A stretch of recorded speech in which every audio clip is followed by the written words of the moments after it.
Okay, I think we're live.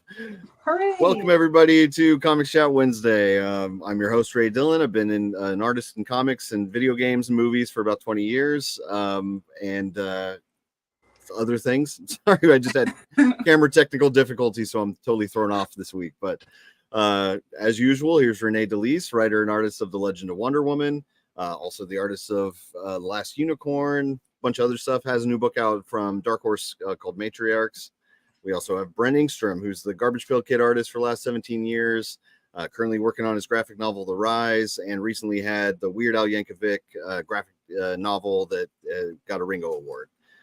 Special guest tonight, this is very cool, Thomas Healy, the editor-in-chief of Spawn, the Spawn universe of books, Tom McFarlane Productions, which I am a huge fan. In fact, tonight I should do something a little different. Take this thing off, maybe put this one on. Oh, nice. My Way to Spawn represent. Nice. We got a Spawn hoodie. I'm loaded up. Yeah. I'm like, I'm representing two today. Hey, oh, I love that shirt. I'm gonna need one of those. I did the best I could. I tried to get the colors. Yeah, red, white. Yes, you got green fingernails. Perfect. So Spawn is the book that got me into comics. I saw it when I was about 13. Totally blew my mind. I went from like Garfield, like looking at Garfield comic strips and stuff, to my first comic being blood and gore and skulls and like all this fire from hell and all this stuff. Totally changed the way I saw drawing and just art in general, comics. And that's what got me into drawing and everything. So this is a big deal to me. I'm a huge Spawn fan. And it's super exciting to get to talk to you, because it seems like since you came on as editor-in-chief, things have just been going nuts over there. Like there's so many more books, there's all these new like kind of pushes for Spawn to be out there and doing new things, Spawnuary, like, you know, the art contest, all that kind of stuff. And I have a feeling that you have a lot to do with that stuff. I had something to do with it. Yeah. I mean, I'm not here to toot my own horn. Obviously, Todd is a captain of a very detail-oriented ship. But yeah, so we you know, it had gone for quite a long time. My first issue that I started was 304. It was right after 300, the big world record setting issue. Okay. Yeah, I came on board as the publishing coordinator along, and I was working with John Goff, the editor-in-chief at that point. He left soon after. And got a really good job writing for Bungie.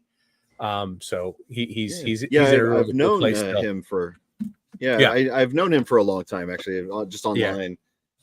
Message boards and stuff way back in the day.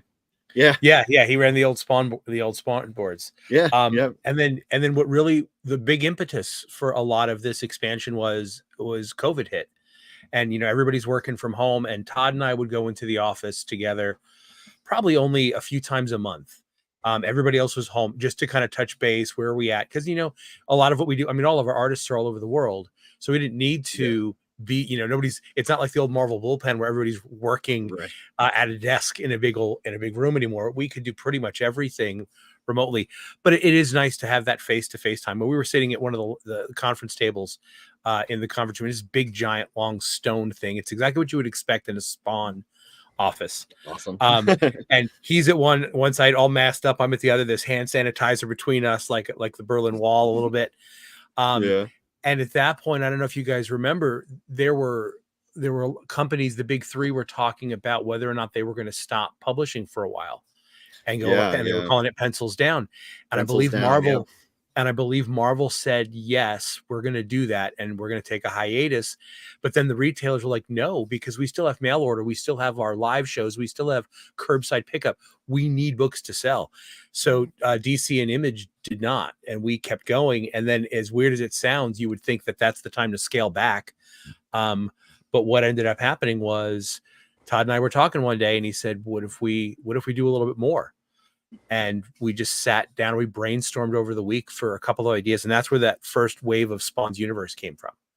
So the King Spawn book, Gunslinger Spawn, and then the team book, The Scorched. Go now, fast forward ahead 2 years. Those books have done surprisingly well, even to us. People are like, "Oh, they're never going to. Who's going to buy a second Spawn book? Well, who's going to buy a fifth Batman book? lots of people. Right. So Yeah, why lots not of people, two? totally. Why not two Spawn books, and then the Gunslinger Spawn, and then the team book, and they did surprisingly well. And that's when we started getting knocks on our door from other creators, going, "Hey, can I do something?" And Yeah. us reaching out to people that we had wanted to work with. And again, I came from a retailer background, managing comic shops, and Oh, really? Okay. they were out here in Phoenix, Atomic Oh, Comics nice. before that Okay. one under, and then Samurai Comics up until I got the job at McFarlane. Very cool. Okay, yeah, I was But gonna yeah, ask you, like, how you transitioned into Todd McFarlane Productions, and man, that's neat. it's one of You were those working as a stories. retailer with them. It's one of those stories I tell people, and I know it gets people, it pisses people off, because the truth be told, it was just one of those, I was at the right place at the right time, and I knew the right people. Truly all I it mean, was. that's kind of how everything goes, you know. That's that's a huge part of success and stuff. The really being in awesome the right place, right time. one of my friends, Shannon, was the publishing coordinator there at McFarlane, and she was transitioning to a different position there, basically going on as Todd's assistant. And so she called me up one day at work, and she said, "Hey, I'm moving to another role here at McFarlane, and Todd said I can find my own replacement. So, do you want my job?" Was that literally Jen it. Cassidy? Jen Cassidy had done that role. She had moved on to something else, and then Shannon was doing it. And then so Shannon's like, "Todd said find my own replacement. Come in tomorrow and meet with him." And I went in and I sat and I talked with Todd McFarlane for about 3 hours. And at the end of it, he was like, "Well, here's our CFO. She'll get you set up." I'm like, "Set up for what?" He goes, "Well, you want the job or not?" Yeah. Awesome. Wow. I mean, that's literally what it was. Literally what it was. And then when John left, I just went into the office and I said, "Hey, I don't want to be the publishing coordinator. I want to be the editor, and I want to be the editor in chief." And he goes, "Well, if you can get all 4 of these new books out, the Spawn Universe launch titles, and none of them miss a deadline, I'll make you editor in chief." And that happened. Hey, so and I now guess you pulled it off. Nice. Yeah, one to 4, done. and now we're going 4 to 20, and that's a little terrifying. 20 books. So you're gonna have 20 monthly books, or just 20 books? That is very daunting, and I know the fans hate when I say it like that, but no, they're not all ongoings. A lot of them are just going to be miniseries, but we are launching like Sam and Twitch. Sam and Twitch is an ongoing. Case Files. Yeah, oh, Sam is and it? Twitch Case Files is going to be an ongoing book again. Monolith will be a mini series. Misery's been solicited as a mini series, but we're doing stuff like Deadly Tales of the Gunslinger with Jimmy Palmiotti and Patrick Reynolds. That'll be ongoing. Oh, that's what he's writing. I heard Jimmy say something about writing a book for you guys, and I'm very excited. Oh, that's like perfect too. Yeah, a Western book with him. That's exactly fantastic. That's perfect. Yeah. And then Erica Schultz and Jay Carlos doing Rat City, which is another one I'm excited about, which will be an ongoing. That one looks really neat. Yeah, I saw some sort of preview of that, and that was looking really cool. So just to backtrack just a tiny bit, when you were talking about how you were, it's just the right place, right time, or whatever, but it's not really, because he gave you that kind of proposition or whatever, like, you can have editor in chief if you pull this off, and you did. Yeah. So like, that's not just, that's showing up and really making it happen. So that's way cooler than just, I was just there, Yeah. Give yourself some credit there. All right, I'll take a little bit of credit. Just a tad. So we got If Man in the chat. Welcome back, If Man. Thank you for coming. If He was saying Man. someone has to ask Thomas about that awesome artwork behind him. Yeah, what do we got going on back there? Been looking at it. Oh yeah, I've got a lot. I have a really small historic house in Phoenix, so it's not a huge home. So I decided it's easier to collect artwork and pages than it is comics. So I don't really collect a lot of comics other than a few key issues. So I have quite a bit of original pages and artwork. This big one that was done for me. We were doing a big signing and an event that I came up with back at one of the old comic shops I was working for, called the Bizarre Bazaar, where I invited a bunch of different creators to just come in and just sell their own stuff, and we took no percentage of it. They could just sell it. So all the creators I had one of those canvases, and all the creators drew on that. So there's all different people. Ryan Cody, who does stuff for Marvel and DC now, Tony Parker, Daniel Lewis, a couple, I can't remember everybody who was there. That was about 15 years ago. Awesome. And then this is going the opposite way here. That one right Right. that's a Doug Mankey page that Joe Prado Ooh, inked nice. over. I'm a huge fan of Doug Mhm. Mankey on DC. His Justice League is some of my favorites, and I'm a big fan of Manchester Black. And you can't see it, but Oh. Manchester Black's on that page, so it's kind of a fun one. Cool. Yeah, I love his work. It's such a cool style. Yeah. We got Colby here saying luck only helps if you're able to fulfill the work. Great job so far, Thomas. So yeah, that's kind of what I was saying. You. Is, you know, you did the work to make yourself worthy for that. You were worthy of it. You know, you made yourself worthy. Yeah. That's I'm trying. It's a daunting task, you know, because Spawn's never going to stop as long as Todd's around. That's never going to stop. But there's been a couple of spin-offs and miniseries, and nothing's ever really stuck. You know, Sam and Twitch has been started and stopped a couple of times, but now where we're going, we've got new creators coming in. You know, Todd's still focusing on the core books along with Rory McConville, who's writing Spawn, and then John Layman of Chew fame, who's come on board for Scorched, and they're kind of all dealing with the core books. But we've got some amazing talent coming on for these side projects. Sam and Twitch, like all of the individual arcs are going to be done by different creative teams. So that's not going to be Shimon Kodransky doing the art and Todd writing for the whole thing. It's just that first arc will be them, and then a new case will come up, and that'll be a new creative team. And we've got some pretty very cool and interesting names from some big name creators coming on board for that have wanted to. They couldn't commit to a full ongoing, but it's like we'll give you 5 issues, and you can tell a Sam and Twitch crime noir story, and they just jumped at the chance for that. So. Yeah, I bet. No, that's cool. And that's a smart way of doing that, like having a different creative team for each case, like each kind of short story. I like that a lot. Because let me show feel a little different. Yeah, I like that. So let me I wanted to show the preview of the Todd McFarlane cover here. If I can get this to load. Okay, it's working. Oh my gosh, yeah. So Just super cool. I'm so excited to see Sam and Twitch back. That was one of my favorite books back in the day, was the Case Files book, right? It was called Case Files back then too, right? Yeah, I think it was there was a couple of Sam and Twitch minis, and then they had one called Case Files of Sam and Twitch. Okay, yeah. And when we were coming back and forth, we were going back and forth with names and stuff.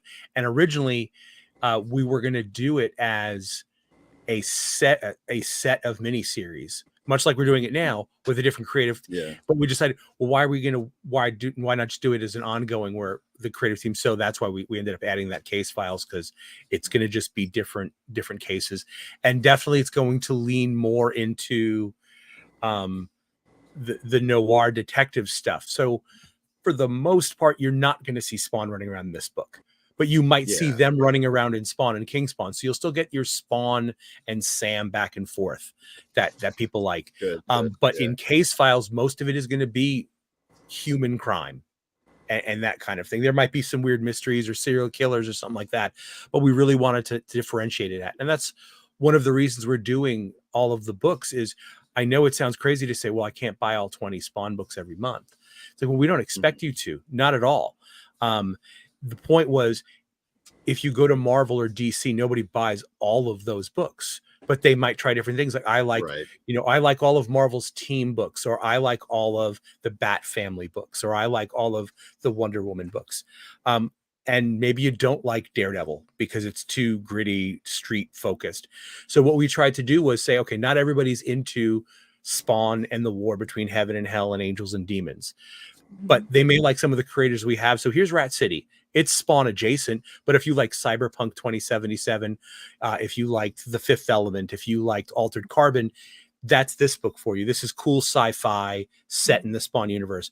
If you like Westerns, you'll probably like Deadly Tales by Jimmy Palmiotti. If you like crime noir, you'll like Sam and Twitch.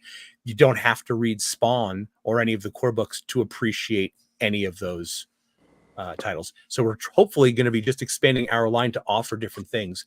So if your girlfriend, your boyfriend, your mother, your sister does not like the Spawn books, have them try Focus, because that's just a straight superhero book and that kind of thing. So we're just expand what we're offering, and we certainly don't expect you to buy every book, but we also are, and I always like to shout this from the rooftops, we're all keeping most of our books at $2.99, which nobody in the industry is doing. Not even totally close. No, that's I tell people that quite a bit. Like I'm like they're the only people still doing $2.99 books. Like it's been that way since I first got into. I think it was $1.99 back then. It was up $1, in 30 years, and no one else seems to be able to do that. Books are getting 6, 7, 8, 9. Like it's crazy now. So It is I crazy. love that you guys are doing that because that's the kind of thing that'll get new readers in an industry that's almost impossible these days, especially with printed material. Like getting a kid or somebody to come in and pick up a book or someone who hasn't tried comics before, if they see a $9 price tag, there's no way they're going to buy that. They're going to get something else, like anything else. They could buy Pokemon cards or whatever for cheaper than that. People are very excited about the Salmon Twitch stuff. Me too. I love how accessible you've made everything. You could just start reading. Yeah. Mm-hmm. We've tried. It's Todd's never going to give up the numbering because he never wants to lose the world record. Mm-hmm. And right. I honestly don't think anybody will be able to catch up at this point. Marvel and DC, when they need a bump in sales, a new #1 comes out and then they'll put the legacy number on it. In a few, 2 dozen issues later, they go back to the original numbering. Todd will never do it because he doesn't want to lose the notoriety of having that. And so it is very daunting, to readers to go, well, where am I supposed to start? I know that when there's a new Spider-Man that starts at #1, I can start there. So we try to give those jumping on points for, obviously leading up to 300, 296 and 297 were like recap issues for everything that happened before to get you ready for 300. 350 is the next jumping on point. It's the new ruler of hell. It just hit the stands this past week. So you find out who the new ruler of hell is. You find out what the new status quo in the universe is, and all of the books that are coming out this coming month, meaning the Spawn 351, Gunslinger Scorched, and King Spawn. All of them are dealing with the same ramifications. They've all jumped forward several months in timeline, and they're all dealing with that new status quo. So this is the jumping on point for any new readers for Spawn. Pick up 350 and then just read all of the books going from there, and you will be caught up. Yeah. I've always liked how he talks about that with the numbering, like, because I remember when I got in on Spawn 29 or somewhere around there, something like that. I forget exactly where. And that wasn't a problem to me. It just made me want to go back and get the previous issues, So like, you don't have to always have a #1 to get people's. I don't even know if I would have noticed that as a teenager, like, oh, it's #1. Oh, that's like compared to like this awesome cover that I want. I didn't care what the number was. It was more just like the content. And so, I think that's great. And having these kind of milestones as a jumping on point instead of constantly rebooting the main title. Exactly. A much smarter way, I think, to handle things. The negative it creates a mythos behind it. It does. And the negative to that is, and you use the word reboot, is I get it. Mm-hmm. After 350 issues, continuity gets a little bit wonky. And then you've got times that Todd stepped away and people like David Hine or Paul Jenkins wrote quite a bit, sizable bits of continuity that after 30 plus years of writing this book and being part of this universe, sometimes Todd may not remember something that was said or something that was done, or a new writer might do something.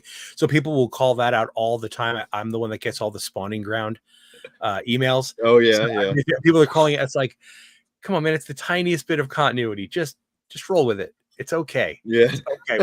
I know. Yeah.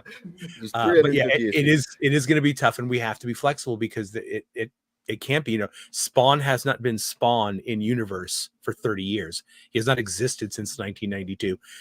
So you got to take some of that with a grain of salt. Just kind of like with Iron Man. He was in the Korean War, then he was in the Vietnam War, then he was in the Gulf War. He has that kind of sliding timeline, and we have to do that with this world as well. And there will always be bits of continuity because some random writer had Violator say something in the Violator miniseries, and now like that can't always 100% be canon because we still want to tell stories. We still want to be able to expand this and tell new stories. So got to be a little fluid with it. I think that makes perfect sense. Yeah. So just listening to you talk about it, you sound like somebody who's been working in comics forever. And I know you said you were a retailer, right? Had you ever done any writing or editing or anything before that, or has it just been reading comics and understanding the industry? I did this, and now you're. did a bunch of writing. I've self-published a bunch of books. Nothing major. It was all just like little floppies that we would do. We had a couple of anthologies that we were put together here out in Phoenix with a bunch of local creators. So I was always kind of in the periphery of it, of writing stuff for friends that were artists and stuff like that. So there's a million #1 issues of books that never went anywhere that are sitting in somebody's back issue bin with my name on it somewhere.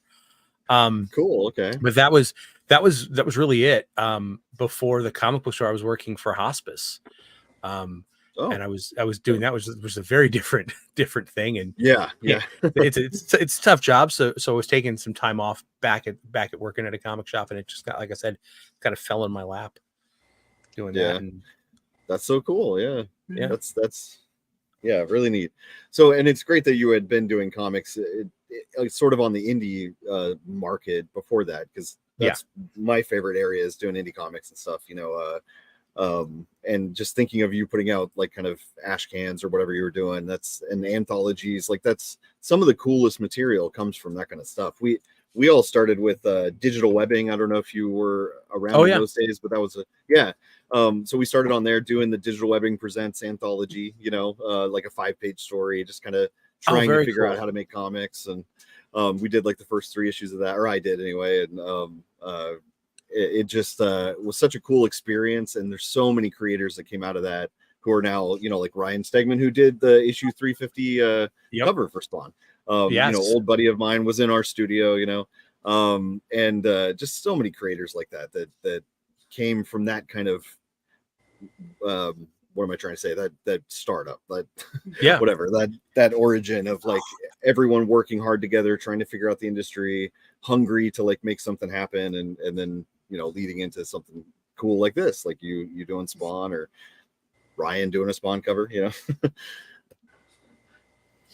When he gave you the job, how much did you jump like up and down in excitement? When I left the office, I did. Actually at the office was he said, "Let me introduce you to some people," and he took me into the CFO at the time, Debbie, and he sat me down at her desk, and there were 2 chairs, and he's like, "Debbie, this is Thomas, and he's interviewing for this," and he goes, "All right, well," and he just got up and walked out. And Debbie said, "Did you have questions for me?" And I said, "No, I don't know why we're here." He said he needed to introduce me, and she's like, this is my first taste of Todd McFarlane. She's like, I'm sorry, hold on. And she sticks her head out. She goes, "Todd, what am I supposed to do with him?" He goes, "Hire him." He just yells down the hall, "Hire him." She goes, "Do you want the job?" I go, "Yes, I would love the job." Yes. She's like, "All right, did he give you an amount of how much you're going to get paid?" I'm like, "We didn't talk about that at all." She's like, "Hold on." So she walks back and gets all that information. Yeah. So it was just kind of a ridiculous thing. And I started like a week later. I was just like there. Wow. That's so cool. And again, it was one of those things that for a while, you're on autopilot, you're just kind of getting to learn it. And then you get to a point where you go, "Okay, Todd totally trusts me with this," because he's not asking for updates. He's not asking to see it first and stuff like that. And that's when I started going, okay, who can we reach out to that is not worked in Spawn before? Because to me, that's the most interesting. I have my fans. Yeah. Todd has his friends, when we were talking about starting the Spawn universe stuff, he's like, "Oh, I could probably get Greg to do a cover, Greg Capullo, and we can get J. Scott Campbell and stuff." So we did a lot of friends. And then when we were starting to do stuff like the artist spotlight that we did last year, all of the artists, they were 4 cover A's for the whole year, and they were all different artists every month. He's like, "Well, we can get Greg again." I'm like, "Yeah, but let's get people that have not done Spawn," because I get it. They're amazing artists. But does that move the needle? Is anybody super excited to see another, insert artist here? So that's when we started reaching out to people like David Mack and Simone Bianchi, Dan Penosi, his work, those guys. And they were all like, "Oh, I never thought, like, I know Todd. I would love to work. I never thought Todd was interested in my art." And we got to get those guys. So that's my goal, is to get people that are not the typical Spawn artists that we've seen before, and get a different look, and get different style on there. Like in a perfect world, I love Jim Mahfood. In a perfect world, I'm going to have like Jim Mahfood do like an underground bootleg Spawn comic one day.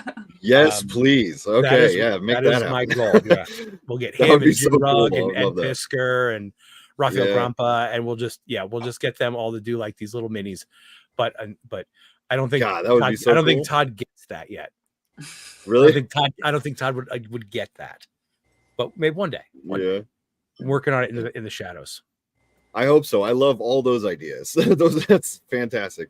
And then just the fact that you were the one that kind of pushed him towards new artists. I love that too, because like some of the artists I've been seeing, like on Gunslinger, there was sort of I can't think of the name of the artist now, but sort of an animated style, but kind of elongated figures.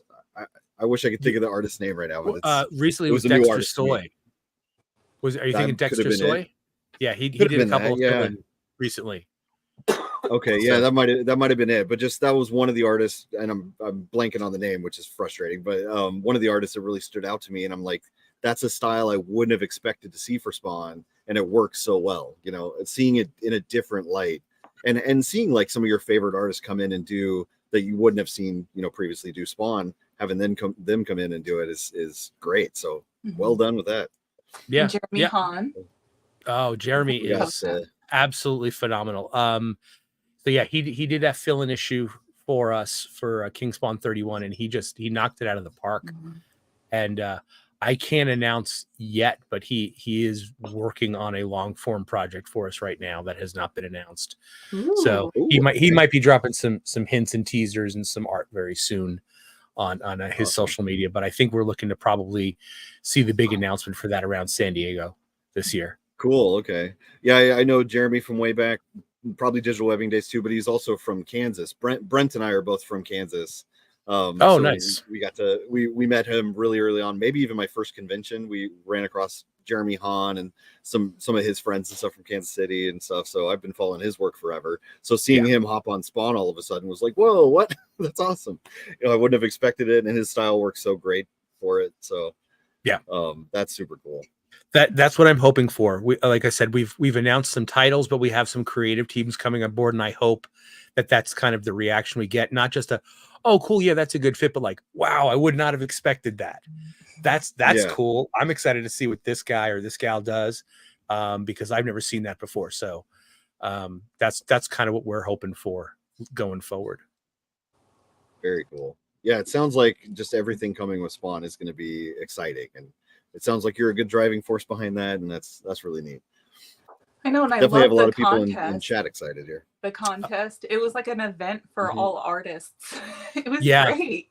That was actually put together by our PR team. They did not expect that. I get all the time, people are text messaging me or messaging me, when is he announcing the thing? I'm like, bro, they were expecting a couple hundred entries. They got like 9,000. Like they've been like whittling it down. I think we're down to the last 40. Ooh. I think that we're gonna do. But I'll be completely honest, and this is me being completely selfish. The fact that they came up with the idea and launched this, it helped me because there was too many great entries. So not all of those entries that are worth adding to the covers. Obviously, not all of them are going to, simply because there were too many. But I've got my own list. So I've got my own list. So once the winners are announced, if one of them is not on my list and I'm still going to be reaching out to a lot of people that had just done entries and be like, hey, you didn't win. Sorry about that. But let's have this conversation because we really still like your stuff. So do you want to do that? And it wasn't only that, but then we were seeing people that were like, oh, here's my inks, and some rando would color it. And then be like, oh, so-and-so, I don't even know this guy, but he colored it. And I'm like, there's my colorist. Gonna put that name down there now. So I have kind of culled through going through the post and seeing hashtags and who was tagged on Todd's stuff.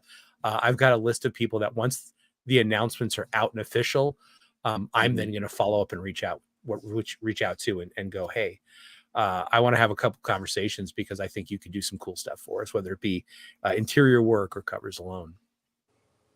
Cool. That's great. And I can tell you have good taste too. So I'm very excited to see who you've been kind of picking out throughout that process. I gotta say hi to Kimberly DeLise in chat. She's calling us turds. That's Renee's sister. Hi, Kim. And Renae is a turd. You're right. Colby asking, when do these titles all come out? I must have missed it. So, so yeah, the full list was announced at New York Comic Con last year in November. The first new book is going to be coming out in March, and that'll be Sam and Twitch #1, which we literally finished yesterday. Actually, that cover was finished very, very, very late last night by Todd. I got the email at literally about 2:45 a.m. He had finished the art on that. So wow. we put that together, dropped that into the files, got that to the printer, threw the logos on it, and then 3 hours later we've got a social media post talking about it. Makes it look like we're very well organized, but no, Right. that was very, very last minute. So you'll see that in March. See too. That surprise, March. Yeah, Okay. yeah, that was the other thing. We knew he wanted to do one for that book, and it just had not. There just hadn't been a lot of time. Obviously, leading up into 350, there was a lot of work going into that. Him traveling, so we didn't want to announce it forever and just be like, "Don't worry, it's coming, it's coming." So we just kind of kept that under wraps until it was done, and then it was like, "Oh, here, by the way," and there's still time to FOC it, so you can still place your order from your retailer. So go out and get that cover because it's absolutely beautiful in person. Yeah, I think that was a good way to do it too, because like I haven't seen him draw Sam and Twitch in forever. I mean, I can't even think of the last time I saw him draw it. So it was a neat kind of surprise. Like he even said, "Surprise! Here's a cover," and it's like, oh man, that's great. So I really like seeing the pictures of your office, like on Instagram. You had like a picture where everything's just dark first thing in the morning or something. Oh yeah, empty. Speaking of, here's Thomas's Instagram. Make sure everybody goes over there and follows him. There's gonna be some posts. I do. Oh, I'm on a new browser here. One sec. Let me see if I can get this open in a different browser. Yeah, I'll be the first to admit I do have the cool office in the office, because I put up all of the original art I've got, and I've got the archives that have basically a copy of everything Todd has ever done: Marvel, DC, Indie, all of the Spawn issues, every variant, all kinds of stuff. And your office kind of looks like a car. Yeah, that was. We were in Las Vegas last weekend for my uncle's 65th birthdays, and I was working on the book on the way back.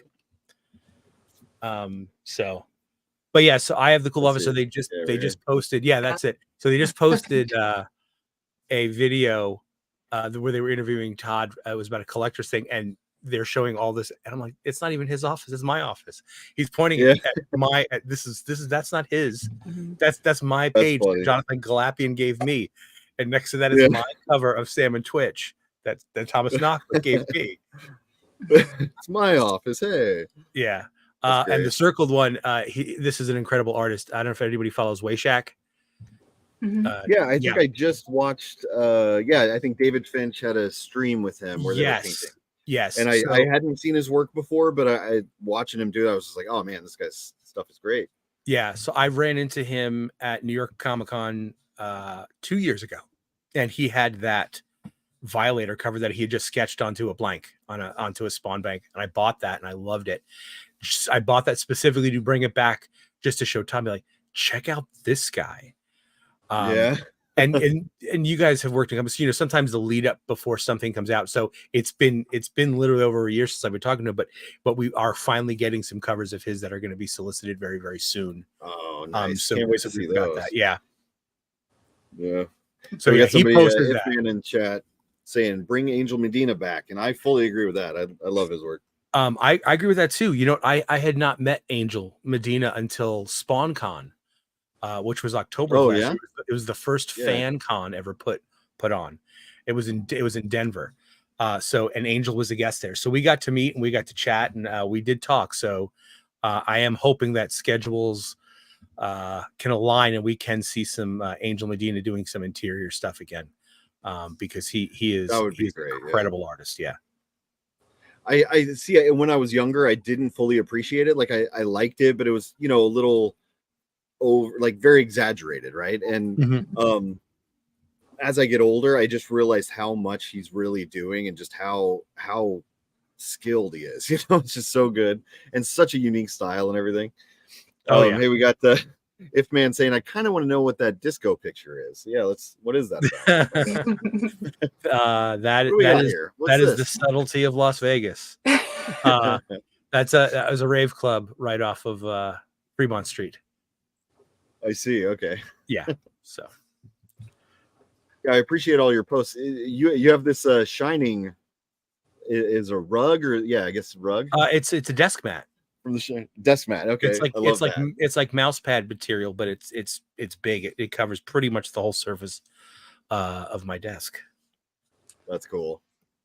Good aesthetic. I appreciate Dungeons and Dragons picture.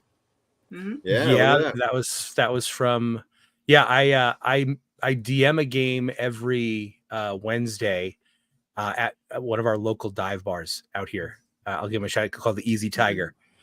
And so I run that game it started for just a few people, and then some regulars would just kind of watch, and then they eventually joined us. So it's kind of a drop-in game. So there's a bunch of regulars that will show up week in, week out, but I always have character sheets and dice and stuff. So if any rando just wants to sit down and jump in, they can do it. That's great. So awesome. I wish they had that here. Well, I mean, we just started going and we're like, can we play Dungeons and Dragons here? And the guy was like, really?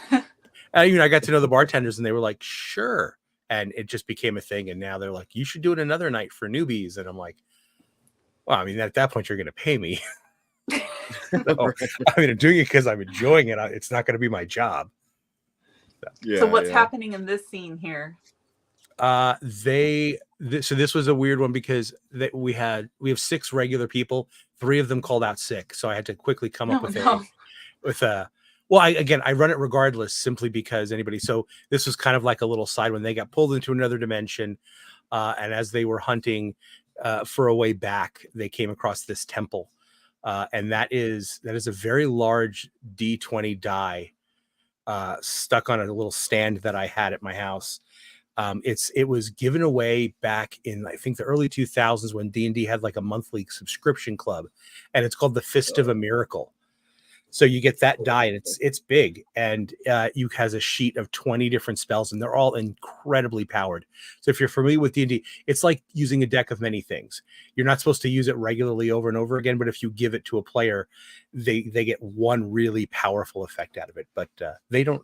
Hopefully, none of them are watching this because they don't know that that's what that is. I may have just spoiled it if they happen to be tuning in tonight. Oh no!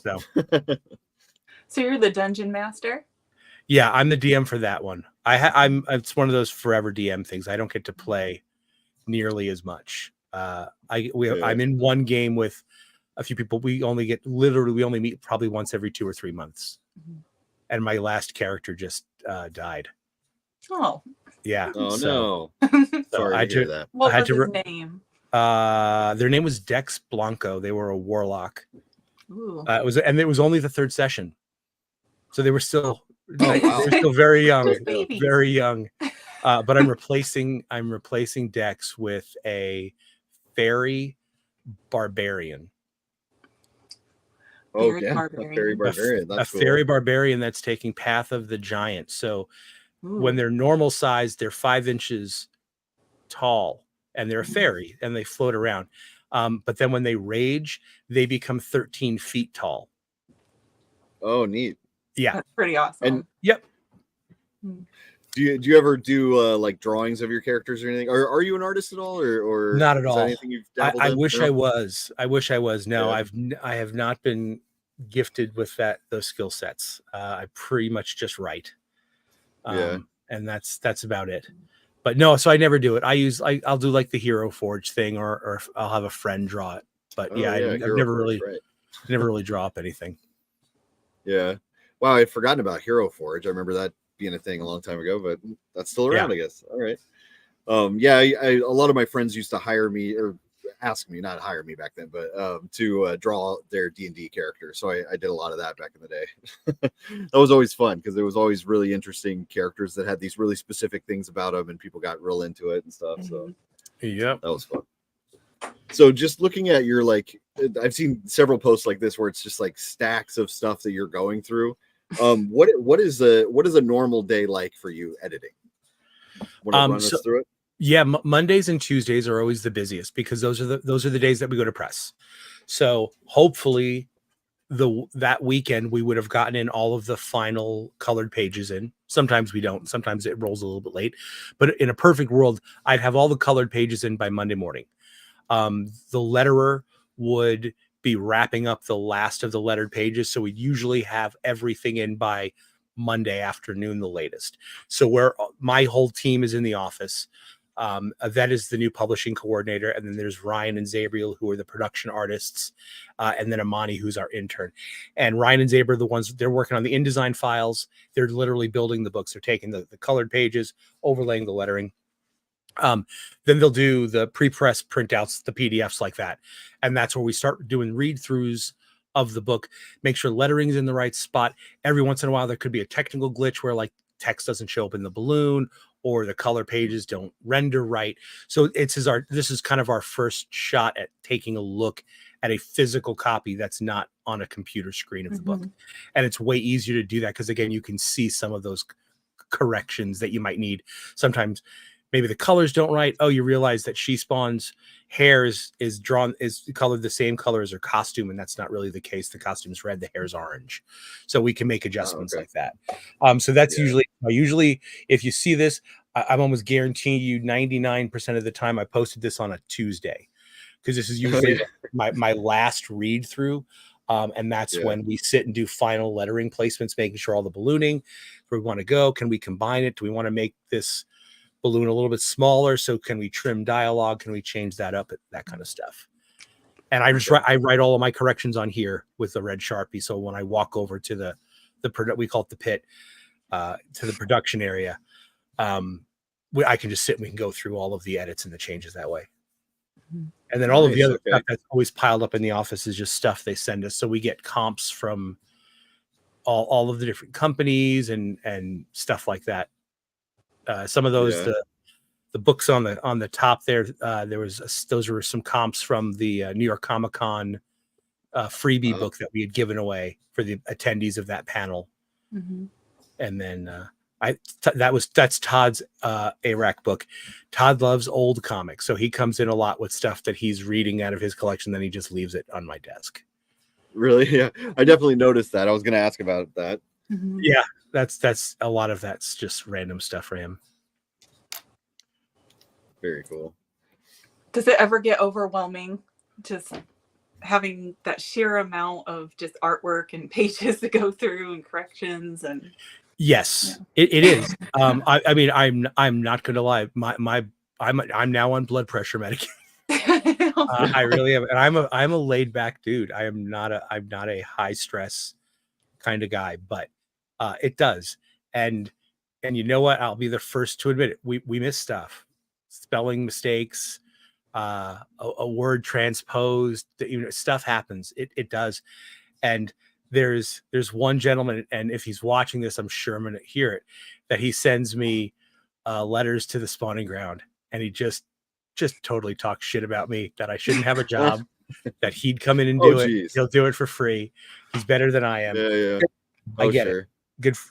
Have fun doing that. It makes me chuckle, and then I just delete it.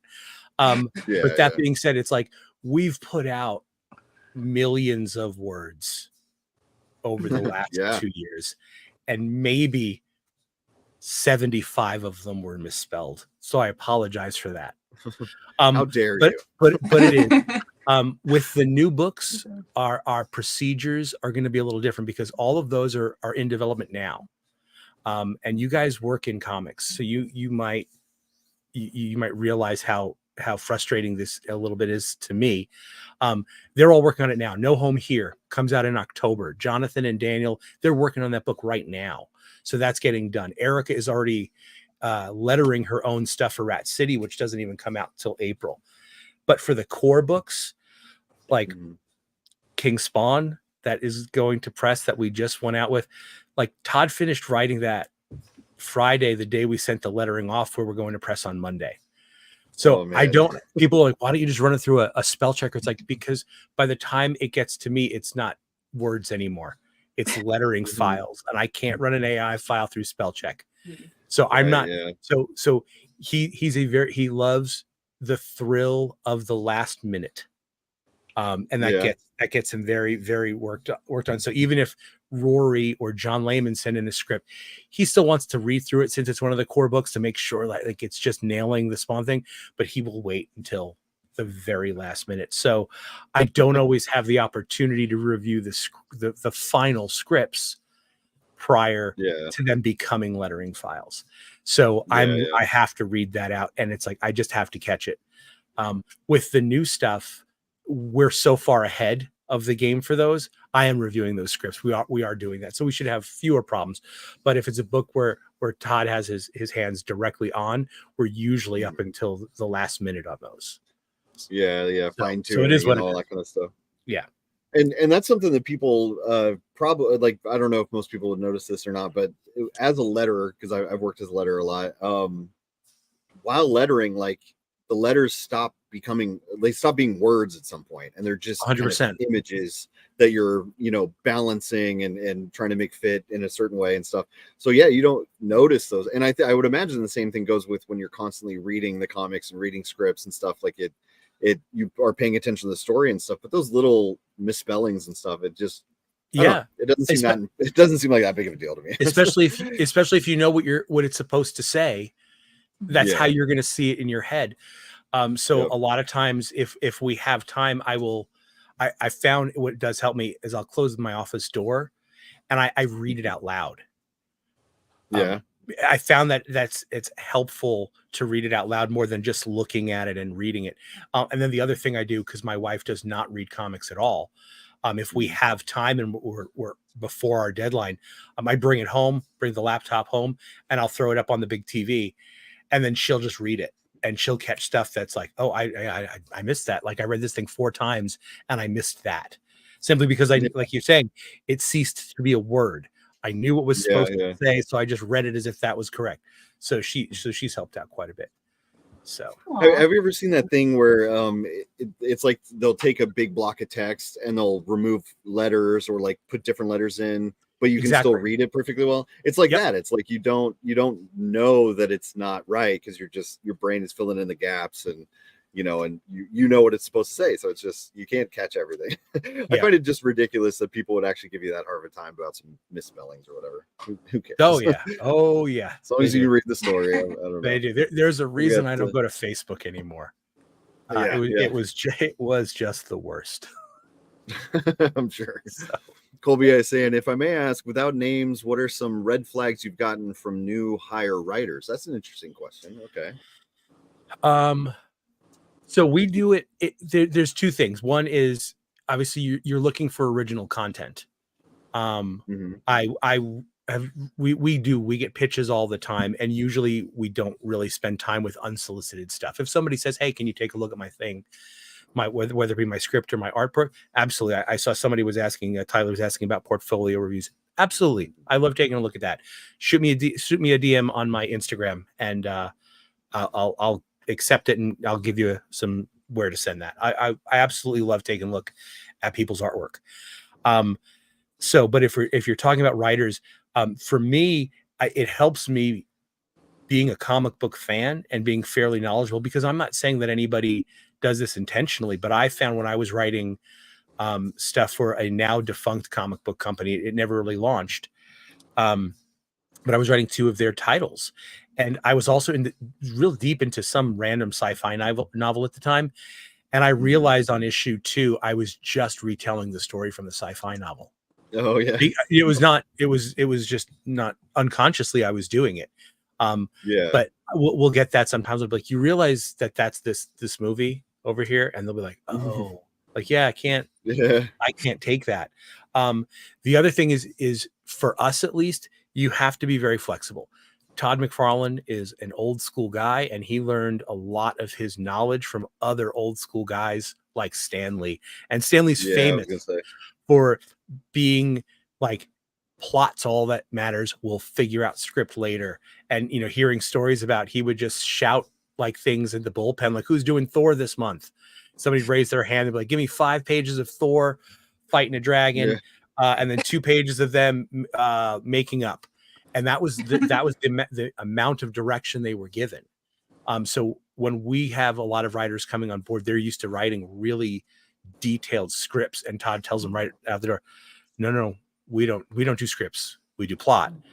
We let because Todd is an artist first and foremost, so you let the artist figure out the action on the page. That is so great. Yeah, I love that. Now there are a few exceptions. For example, Jimmy Palmiotti and Patrick Reynolds, they both, even Patrick said, I prefer scripts.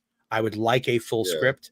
It helps me. And Jimmy's like, well, I always did full scripts. So they're doing it but if you're writing on one of the core books, you're just writing plot. And so not only are you just writing plot, when Brett and Todd were together on Gunslinger Spawn, which I think is probably one of the most beautiful books we've put out in recent years, with those two together. Yeah. That would consist sometimes of Todd getting on the phone call in my office. Brett, what do you want to draw this month?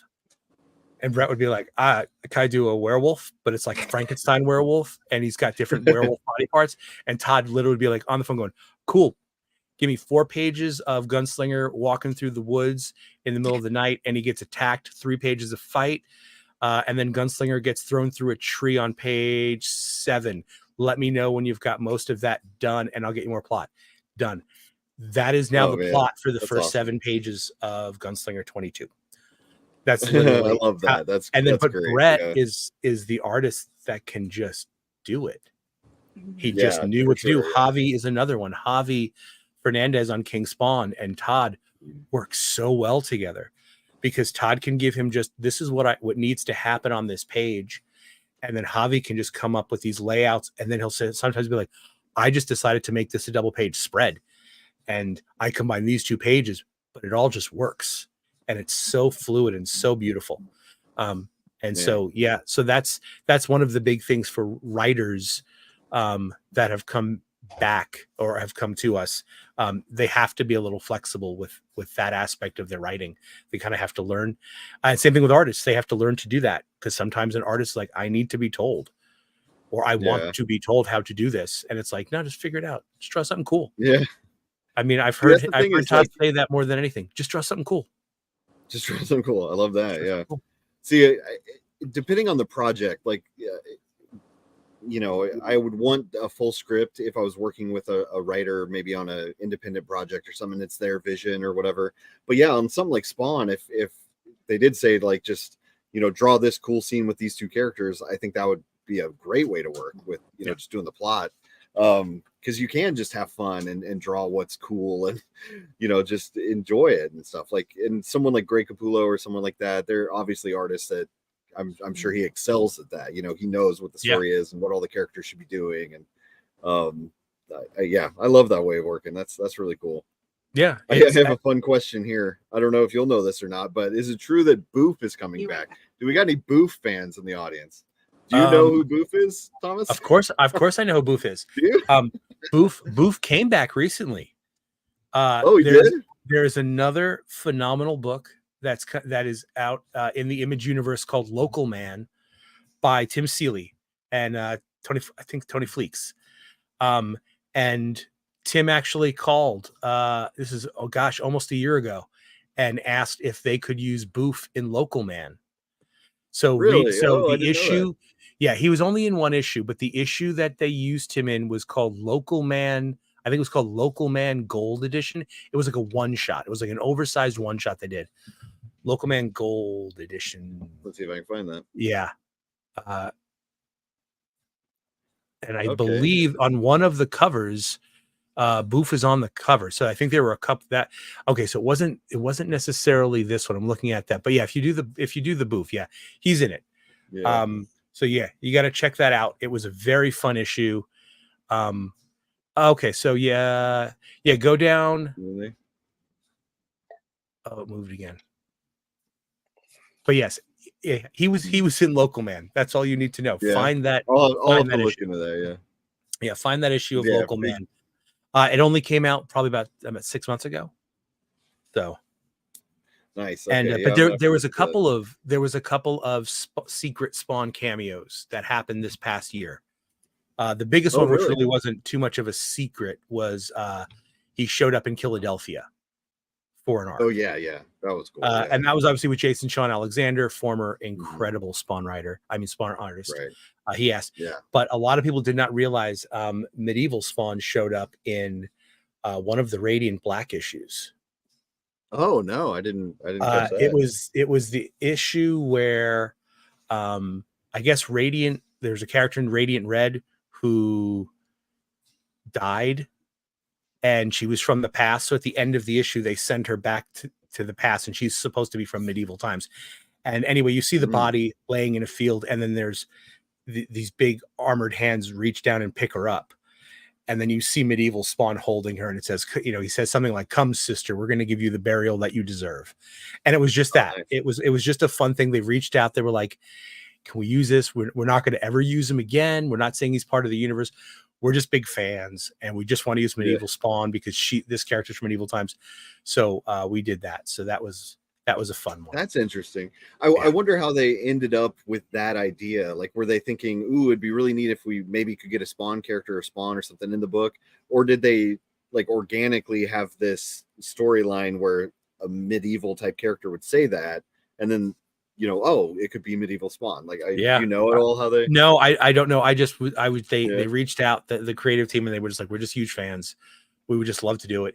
It'll be a 1-page thing," and Todd's really like those are his children. There's not, I mean, the early days of Image, there was tons of crossovers, but modern stuff, there's not a lot.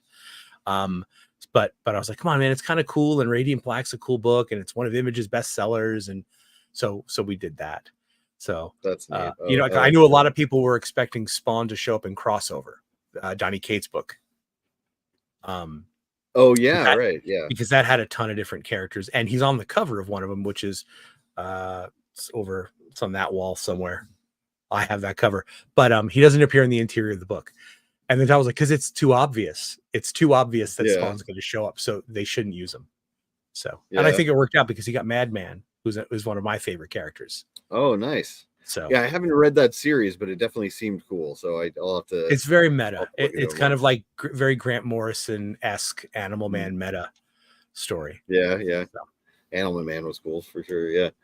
So here's Colby saying the Spawn crew seems to be fans first, and that's refreshing to hear. It does seem that way. It seems like everyone there is passionate about what they're doing. They all love Spawn. They love, you know, the work and the people they're working with. Yeah, that makes a big difference. Yeah, it is. I got into the same situation that my predecessor had, which was when I moved from being publishing coordinator, which is basically just like the air traffic controller of all the files, making sure the letterer has the file, the scripts, the plots, and then the colorist and the inker gets their stuff. And then just managing the books, the times, the deadlines. That's what that role originally was. Whereas the editor, I'm overseeing more creative stuff. But when I moved up, I needed to get a replacement. And Todd said, "You know what the job is, find somebody." So I hired one of my best friends, Yvette Arteaga, who I had worked with at the comic shop for years. This was the 4th time I've hired her. Because every time I would go somewhere else, I'd bring her with me. Yeah. We just work well together. She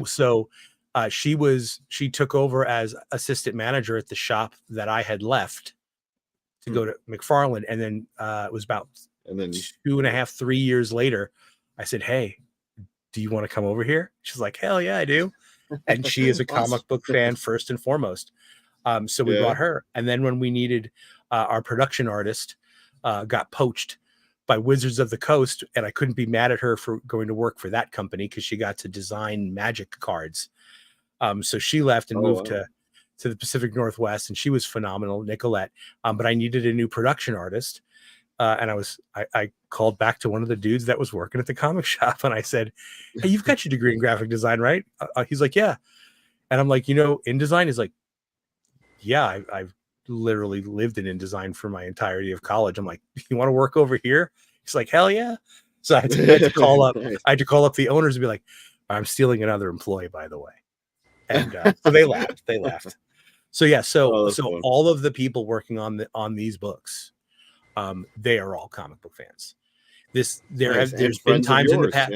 Yeah, I mean, there's been times, obviously, in the past that they were just skilled workers in design or graphic design or whatever. but all of the people right now are comic book fans. So I know I can go to any of my production artists and be like, hey, we need some new cover artist ideas. And they're just going to pull out comics out of their own collection. Like, we need to get this guy. I love this guy or this girl or this person. Yeah.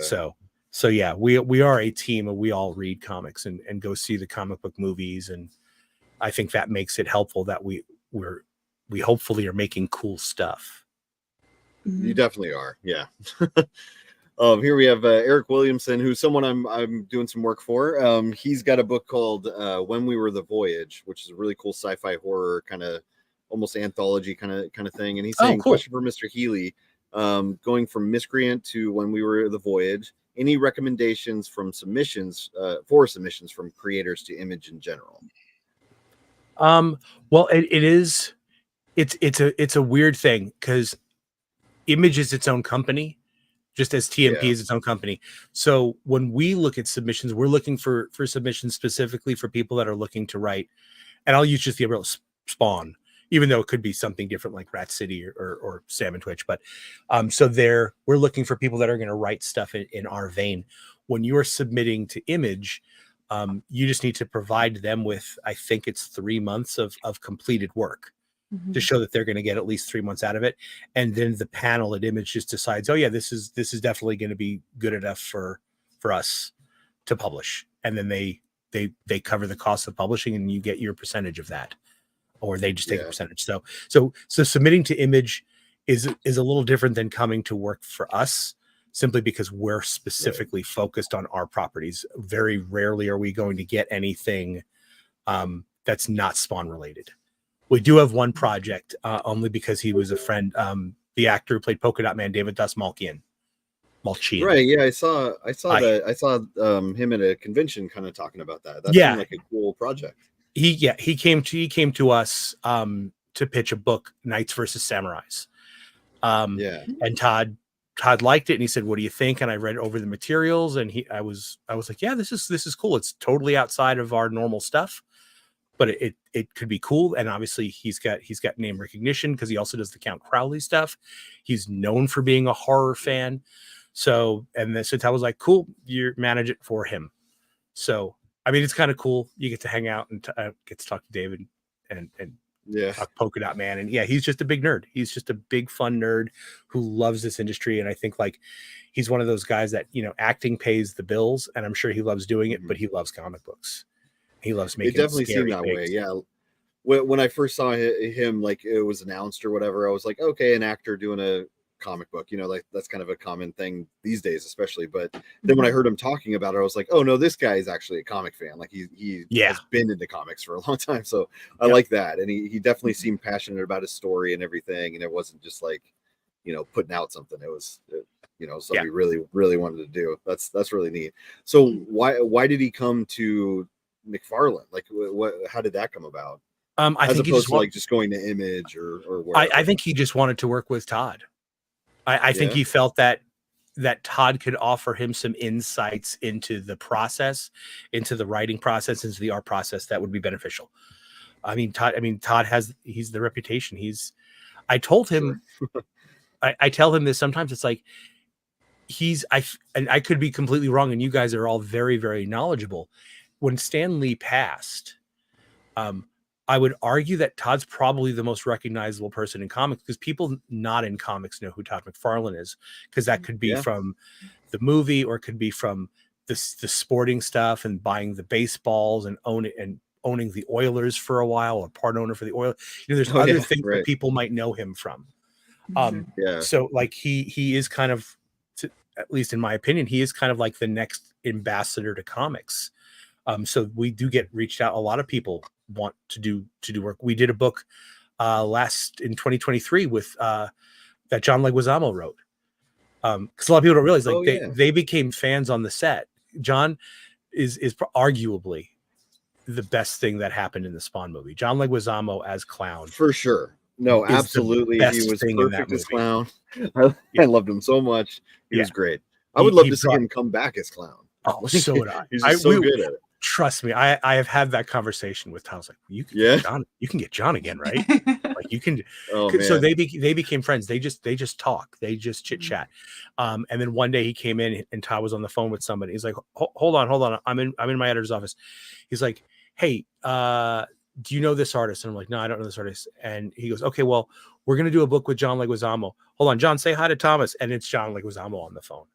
And he's like, Oh, Thomas, wow. I'm so excited to meet you. And we put out That's cool. a 4-issue miniseries of his called Phenomics that he wrote about a Latino superhero growing up in New York City and kind of dealing with the things that he, as a young Latino in New York City, dealt with. So it was actually a really well done book. I enjoyed working on that quite a bit.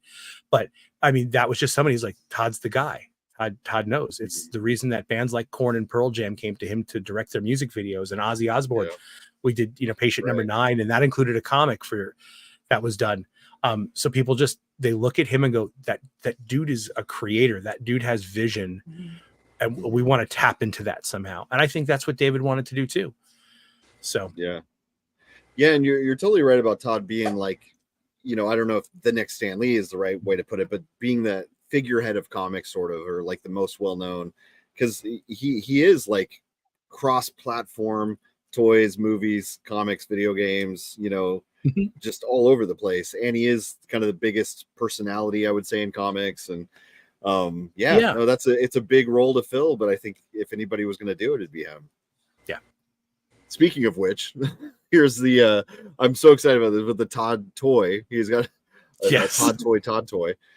And his original design of Spawn from his sketchbook when he was a kid. He made a toy of that, and that is so cool. I'm so excited about that. Let's see if they have the sketch of that here. Oh, I guess I don't see it, but let's see, original Spawn drawing, whatever. I can find that. Some people might not even know, but I'm a big enough fan that I'm pretty familiar with his original, like this kind of stuff here. His original drawings, here it is. Yep. Just him then deciding to make that into a toy. As a fan, I just love that so much. That's so fun. Yeah, that was a fun one. We've been sitting on that for a while. We have one office here in Phoenix that has both TMP and McFarlane Toys staff. So I get to see a lot of them. They'll come in and be like, check this out. It's the 3D printed prototype that we just hand painted of this new figure and stuff.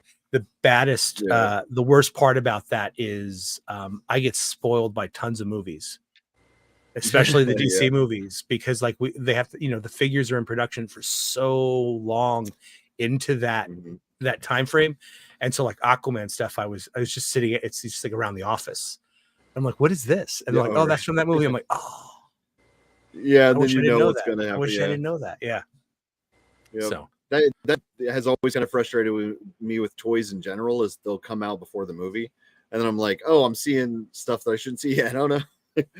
Just anytime I'm at Target or wherever with the kids or something, I'll see something. I'm like, oh, darn.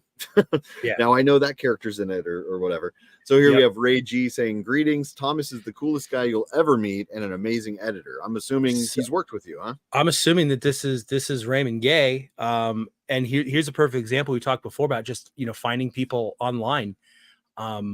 Ray is one of my current favorite cover artists to work with. He does amazing stuff for us.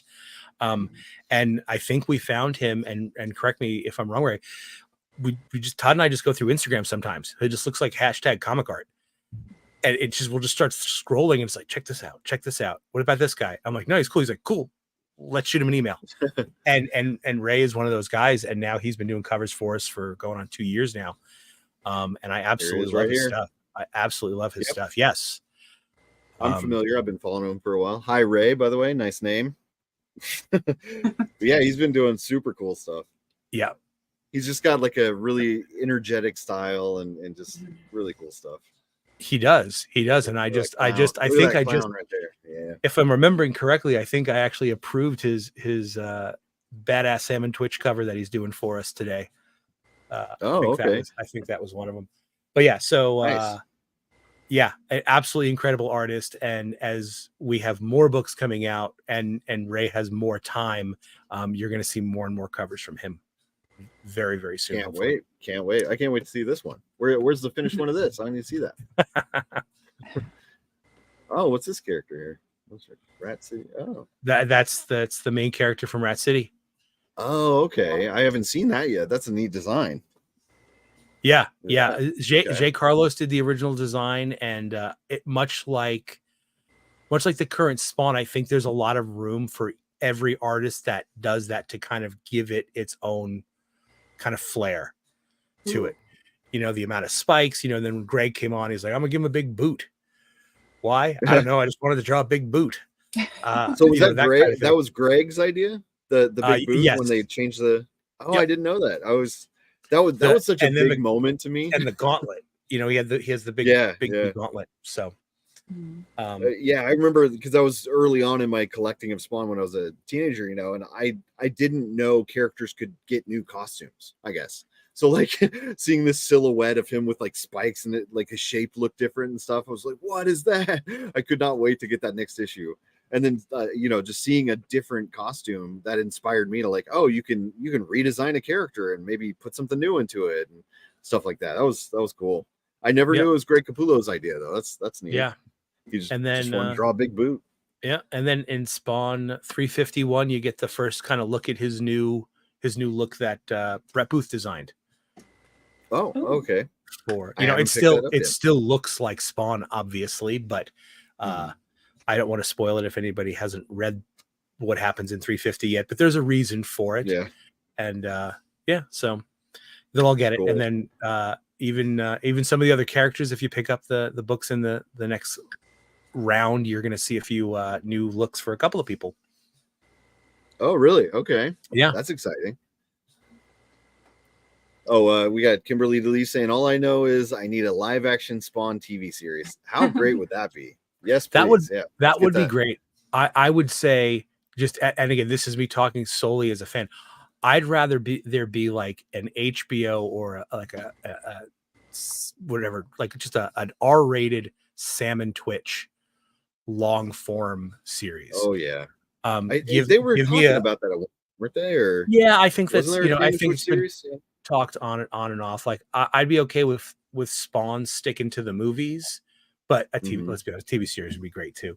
But give me a good like True Detective-esque Salmon Twitch series. Or you know, with a little bit of with a little Twin Peaks thrown in. I mean, that's my jam right there. Yeah, a bit of like gritty and real, but then some supernatural stuff thrown in and some weird stuff. That would be fantastic. Need to make that happen. We got If Man. I think I might have missed it, but thank you very much for coming, If Man. He says I have to drop off, but totally looking forward to the Gatekeeper versus Spawn miniseries. Gatekeeper is my comic, so he's being supportive. Thank you. Oh, very cool. So they could cross over. Sure, let's do that, Thomas. Let's set that up. All right. Also, Renee's Dayglow fingernails soothe my inner 80s kid. Rock on, and I'll see you all next week. Thank you very much for coming once again, If Man. We appreciate you coming to almost every single one of these episodes. Renae, if you didn't hear, If Man liked, she still can't hear. Can you hear? Hearing me? Hello? I can hear it. Okay. Yeah, If Man liked your nail polish, so thank said you. It spoke to his inner 80s kid. Glowing. Yeah, it looks great. But yeah, so well, I guess we've been going for over an hour at this point. I don't know if you're needing to go or if you want to hang out some more, but we do have an artist who is a huge Spawn fan and would love for us to look at his work for his new book and give a little feedback on it if you're up for that. Oh, absolutely. Yeah, sound good? Yeah. All righty. So it's Eric Arriaga. Eric, if you're in the chat, let me know. He's someone we've had on the show before. We've also known him from digital webbing for decades at this point. Let me figure out how to share because I'm in a different browser now. 1 second. Here, you guys be super entertaining while I figure out where the window is. You know that never works. I know it doesn't. Oh yeah, I found it. We're good. All right, so this is Eric's book, Chingona, which means basically badass woman in Spanish. And this is his. I don't know where I don't think I have the cover, but here's the interior cover. And this is a book that he just got done. I think it's printed already. Self-publishing. He's like I said, he's a huge Spawn fan, and that original kind of Todd McFarlane art style. He loves that kind of stuff. And yeah, we'll take a look here. And that's his wife, who's the editor consultant. Oh, there's the cover. Okay. So I don't know a whole lot about the story yet because it just came out, but this is his art here, and he's writing and drawing it. Cool looking character design so far. Let's see here.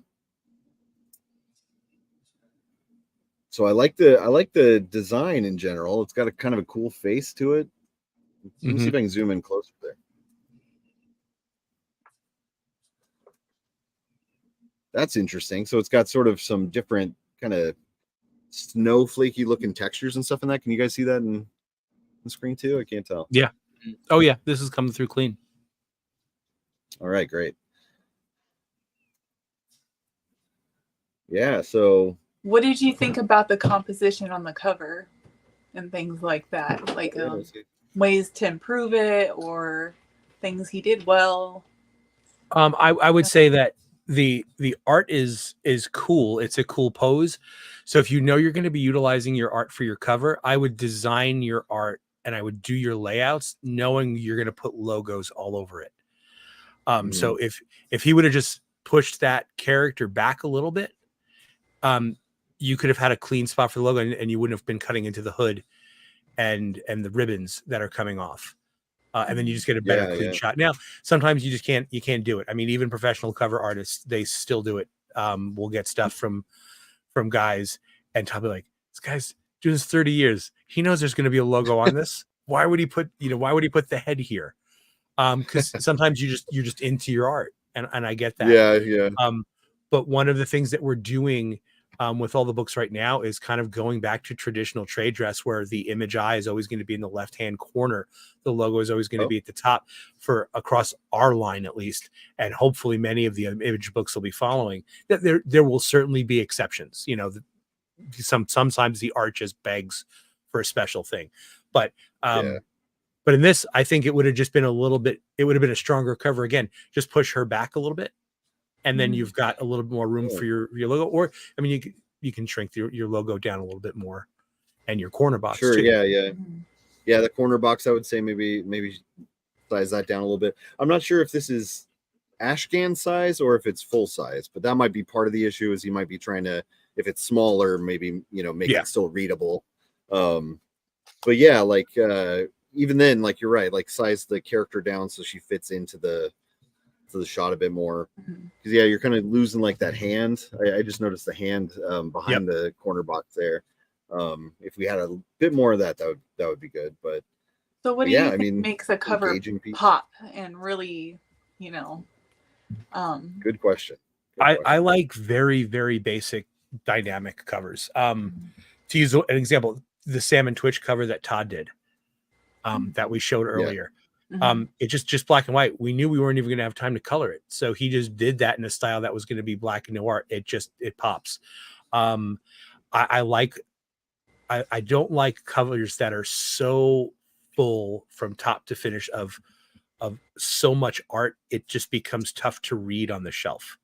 Like I think your character should just jump off. I also like, not saying like homage covers, but I like the old school style covers where it looks like a scene from the book. Yeah. Like old Fantastic Four, the Byrne era Fantastic Four covers are always kind of like that. Sometimes there'd even be dialogue on the cover.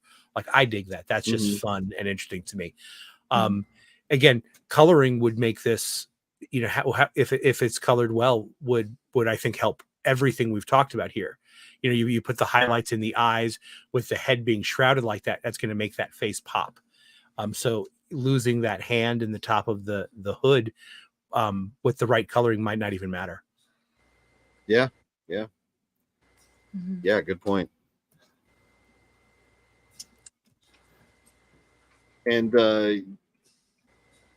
like so here, like we have kind of a pulled back shot of her and in a similar composition to the cover. I might, if that's page, is that page one? Yeah, if that's page one, I might want to vary the cover from page one a bit. Although I don't know, that could work too if you open up the cover and it's almost like continuing the story in a way, I guess. But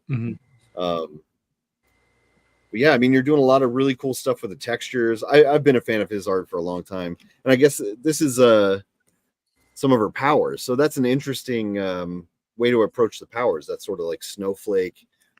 Yeah, Eric, if you're around, let me know what more about her powers. If you've said that publicly, I don't know. But I'd be curious to understand more about what her powers are and why they're represented that way with sort of that snowflake thing, because that's neat and different. I haven't seen that done before. This panel up in the upper right corner is that an ear with an earbud in it, maybe, or something? That's a little confusing to me, I would say. But it's also engaging. I like what he's done with sort of using the zipatone dot pattern and stuff, but enlarging it and kind of turning it into at that point. Yeah, I definitely like the use of textures. I think like even if you go to the top of that page, it looks like a scanned piece of paper that's been crumpled up and folded. Yeah. You know what I'm saying? And then that's been laid down as a texture on the back. I like the page. I like the ear. I like that it's establishing you've got a little bit of dialogue happening with somebody else. My big things, and this is totally not my skill set, but from learning from Todd, looking at that page, I can tell you exactly the things that we would do on our last day. One, Todd hates long tails on balloons.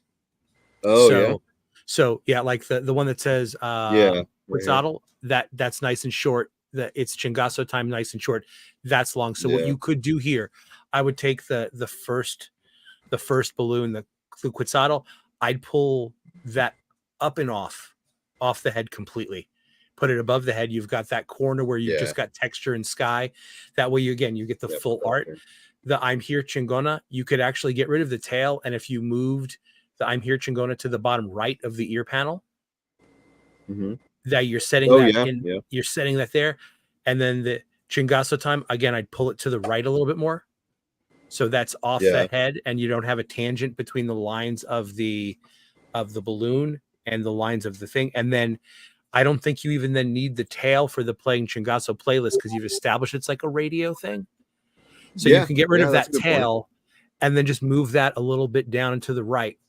So you're just getting the fact that it's a radio signal or it's a wireless thing, because you've got that balloon signifying that. And then at that point, you've got pretty much your art has been completely clean now, and it all fits. Now, you can't do that on every page. Sometimes you have to cover the art. It's just the way it is. But on this particular page, you could do that with the movements and get all of your art clean and free and still tell everything in the order you need to tell. That's great advice. Yeah. And I'm sure Eric would appreciate hearing what Todd McFarlane might say in the final hours if this was a book he was working on. So. That's pretty awesome. That's great. I kind of I love all the experimenting here. Sorry, what's that? I was just saying I kind of wish I knew where the character was a little bit more. Like I don't really know. But that's just sure. So.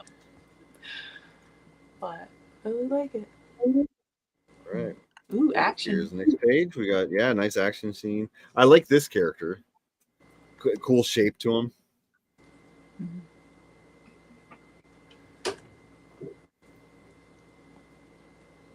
Yeah, and he's got okay, I see there. So there's face there. You bad lady. You bad lady. I like that. Yeah, for the most part, that's a solid page. No, I was gonna say that's a solid page here. Yeah. Here you don't have the opportunity to move it off of the art. And obviously, you're giving a little punctuation and bounce to some of the words, so you need them a little bit bigger. And again, like you were saying, depending on this being full size or ashcan size, there might be the reasoning for the there's no use running balloon that looks like big text. But like you said, if this is ashcan size, that might be the reasoning behind it. I have a feeling it is. He might have even said that to me at one point. But yeah, I have a feeling it is. Just what I'm seeing feels like probably that size. I'm trying to make it readable. But yeah, but I like the lettering. I like the change of the lettering to the last panel, because it's like, he's been hit, he explodes, he falls, he's digging out of the rubble, and he's pissed now. So you get that. So that's a good bounce to that page. Yeah, and I really like the lettering in that last balloon too. That's really cool. Yep. Now, one thing that could be, I don't know, this is always a thing that I'm like, is that really an issue? Are people really going to be that confused? But having the balloon overlapping panel 4, and do you read past that to panel 6, or I feel like most people would probably go over to panel 5, but that is something they say, don't do that, don't break a. Oh, we do that all the time. Out of sequence. Yeah. We break Well, we break out all the time. Again, sometimes Todd's just like, I don't want it on the art. If we can get it off the art and we have to break through one, we do it. Yeah. And that's one of the things I get called in. Like, he'll be sitting with one of the production artists, and it's like, all right, it's Todd and my productionist. Todd's, what am I going to say to go against what he says? But he'll still call me and, what do you think? We moved these around. Can you read that clean? And I'll be like, no, that's all messed up now. You gotta change that back. And he'll go, you said to change it back. Let's do it. And I'm like, wow, I just corrected the man. Wow. Yeah. That's cool that he'll listen to your thoughts on that too. Like, even though he's like, yeah, it works fine, but asking you, like, do you think it works? Okay. That's great. So, because he doesn't have to, he could just say, no, just do it the way it is.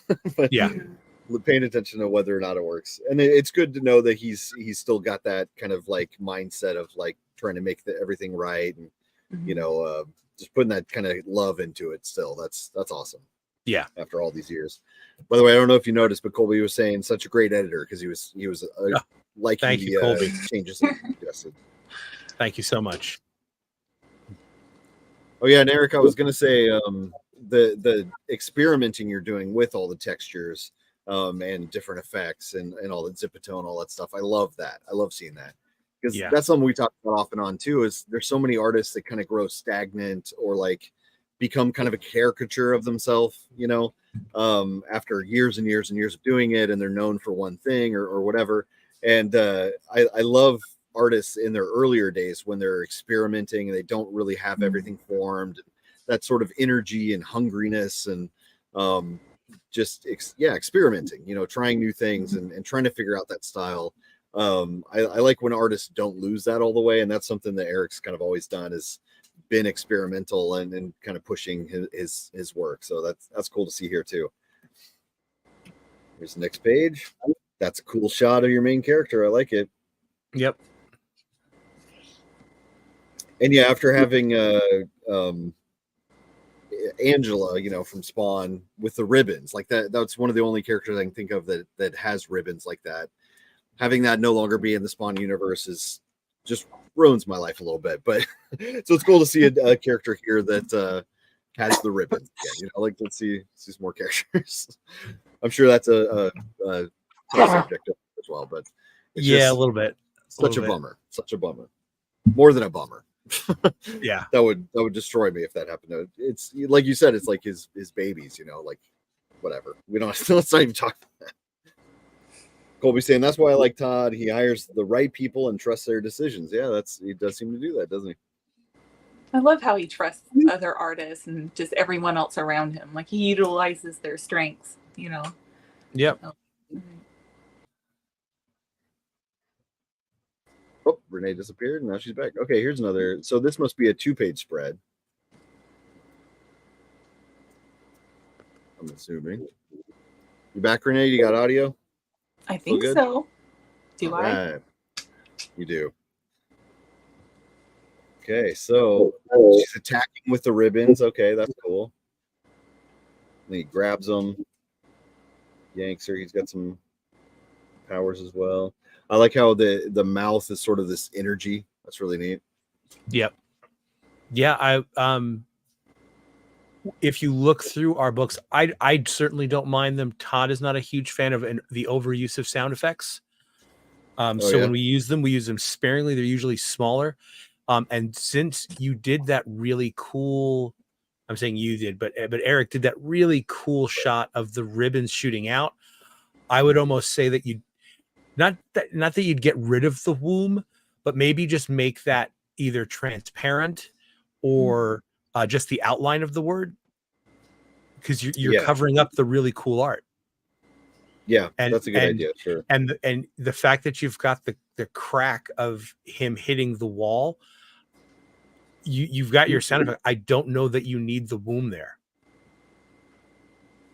because the art, to me, that art is very clearly selling the shot. Yeah. Yeah, no, that's a good point. That I used to I kind of dabble more with sound effects these days in my own books, just because they're kind of fun. But that is something I tried to do a lot when I was first starting out lettering. That's where I got my start at Image, was lettering. And I hated covering the art, so I would like try to tell the writers, like, we don't really need the sound effect. Like, you see somebody shooting, you don't necessarily need blam blam blam blam blam blam all over the panel when you can see that they're shooting. You know, you hear it in your head, you see the effect. So yeah, that's a good example of that here too, is you see that energy, you see the flow of it, you know, he's getting hit, so you don't necessarily need the womb. Yep. Yeah. Yeah. Point. I just think the art on this page flows so well. The two panels in the middle, I like the IE, and then the in the last one, you don't need the balloon. You just dropped it in the dark, which is great. Yeah. And then again, I like the lettering from the monster. I would just maybe put the tail pointed to the mouth. Yep. Yeah. Good point there too. Yeah. Yep. Just have it going right there instead of to his eyeball. That's something that, I can't think of the book now, but there was a lettering book that was the first time I'd ever heard anybody kind of make that point, was you want to go into their mouth instead of just some random part of their head or their arm or their chest or something, which once I read that, I started noticing it in comics all the time, just word balloons going to random parts of characters and stuff. So, ooh, that's a good looking page. I like this. I like that final panel there. Yeah. See, now to me, that's a panel where the crash works. Yeah. It because it's thinner, so it's not really covering up anything, and I like that it's kind of over that arm a little bit. It's selling that that's the violent act. Yeah. Yeah, and it fits in with the art well there too. Yeah. And now I want to read this book, because is that an avocado in the middle? I don't know, but it's I love it. Could be. I really do. Yeah. Yeah, I'll have to. I wish Eric was. I guess he might not be here. I was hoping he was going to be here for it is kind of probably late, but yeah, I would love to know more about the story and stuff and find out what these characters are and what's going on here. Could be an avocado. Let me see if I can get my camera working here. Do you have any general advice for page layouts?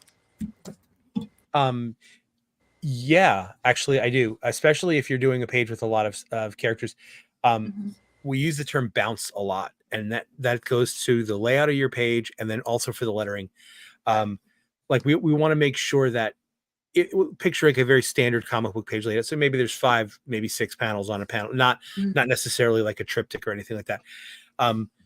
You want to make sure that your balloons are going back and forth. You don't want everything lined up, because it gets boring. Even if that's the way the conversation is flowing, if they're all lined up on the same side of the page or on the same side of every panel, it's a little bit boring. You want your eyes to move around. Same thing with art. So if you're seeing a panel where maybe it's just the whole point is there's a conversation happening between Sam and Twitch, and they could be in a diner. And Todd will always say Greg Capullo is one of the best artists to do that, because he knew to move the camera around. So if you look at some of the early Greg Capullo stuff, even though it might have been 2 pages of just a conversation between Sam and Twitch or Al and Wanda or Al and Terry, he constantly moved the camera. So if you just took away all the words, you took everything, and you just looked, there's never 2 panels where the heads are the same size. Yeah. Now there are ways to do it. You know, Ryan Otley was notorious for like repeating art in Invincible, but that was the gag, and it worked. You know, he would just repeat this. So there are artistic ways to do that. But if you're doing just your regular book, like Todd will say it all the time, because a lot of time the artist will just send in really rough sketches first. so we can start lettering early and start scripting out to the art. And I'll be like, hey, just, you don't have to change the thing, but just pull them forward in the third panel, because then their heads are going to be bigger than what they were in the second panel, even though they're in the same position and they're still just having the same conversation. Instead of just drawing them in a different position, just pull one further. So that way, again, you're getting more bounce on that page. The art's changing up a bit. This is a great page to illustrate that, because you've got the creature slamming against the door. So he's small. You've got the avocado creature, and then you've got the giant, I'm assuming, fish monster at the bottom. So you're getting a little difference to a lot of those different perspectives, even though they're all different scenes. But even if that was like the same scene, just moving that camera around gives a lot more dynamic. Not just because a lot of people think when you say, oh, make your pages more dynamic, it means like drawing Spider-Man like Todd did. You're just putting like crazy poses and stuff going everywhere. Yeah, that's not dynamic. That's still just a static image. The dynamic of it is he would pull that camera in and out all the time. The first time I went to a con with him was San Diego Comic-Con. I had just started there, and I heard somebody say, you drew some of the best New York City skylines in your Spider-Man book. And he goes, yeah, what are you talking about? I never drew a New York City skyline. Go look through any of my Spider-Mans. Find me one page where I drew the New York City skyline. I don't want to draw all those buildings. So he goes, so every time I had to have him swinging around, I'd pull him all the way to the front of the panel. Yeah. So he was right up at the front, and I'd draw Spider-Man, and then I'd put a little bit of New York City under this elbow, a little bit under this elbow, and then a little bit behind him. And then I only had to draw a couple of windows and maybe a bridge in the background. But I never drew the New York City skyline. He goes, the last thing I want to do is spend all day drawing windows on a skyscraper. Yeah. And you go back, and they recently put out those big IDW artist editions, and they did Todd McFarlane's Spider-Man. So I went through it one day with him. He's like, see, never did a full city. He goes, if I had to do it, I just pulled him right up to the front of the camera, and you barely saw it. And that's why I put him in stupid poses, because I needed to fill up the page. Just put a leg wherever to cover stuff up. That's great. Yep. And see, that's a good bit of advice for artists too, is if people, because I think of his cityscapes as being really good too, but if other people are doing that too, where they're like, oh, I love his cityscapes, and he's not really doing it. He's kind of finessing it in a way that makes it feel like you feel the city, because he would do great like those wooden water tower things, like stuff like that, those details that make you feel like, oh, this is like lived in, like this is a real place. But that's all he has to put is that, because you don't need every single window and every single brick and all that stuff, because that's just not as important. The environment. The story is. Yeah, right. It set the environment. You knew where you were. That was why he did that. And he loves to noodle details. So instead of drawing just, pulling out the ruler and doing all the windows in the correct perspective, he could just do the water tower and then just sit for a couple of hours and noodle all of the knots and stuff on the wood. That's why and he said, I love inking Greg Capullo, because I can just sit there and noodle all day on all his little lines and just give so much and just play around with it. And that's what he likes to do. That's great. Yeah, it definitely seems like one of Todd's biggest passions is inking, and I love that about him. It's like, he loves all these years, no matter what, he's continued inking, even if he isn't drawing or writing or whatever. He seems to keep inking, and he still adds all that flair and stuff into stuff, and I love it. So that's great. Here we got Colby saying, as someone who loves conversation in comics, that's great advice for a writer to keep in mind. All right, great. All right. Yeah. What you were saying about the different sizes of figures, that's something that Renae brings up on here quite a bit too, is just making sure, that you vary the sizes of characters. Did you vary the shots? Yeah. She's smart.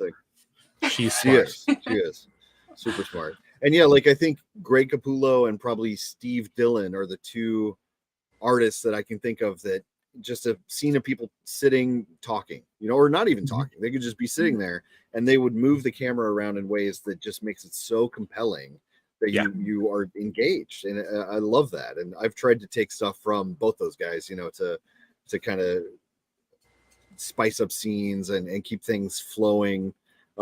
where you know, a lot of people, especially in the early 2000s, when comics were starting to kind of want to be movies, you know, they did start doing all the wide panels and the repetitive kind of shots, and you know, maybe a character's moving around a little bit, and that's cool as like sort of a gimmick in a way if it works in the story.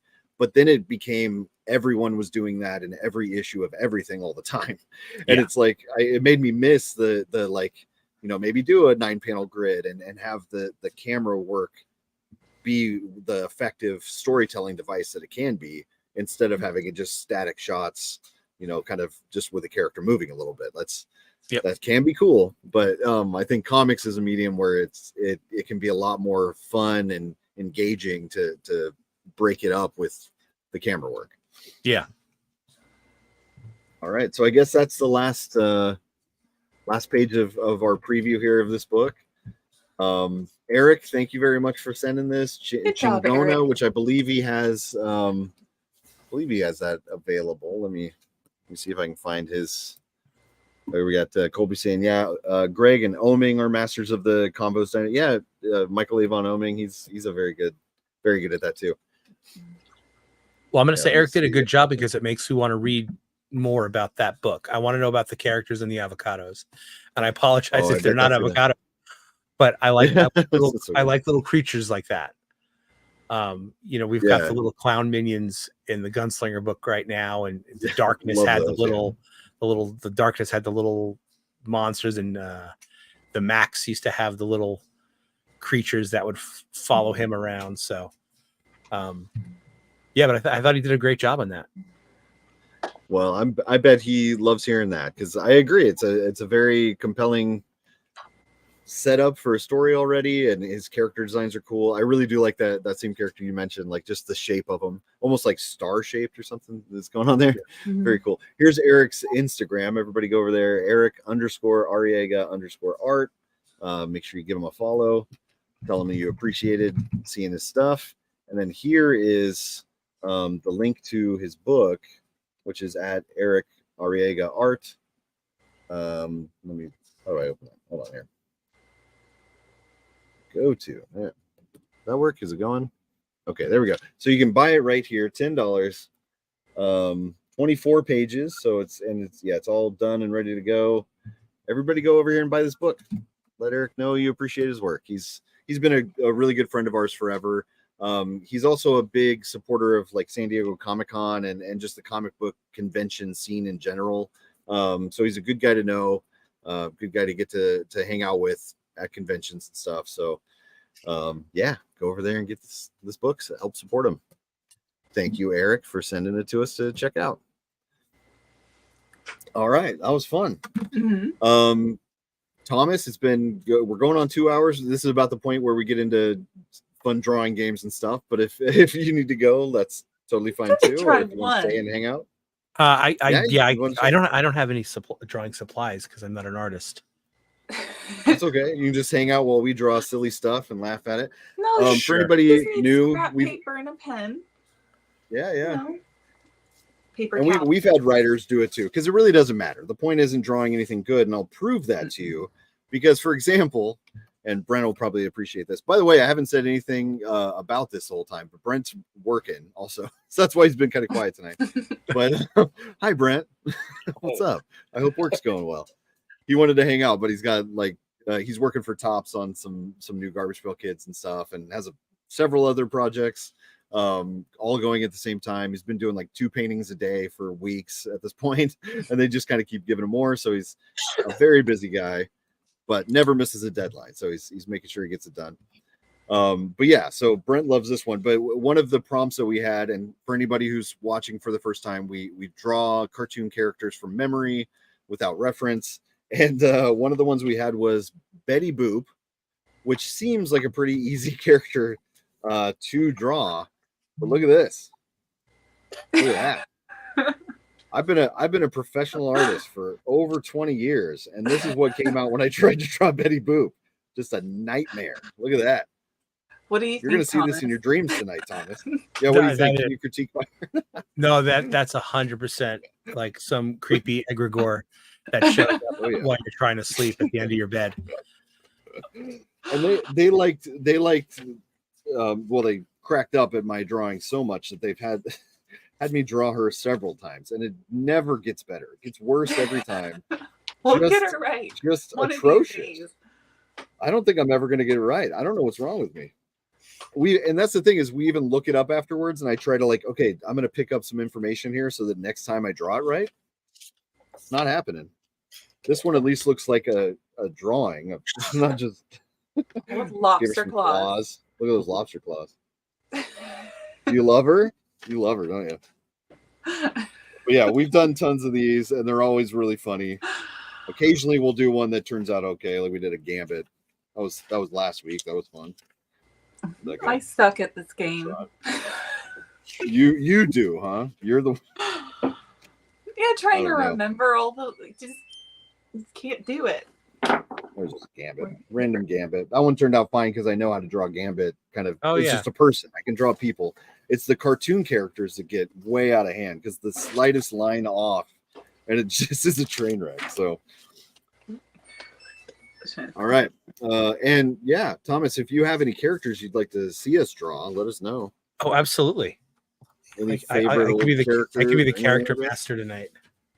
Yeah, sure. Yeah, that's a good idea. Yeah. I want to see you do one too, if you feel like it. Yeah. I will see. I will give you a character, and then I will go find a piece of paper for the next one, while you guys are drawing the first one. Okay. Sounds good. Oh, I think I forgot my art supplies. Of course, 1 second. What character are you thinking? It could really be anything. So since you have me on, I think I'll pick somebody from the Spawn universe. Yeah. And I'm ready for that. Okay, so how about Haunt? Oh, that's a character I've never drawn. Okay. Gotta look, or I can't look. Yes, we do. Wait, is this but one, you might not even know the character, huh? Or is this one just drawn something cool? Because I like that too. How about for Renae, since you might not even know the character, we let you look it up, but you can only look at it for like 2 seconds, and you got to close it. All right. What was the character's name again? Character's name is Haunt. Haunt. Oh, the Haunt. Oh, we got a question here for Thomas. Also, Colby was making fun of my Tim Burton's take on Betty Boop. It does look like that. It does a little bit, yeah. Last question for Thomas. How have comics changed since you've been making them, and what changes do you foresee in the future? Good question. One of the big changes I do see, and this is because, I mean, this is also going back just working in the retailer side of things. There's every, I would say, between 5 and 6 years, there seems to be a focus where all of the popular people are the writers for a while. Yeah. And then it becomes all the popular people are the artists. So I think we're right at the cusp right now, because if you remember, like back when Marvel had Bendis and Matt Fraction and Jonathan Hickman and Jason Aaron, and they were like the figureheads, and they would do the Marvel writer retreats, and everybody was just buying the books because of the writers, and it didn't really, the artists weren't the key. And then it switches, and then you've got people like Jorge Jimenez come up, and Greg Capullo, and then it became, oh no, I'm buying the book because of Greg Capullo. And I definitely saw it ebbs and flows every 5 to 6 years.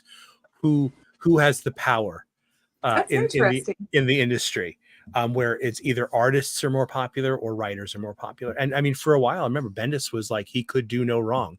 His name's on a book. It sold gangbusters.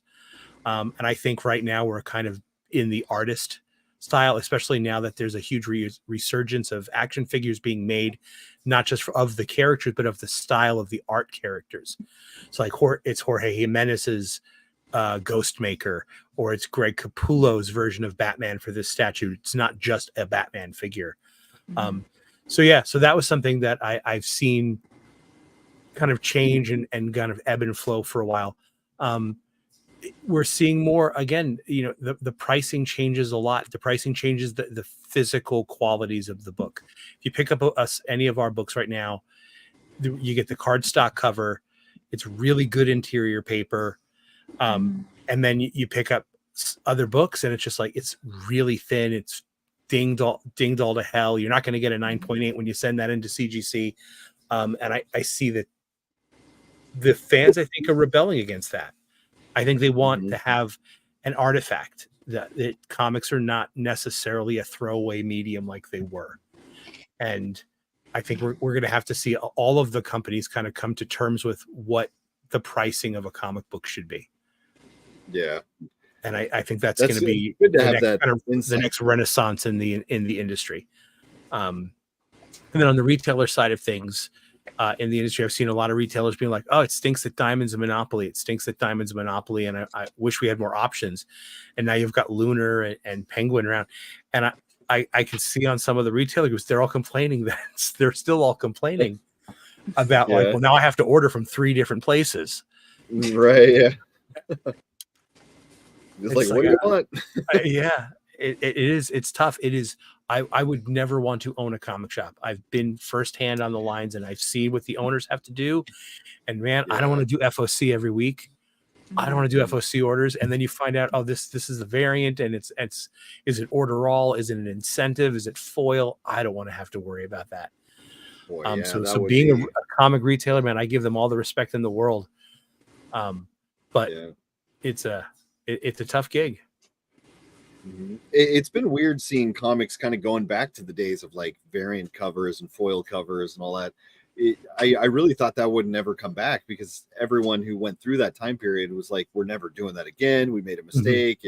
It messed up comics. Everything almost went bankrupt because we pushed too hard on that collector market, and took advantage of it. And I think for the most part, they're being more careful. I would hope, but it is interesting to see them dabbling in that stuff again, and hopefully it doesn't get too out of hand, because that goes the wrong direction, and it is hard on retailers and on fans and all that kind of stuff too.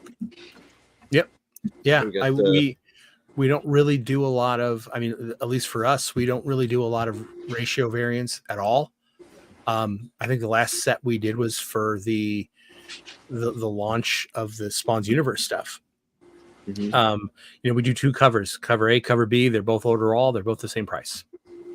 And that's so you guys seem to be doing it in a really good, organized way. So it's like, even if you have a lot of covers on something or a special cover, it's, I don't know, it just seems more organized than a lot of what other companies might be doing, where it's just chaos of like every book has every cover and every type of thing. It's that's completely, that's just Todd. That's all on Todd. I'll give him all the credits. He's just basically says, I want anybody to get any cover they can. If they like cover C, I want them to be able to walk in to get it. Now, again, for a big book, for the big launch of the number ones, we did some extra stuff. When the Batman Spawn book came out this past year, that had ratio variants, but again, that was set by DC, not us. So they chose that. But for our books, we just did 350. And people were like, "Oh man, they're gonna have so many ratios. There's gonna be a 1 in 1,000 for sure." I was like, "Nope." Even Todd's, just his black and white unvirgin cover. It's order all. Buy it if you want. And that's how we want to do it. Speaking of, I've been loving the black and white Spawn covers. Like I got several of those, and it was kind of like you said, like I'm able to, when I go into the comic shop, they've been holding Spawn for me, but then they have been getting every cover sort of, and allowing people to pick like which one do you want. And I like that, because that reminds me of the early days of, when I got into comics, because they would have kind of everything back then. Now they don't have everything, but with Spawn, they always seem to have every cover, and I can say, oh, I'd like that black and white one, or this one or that one. And they always sort of have that ready to go. And I think it's because of the way you guys are handling it, because other books, they don't get, variant covers of them or any of that. Like they don't supply or stock up on it. They just kind of get the one thing and hopefully it sells. But with Spawn, it's like they know they're going to be able to sell each one of those covers, because every one of them is great. And one person might like a black and white one, and then one person might like the like some of the 3D art that what's the name of the artist that's doing Bjorn Barron. There we go. Yeah. He does the sculpted covers. Yeah. Yeah, we just try to keep it easy. We just try to keep it simple. And you know, it's cheaper as well. They can order a couple extra books because it's cheaper to get our book because we don't charge as much. True. Yeah. See, now that's all smart. don't get me wrong. There are retailers that have asked point blank, you guys need to raise the price because I want to make more money on the books. Like they don't make as much money on a $2.99 book as they do selling a $7.99 book per se. Our thought is, well, you're probably going to sell more $2.99 books though. You know, that those numbers are not going to be equal. So for now, we're going to keep them all. I mean, there's a few books that are going to be launching at $3.99 because they're like double-sized first issues and kind of stuff like that. But all of the regular ongoing stuff is goes back to $2.99 once the series starts. That's awesome. That's awesome that you guys are doing that. We'll do that for get moving on my haunt here. We'll do that for as long as we can. Yeah. Well, just the fact that you've done it this long is pretty amazing. Oh yeah, I wanted to point out that Ray, what's his last name? Gay. Just Raymond Gay. Yeah. Yep. He's saying you got this, guys. Thank you very much. Appreciate the support. And Joshua Gaiman, hey guys, just dropping in to wish you guys good luck with tonight's show in progress. Thanks, Josh. Appreciate that. Josh. Oh boy. Oh yeah, Colby, are you going to be joining us tonight too? He says my haunt drawing is going to cause me to lose my pity point I already have. We do kind of just give you a point right off the bat, don't we? No, I can't wait to see what you do.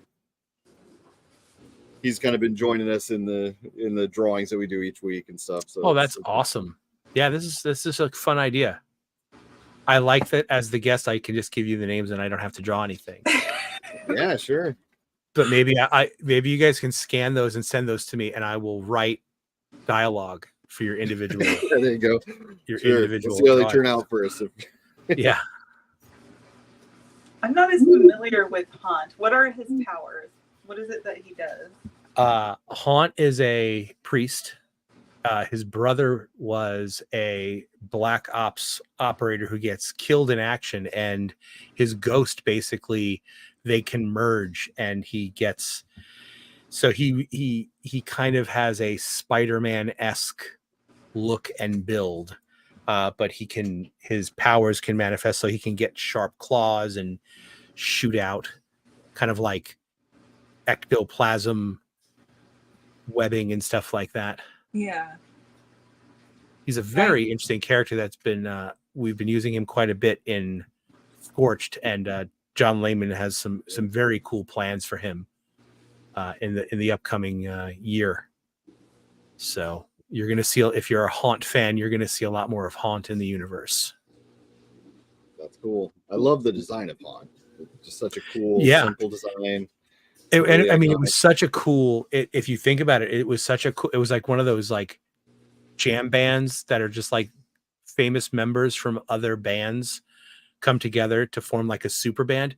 That's what this was. So this book was a book put out by TMP, but it was co-written by Todd McFarlane and Robert Kirkman, and then it was co-drawn by Greg Capullo and Ryan Otley. Yeah. So Greg would do all the layouts, and then Ryan would go through and do all the finishes.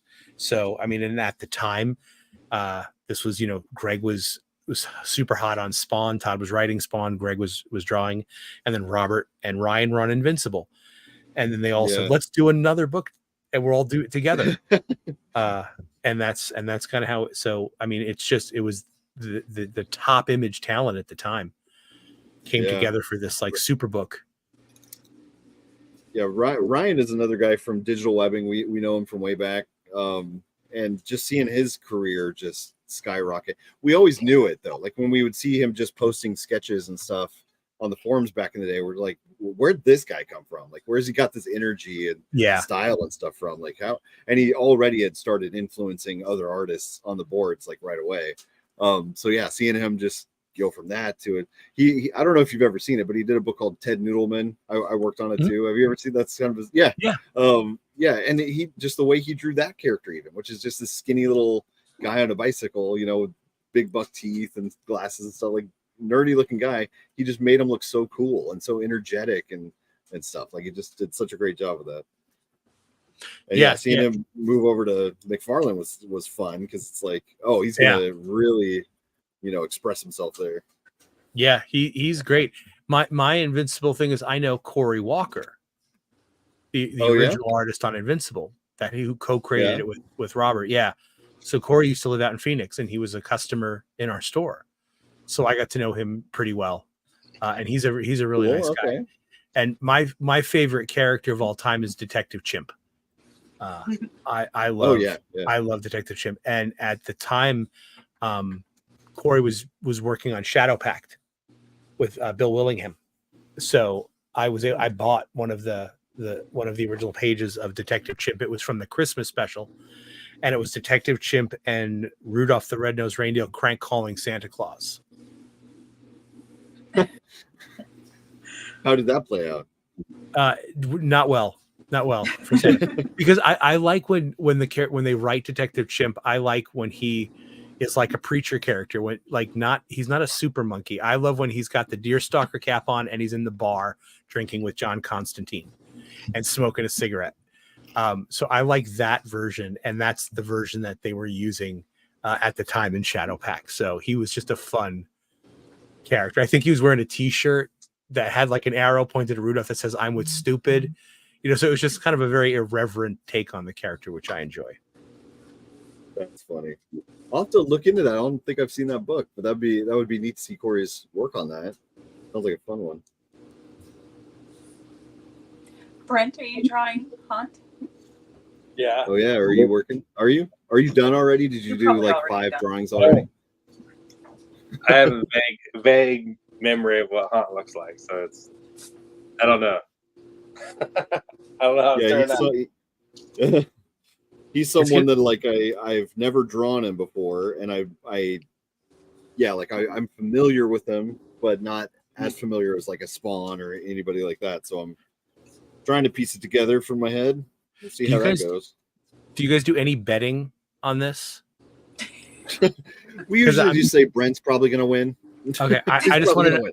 I want to know what the odds are that when we see Ray's, it's like a perfect Betty Boop. Like he just gets Haunt so wrong, but we're like, that is literally a perfect Betty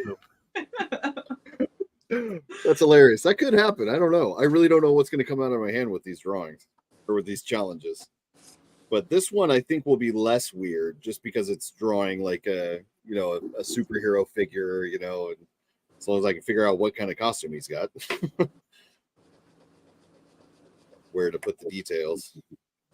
But yeah, boy, the cartoon characters just come out wrong every time. So wrong. Yeah. We've done like Garfield and Snoopy and Calvin and Hobbes and just tons of them now. Probably like hundreds of characters at this point, and none of them are right. Not a single were all one. Monstrosities. Like they just did not end up. No, yours all look. Okay, so no, I'll fill you in. Brent basically draws them all perfectly, especially if they're an older cartoon, because his style just instantly fits in with that, and so it looks like, oh, that's just a real drawing of that character. Renee's always look really, really good, really finished, good drawings. Typically a little on the Sonic the Hedgehog side of things, because that's her earliest kind of influences for cartoon characters, right? It just comes out. Yeah, and then mine are just chaos, nightmare fuel, just totally wrong. Uncanny valley of cartoon characters. I tried to draw the Yeti from Rudolph the Red-Nosed Reindeer. Oh yeah, did we do that? Oh yeah, that was a good one. Yeah, see, and it looks great. It's like even if it isn't. Yeah, he is very ripped in that drawing. Good grief. All right, so Colby has sent his in and said he gave up on the body. Okay. I look forward to seeing that. I won't look at it until after I'm done with mine, though. I better hurry. How are you feeling about yours, Ray? What's that? How are you feeling about your drawing? Do you feel like you... My initial start here is going okay. A little bulky. I'm not sure what the details of his face mask are. I know that's what I sort of see it in my head. There is something specific about his face mask, 100%. I know there is. Which is? I know there is. What is it? Did you look, Renae? I look. I can't tell which one is like the one because there's so many different versions. But I'm doing the best I can. So we'll see. Ugh. Trying to draw well and make it accurate is killer. Yeah, this is always tough to do. Yeah, I know. Okay, I don't want to give anything away. I don't want to do any spoilers here, but I know something's going on with his mask, and I will get it fixed. Maybe. But we can't do an hour-long gambit. Right. I know. I took way too long out of the gambit. I don't even know why it took that long. It didn't turn out that good. Here we got Colby saying, I can't do actual drawings, just 2D images. Well, that's what we're doing. We're making 2D images. I think you're doing just fine. Oh boy. So who's your favorite character in the Spawn universe? Good question.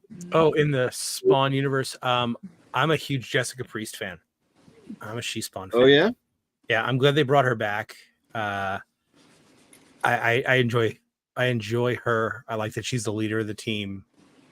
I like that Todd being married and for so long to his high school sweetheart. There's a very big kind of she's been involved. Like she was listed as the original editor in chief. If you look at the first few issues, she's listed on there until they got to the Billy Kincaid issue. And she was like, "Oh, I can't do this anymore. I can't do this anymore." But like, yes, are there characters in the book that are sexy? Yes. I mean, that's just comics nowadays. But like, I like that Todd and I both have the same opinion. It's like, nope, Jessica's never going to have a boob window. We're never going to do TNA shots with her. Like even she's got like the cat suit on, the Spawn cat suit, but like she wears her jacket. So she's always got the jacket on as well. And I kind of dig that for that character because she's just too cool.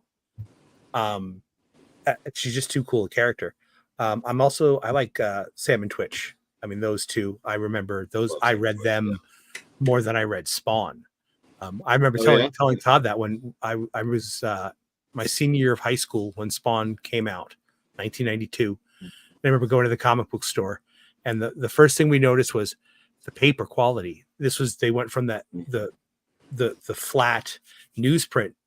Image was the first company to do the glossy paper. So looking at it and seeing the colors and how bright they were, it was like, whoa. The second thing was the cover price was $1.95. And we're all going, who's buying $1.95 comic? Forget that. Yeah. Was that high at the time? That was very high at the time.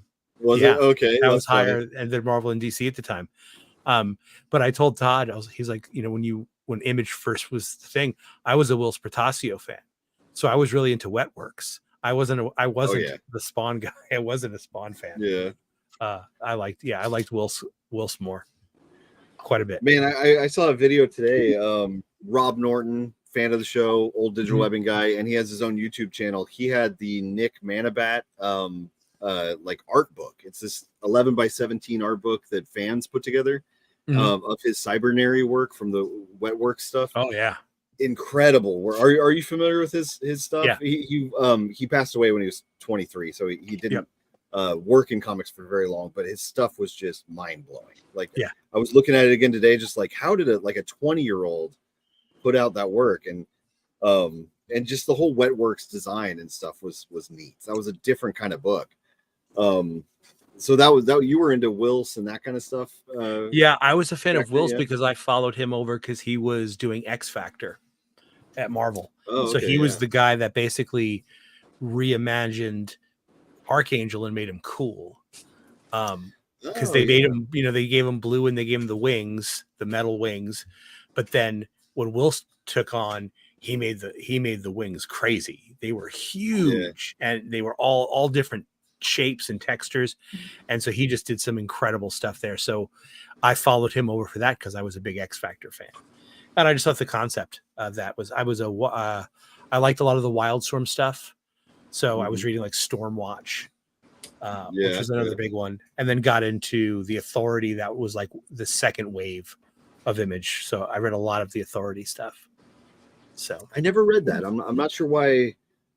I think it was too realistic or something at the time. Like it was. Yeah, that was yeah, they were talking about stuff, but yeah, Mark Millar and Warren Ellis kind of set the tone for that. Sorry, my chair keeps lowering here. So yeah, big fan of those guys. But for Spawn characters, I like Plague Spawn. Super cool. That was because I came up with that idea. Did you? So for Plague Spawn, okay. Yeah. So well, I dig. Round of applause for that. All right. I dig Plague Spawn quite a bit. So yeah, he's very cool. Man, that's neat. So you kind of helped create that character. Do you? Yes. Like, so what that was we needed a cover, and Todd was going back through like just old emails, and he found this really old sketch that Greg had done that never got used for anything, and it was of that. So if you look at the character, if you remember, for a while Al Simmons was dead, and there was another guy that took over as Spawn, and there was a time where the suit was kind of like rebelling against him, and so it was developed, like it didn't have the cape and it was just the spikes, and it was like fighting him. Oh yeah, the spikes. Yeah. So this was kind of like another sketch that Greg had done in that vein when they were coming up with, I guess, the look for the new suit when Jim Downey took over. So Todd's like, I'm gonna ink over this. This is like an old pencil thing. I'll just ink over it. We'll make it into a cool cover. So we made it into a cool cover. And then we colored it a little different. And I said, well, what, instead of, because the suit doesn't look like this. And Todd was trying to figure out a way to make it, well, could we have it happen to Spawn in the book?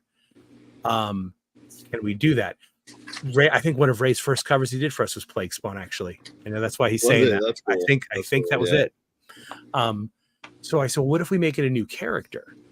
And he goes, well, what could it be? And I said, well, what if this is the prototype? What if this is the first Spawn? That's why it's more animalistic. And the story became, it's because when Malbolgia created it, he just used infernal energy and said, here it is. But even he couldn't control it. It was too powerful. So that's why he said, oh, we've got to, so then it said, well, we've got to bond it with a human host, and that will temper it, and then it'll be controllable. But they just hid this original Spawn, the very first Spawn, in the depths of hell, and it escapes. And that's why we got Brian Haberlin, who's world famous colorist and artist, and wrote some Spawn for a long time. We're like, hey, let's change the coloring up, and he ended up giving us a bunch of versions, blue, green, and we really liked the red, because Spawn's always been like this green power. Mm-hmm. So we did the red. So it just became like Plague Spawn was this kind of like primal force of nature. And we talked about like, oh yeah, and we can have it like if you get poked with it, like because he's got the quills, like you just start to rot and die. And it's not that he's a villain where he's going to be like, I'm going to get you. There's nothing there. He's literally just a force of nature. I want to go this direction. Everything in this direction's just going to die. So he's a very powerful, which is different from a lot of the Spawn villains, because they've always been these, even the demons have always been these like demons with plans, demons with kind of intelligent, and and this was the first one. It's almost like, it's just like, what do you do? It's just a shark, so he has no real reasoning behind it. Being a force of nature, that's, again, Colby, I agree, that's what would kind of set him apart. It was just like, how do we can't reason with him. Even the Hulk to some point you can reason with. Right. And this was just calm him down, So that's how that came out. It was, again, we found the sketch, and I ended up just coming up with a backstory, and it ended up getting used when Sean Lewis came on for the Scorch title. We had just put that character on the cover of a couple of Spawn issues without really thought of what he was going to be utilized for. And Sean was like, can I use it? And I just said, this is what he is. And that's how we kind of set it up.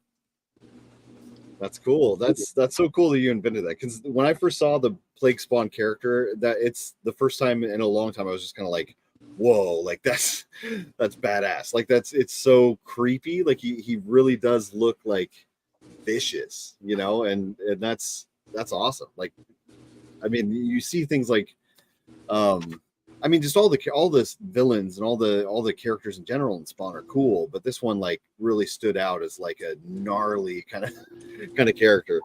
Yeah. Hey, there's Eric. Eric says, "Hey guys, I saw your review of my book and I really appreciate it. Thank you so much. And I'm taking those critiques very seriously. I appreciate them all." That's awesome. I'm glad you were able to see it. I wasn't sure if you were around or not, so yeah, that's great. I dug it, Thank Eric. you very much for sending it in. How close are you? I'm not as close as I should Are you be. done, Brent? Listening to good stories. Yeah. Brent's probably very done at this point. All right, let me kick it But up. I don't know how close I am.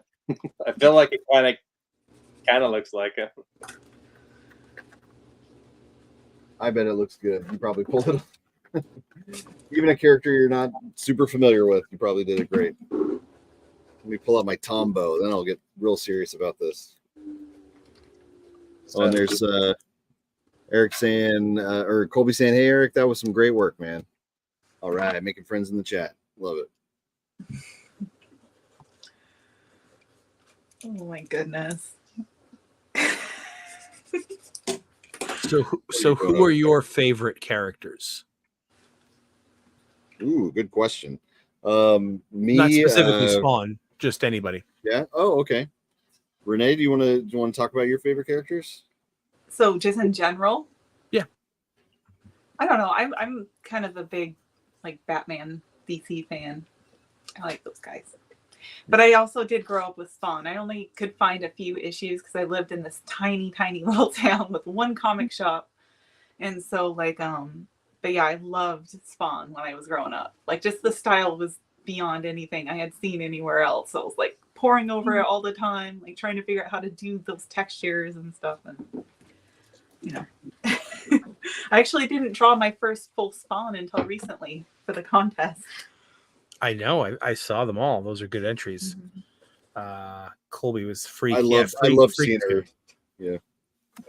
I loved seeing her draw on Spawn because, like I said, I've been a fan forever, and I've loved her art forever because we work together on stuff. And they usually put me on like girl books, you know, with a female lead, which is awesome. But I never really get to draw the gore. You know, like I love horror and gore and all that stuff. So they were fun. Real good at horror. One of the creepiest things she has drawn. One of the creepiest things I've seen in comics really is in The Legend of Wonder Woman. There was a part where young Diana goes into like a cave, and then just out of the shadows is this face with sort of these weird eyes. I'd have to pull it up. I don't have it handy, but just these weird looking eyes. And then it becomes this giant creature as it comes out of the shadows. Like you think it's just a human or something, but it's this big. You want to explain it better than I'm doing? Because it was based on mythology, wasn't it? Or creature. She's on Themyscira, you know, so it's like old Greek creatures and stuff. Mm-hmm. Like when I wrote it, I wanted to be all like, you know, a little pocket of Greek lore or mythology. So yeah, it was like a creature with a scorpion tail and I don't know. I'll have to find it. Super cool. Yeah, but it was one of the creepiest things ever. No matter what book. Yeah. Like I really wanted to draw Malbolgia. But I'd love to see that too. Mm-hmm. At least I got a Violator in. I always wanted to draw him. So. Yeah. There were a lot. There were a lot of Violators. He seems like a fun character to draw. He's always. I've got him right. I've got him right there. Look at that guy. Oh yeah, that's the new big one. Yeah. He's just hanging out, judging our art. He's hanging out. That sucks.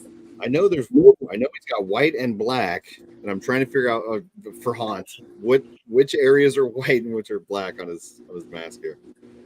Oh, it's gonna be great. Yeah, it is.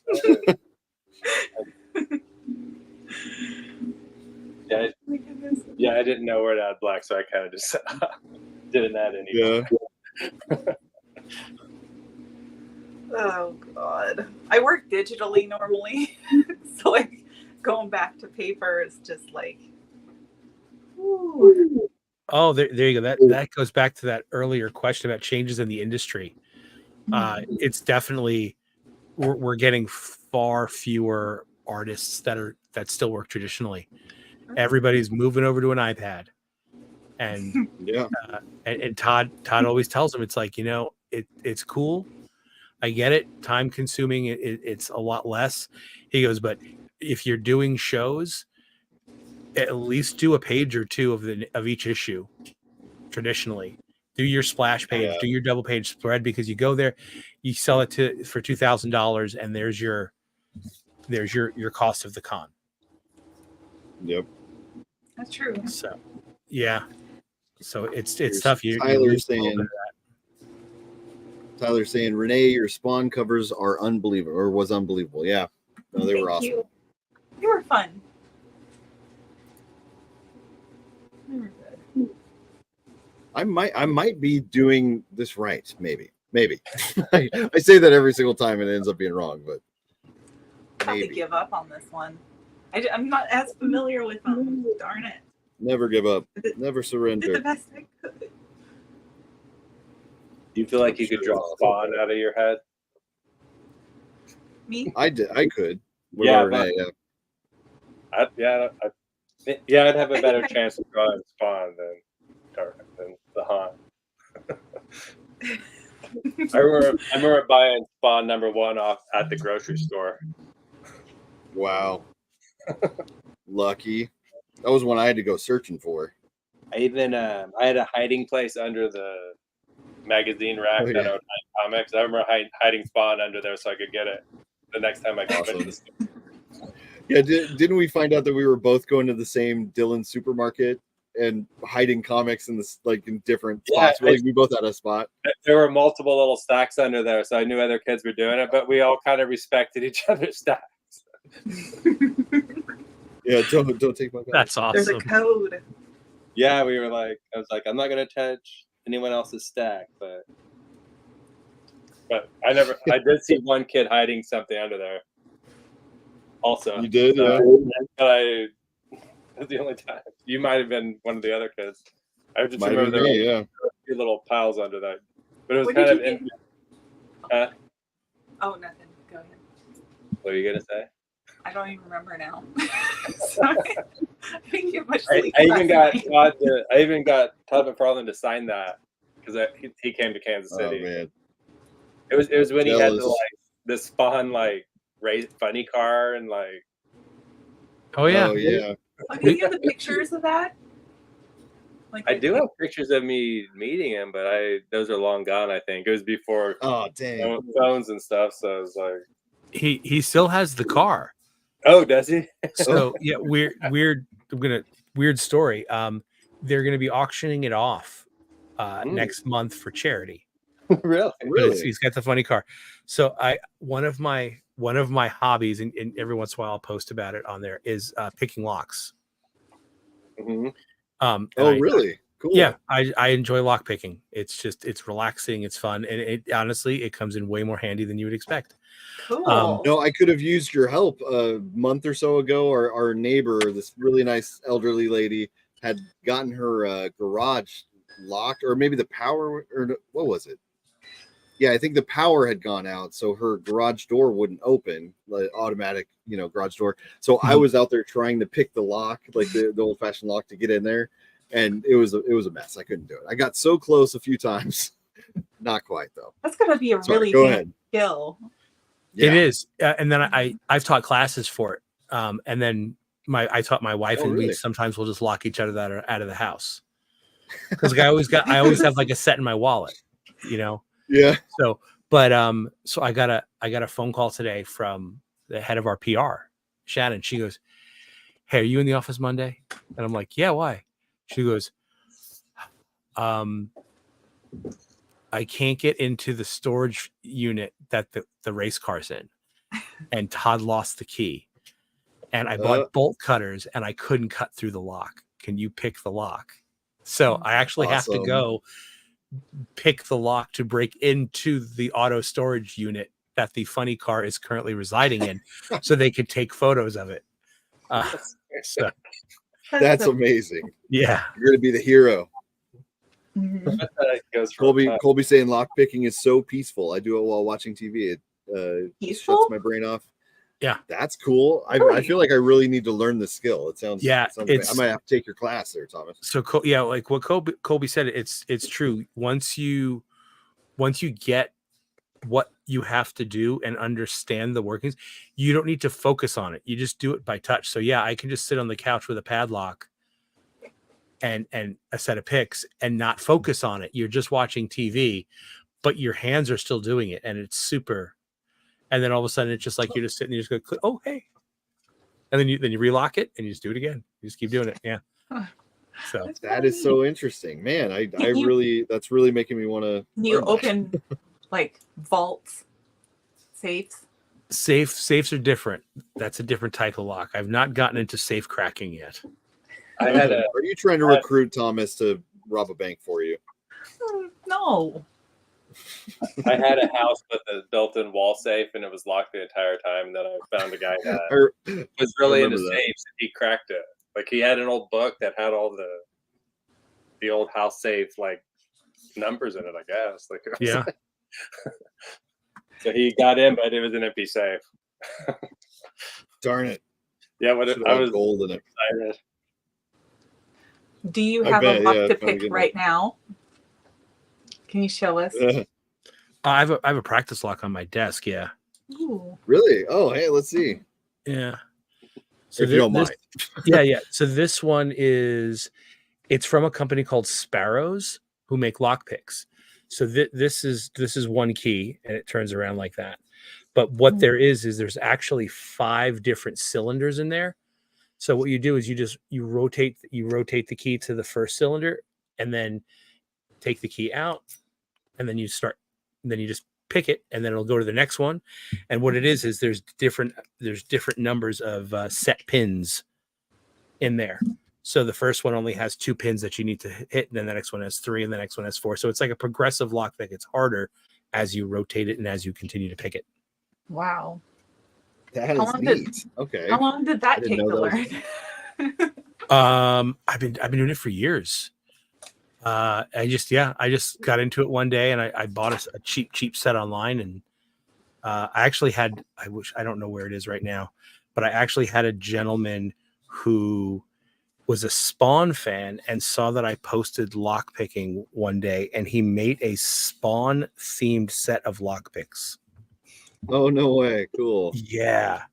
I don't know if it's in this box or not, but yeah. So then I did that, and no, it is not.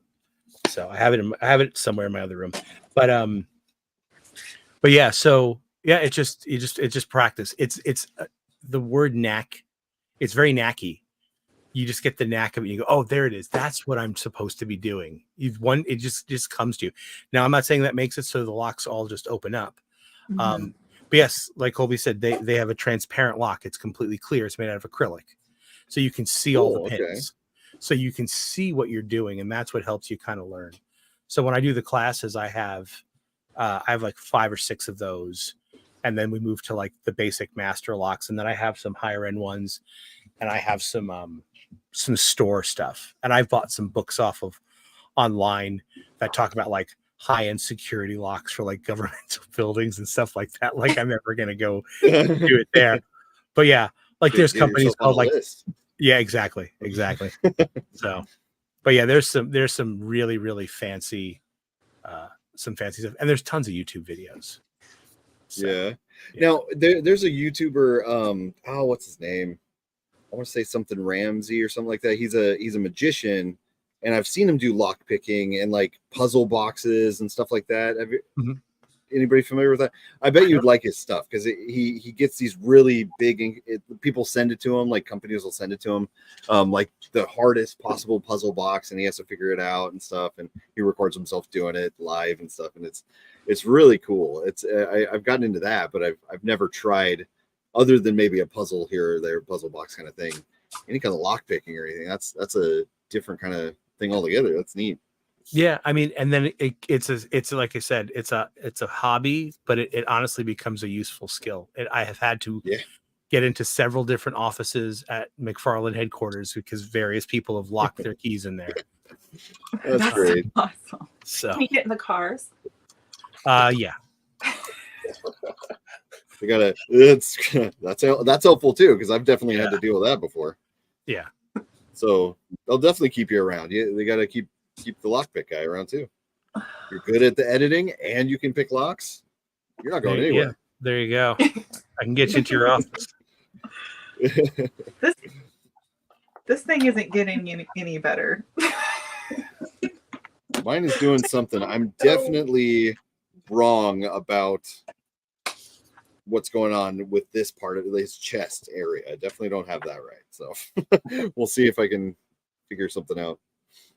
And I gave him a dang big head again.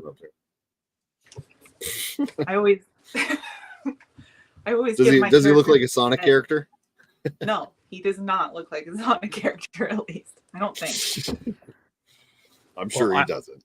I'm gonna ask how much longer you guys are gonna need because it is approaching 11, which is my bedtime for early morning meeting tomorrow. Sure. I will stop here very, very shortly, and then we'll wrap this up for you. Do you want us to show ours? Yeah. Do you guys want to? Yeah, you want to start here? Brent. First one. Start with Brent. Let's see how he's won. Before everyone's done. I'm done. I'm not drawing any. I've got the figure done, so I won't spoil anything. Nice shirt, by the way. Oh, cool. Whoa, neat. That's a cool design. Damn it, that's way better than mine. That's super creepy. Dude, he's creepy looking. Yeah, I just said the same thing. Creepy. Oh, man. Yeah, that's cool. See what he looks like because I can kind of picture a vague. I won't say anything until everybody's done. Yep. Tyler's. I just want to say, Tyler commented. I was going to say this is one of the best guys to watch on YouTube. Is the lockpicking lawyer. Oh yeah, lockpicking lawyer. Okay, cool. He is incredible. He's arguably the best lockpicker probably on the planet right now. But this dude's a real lawyer out of New York City, but he never shows his face, and he's also got a very soothing voice. So nobody knows who he really is, but he will buy like any kind of security high thing and then just say like, this is garbage. Watch. He's like, I will pick it with just a butter knife and a ballpoint pen. And then he can do it. He puts up and he is absolutely amazing.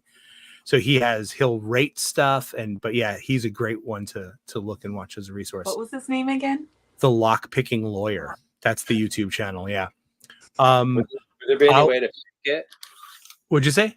Could you fake picking a lock, or is that you could? But one of the things that the community does is they make challenge locks because if you get a good lock, you can pull the core out and put your own pins in. Yeah. So what they do is then they start sending those around. So people will send him challenge locks. So like, and he won't open the package until like because he doesn't want anybody to think he's doing it. So he's like, I got this one in. I'm breaking the seal. It's wrapped up in duct tape. He'll cut off the duct tape. Okay, it's the first time I'm seeing the lock, and then he'll start working on it. And he just does it. He's just amazing. Eric, I will be at definitely at San Diego Comic-Con and New York Comic-Con this year. I don't know about any others yet. Some of our con appearances are going to be based on because I know people have asked about it, is if and when a big movie announcement happens. So we're waiting to see about that. Can you just tell me now instead of making me wait about the movie? Go ahead and tell me. Just kidding. All right, Thomas, thanks so much for answering my questions. Colby says, very insightful. Oh, no worries. Eric just showed up and says we're going to end the show. We probably won't end the show yet. Thomas, yeah, I might just have to leave. Yeah. But we tend to go way too long. You know, we did a stream that was 7 hours once, and it didn't feel like that long. We were just talking and drawing and being goofballs, and it went on a very long time. So you're okay with staying for 7 hours, right? Mm-hmm. Like, all right. I think I could stop there. I'm going to show mine, please. All right, let's Thomas, do it. This is not my best work. This is more a big sketch of a character I don't know much of. Look at his big head. Cool. I think you got it pretty accurate. Yeah, I did. It's super accurate. You got the chess piece right. That's the biggest thing. Man. Is the swirl. Swirl. Yeah. It is the swirl. Mm-hmm. I didn't do it right. I wanted to do all the texture. I saw texture up on his his top part, the white. Yep. You know, but I'll have to try them again sometime. That looks great. That looked great. Huh? I was about to ask a question, but you haven't shown yours yet. Yeah. Okay. Here we go. So mine turned out okay, but I realize now I definitely did the chest piece wrong. I knew it was a spiral, and it's not super weird like Betty Boop, but it's not right either. He went with the ink. I just kind of threw a spiral in there because I couldn't figure out where the black went, but now I see it. The white carries down into the spiral. Mm-hmm. Yep. So it was something though. That was really good. Something. I think it just looks like the way the lines are on his head and stuff. But I couldn't think of any of that. I knew he had something going on there. Maybe it's not right. I don't know. Let's see it. Yeah. Are we? Oh yeah, we got to see Colby's. Let's look at Colby's. We find that. All right, he probably sent that to my other email. One sec. Yeah, so the mask part, the odd piece of that is that there's nothing on the chin and the mouth. Mm-hmm. It's exposed. So Yeah, it's flesh. Yeah. Okay. I definitely knew it was like there was something here, but I didn't know if that was just white or if it was. Yeah, no, it's just his chin. Okay. But Brent did it right. Yeah, Brent did it right because the top part of the mask comes to pointy teeth that kind of cover his top lip. Okay. So you have that it's almost like an overbite a little bit that he has. Yeah. So everybody got some very, very specific pieces, correct? Almost there. If we put them all together, maybe we'll have one full haunt drawing. No, gotta show. And here's Colby's. There's Colby's. Hey, you did good. That's there cool. We got the mask. We got the he did the chin thing. He and totally the spiral. So I think that's pretty good. Good job, Colby. He did the mouth chin. Yay. Hooray for mouth chin. He said, hey, I did the chest piece, just not a chest to go with it. You did great, Colby. You did great. All right, let's actually look at Haunt now to make sure see what we've done wrong here. Where's my tab? All right. I was so bummed. I had a scorch cover, like a scorched cover. And I never got to finish it. I was so bummed. Oh yeah, her drawing of She Spawn. She draws female characters. So it was pretty brutal. There was some motorcycle action happening, and maybe some faces ripping. So anyway, you should finish it. I would love to see it. Maybe. Me too. Yeah. I really liked it. I'm like, dang it, that's a good cover. Anyway, Haunt. That's a similar pose. So there's. Yeah, I guess it's kind of similar. Well, not too much mine. Oh yeah, so it's coming up out of his hand, like it's stretching out of it. That's cool. And yeah, the white turns into the spiral. Oh, and then he's got kind of a. Yeah, there's a little little flare underneath it. Yeah. Mm-hmm. Cool. Okay. He's I'm gonna have to draw him more. He's a fun character to draw. Awesome. Okay, right, so who's more? Yes. What's his move? Oh yeah, we gotta vote. Let's put them. We'll put them all up. And you guys can vote. Anybody in chat, you can vote. By the way, all the new people showing up in chat and watching the show, make sure you subscribe so you can see us drawing stuff and talking to cool people. All right, which one? Who gets the vote? I don't think mine's as threatening. You gotta turn yours into a creator-owned character, Brent. That's super cool. Super creepy. Change it up a little bit. Change the color. Huh? Sort of. It's different though. All right. Anybody in chat actually vote? I could not think of the chess piece for the life of me. Oh yeah, let me see what you did. Did you just leave it blank? Really, I was kind of starting like a Spawn style thing, but never finished it. Oh, okay, yeah. Dang it, Brent. Looks cool though. Your stuff is always so clean and perfect. I know it is. I can't tell if Chad isn't updating or not, but Thomas, do you want to pick one? He's got a pick. Oh, okay. Oh, here we're getting some. So Heather asking, voting for closest. Yeah, whichever one you think looks the best or closest to the character, or usually close. We try to keep closest since we're going based on memory. Colby says, I think Ray got more right. That's my vote. Well, thank you. I very rarely get a vote, so I appreciate it. Eric's going for Renae. Thanks, so Eric. Tie already. Yeah, I will go with Renae because she got the closest to the chest spiral. Yay! That's unexpected. Hey, Renae got it. Awesome. And this is bizarre, but hi, Heather. This is years ago. I mean, like many years ago now. We made a movie called "There's Something's Wrong in Kansas," and we filmed part of it at her farm or her house. And I haven't talked to her in forever. So hi, that's really cool. Heather saying Brent's is badass. Yeah, it is. Mine's great too. Thanks. Okay, 2000. Yeah, it was in 2005. Was she almost 20 years ago? Was she the actress from the airport? Was she the one being picked up from the airport with? No, that was an actress coming in from Hollywood. This was Heather lived in Kansas, and we shot at her like farm. Oh, okay. Yeah. Oh, cool. Oh wow. The car and stuff. I remember the car. We drew in it or something. Wow, crazy. That was we'll have to talk with you more about that here in just a minute. But all right. So I think Renae got that one. I don't know. Renae there. We can. Okay.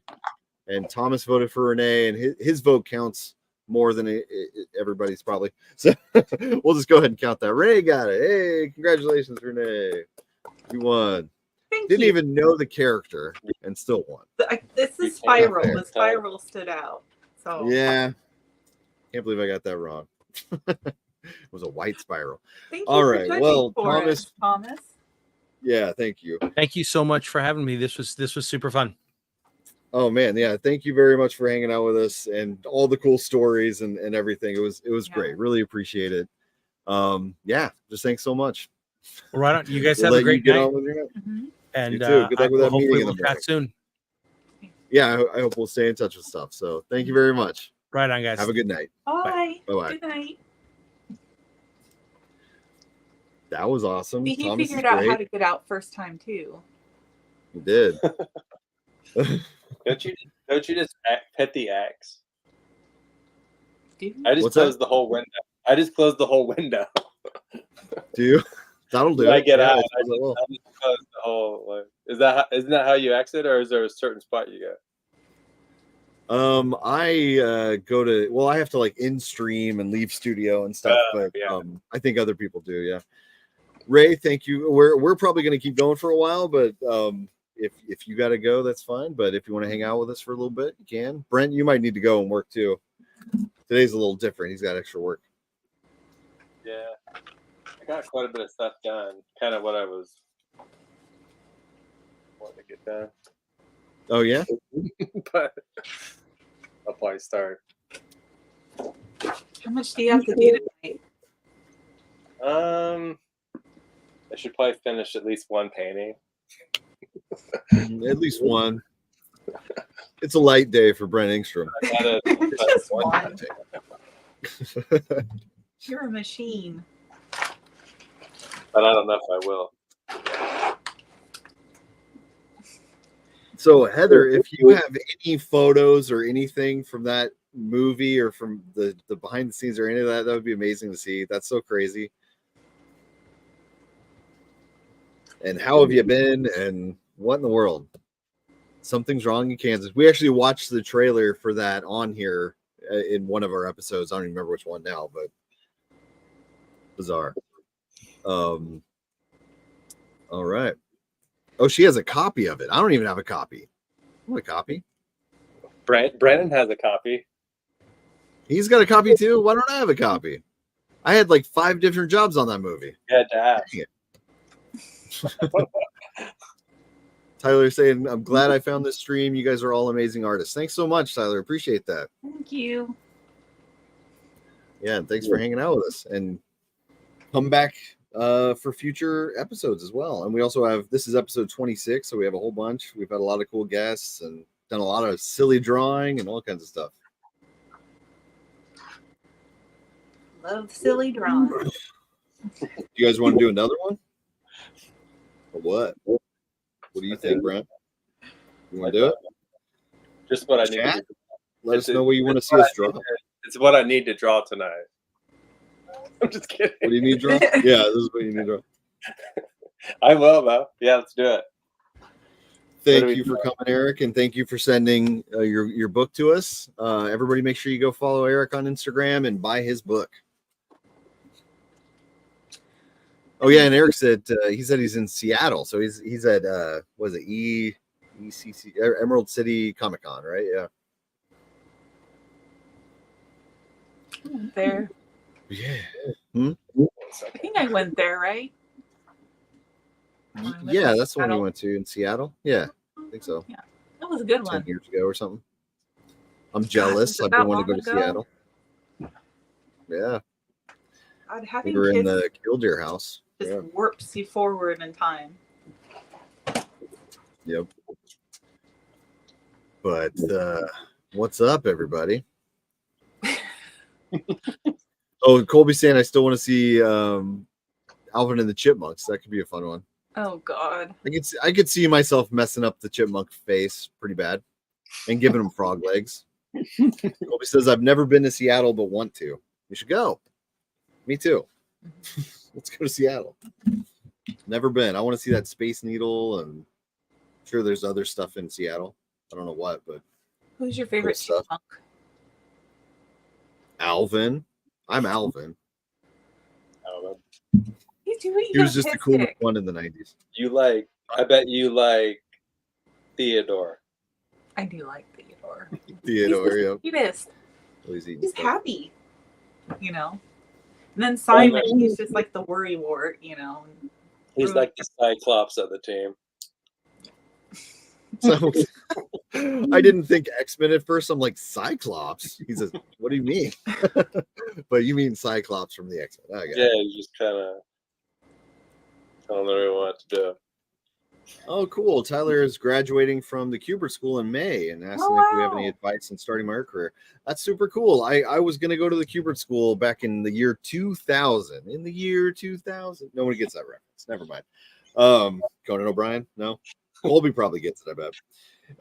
Anyway, that's really cool. So I'm a little jealous of you, actually. I always really wanted that experience of, living there and getting to work with all the other kind of hungry artists, developing our work and all that.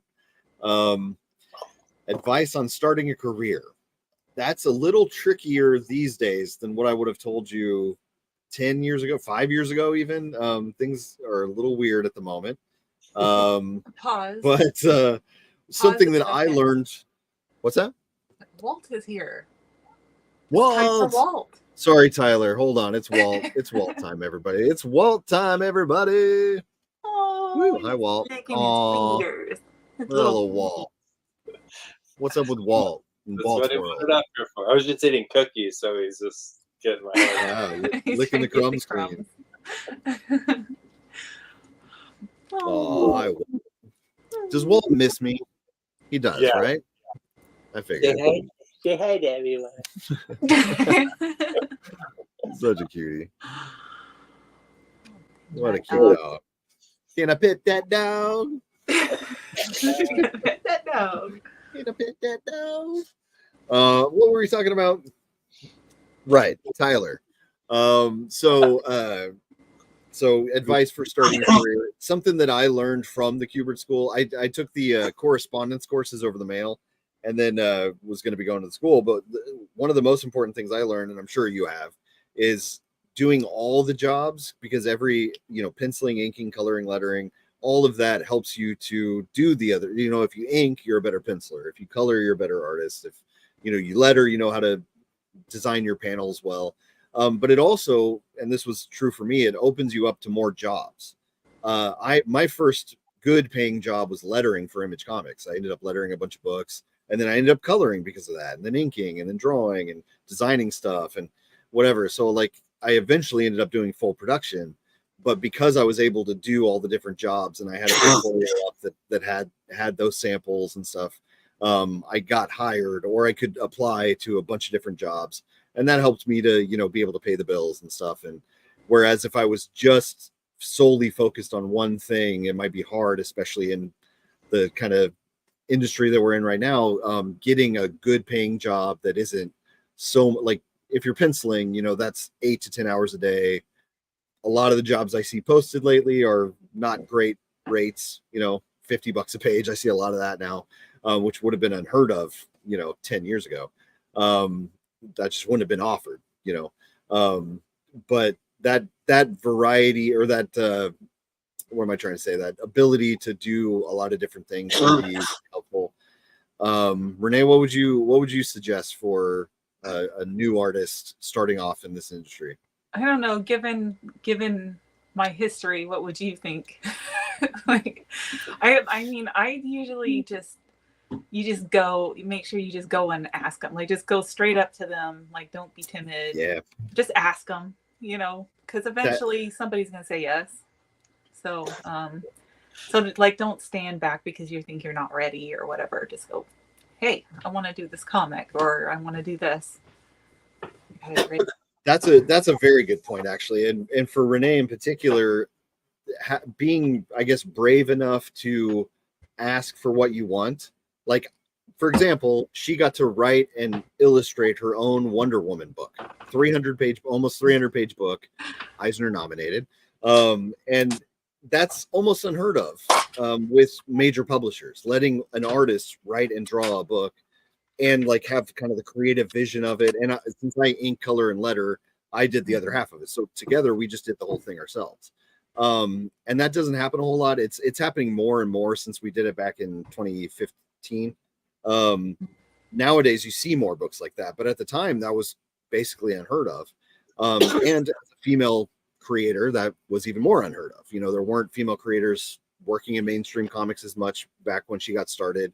And you know, now there's a lot more, but at the time she was like one of the only, I think she was the only female artist in particular to write and draw Wonder Woman, one of the only ones to draw her. But anyway, the point was asking for what you want. She wanted to write and draw and do her own vision of a book, and so she went to them and asked Jim Lee. Right, asked Jim Lee, and he said yes. So, I'm like, hey, so that's our advice. No, that's not our advice. I want to do this. No one go spam Jim Lee with your pitches. Definitely don't tell him we sent you. No. But take that principle and apply it to what you're doing. If it's, you want to work on, you know, a certain character, or you want to do this or do that, go for that thing, and it might happen. You know, that's something that a lot of people don't do. You know, they might want to work on Spawn or something and be like, oh no, I couldn't do that, or whatever. Or writing and drawing your own book. I know some people that want to do that and they don't think they could ever do it. So is Tyler wanting to work for one of the big companies, or does he want to? Yeah, Tyler, what do you want to do? A lot different. Tell us that. And Renae, what were you going to say a second ago? What was I going to say?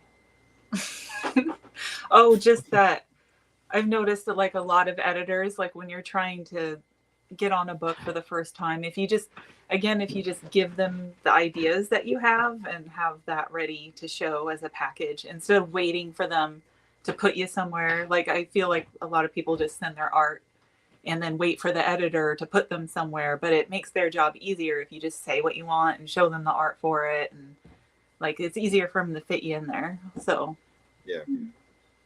And that was something too, is she put together a pitch packet, which was very kind of short and to the point, and some really good key visual images to show what it would feel like what her style of book, what her story would be.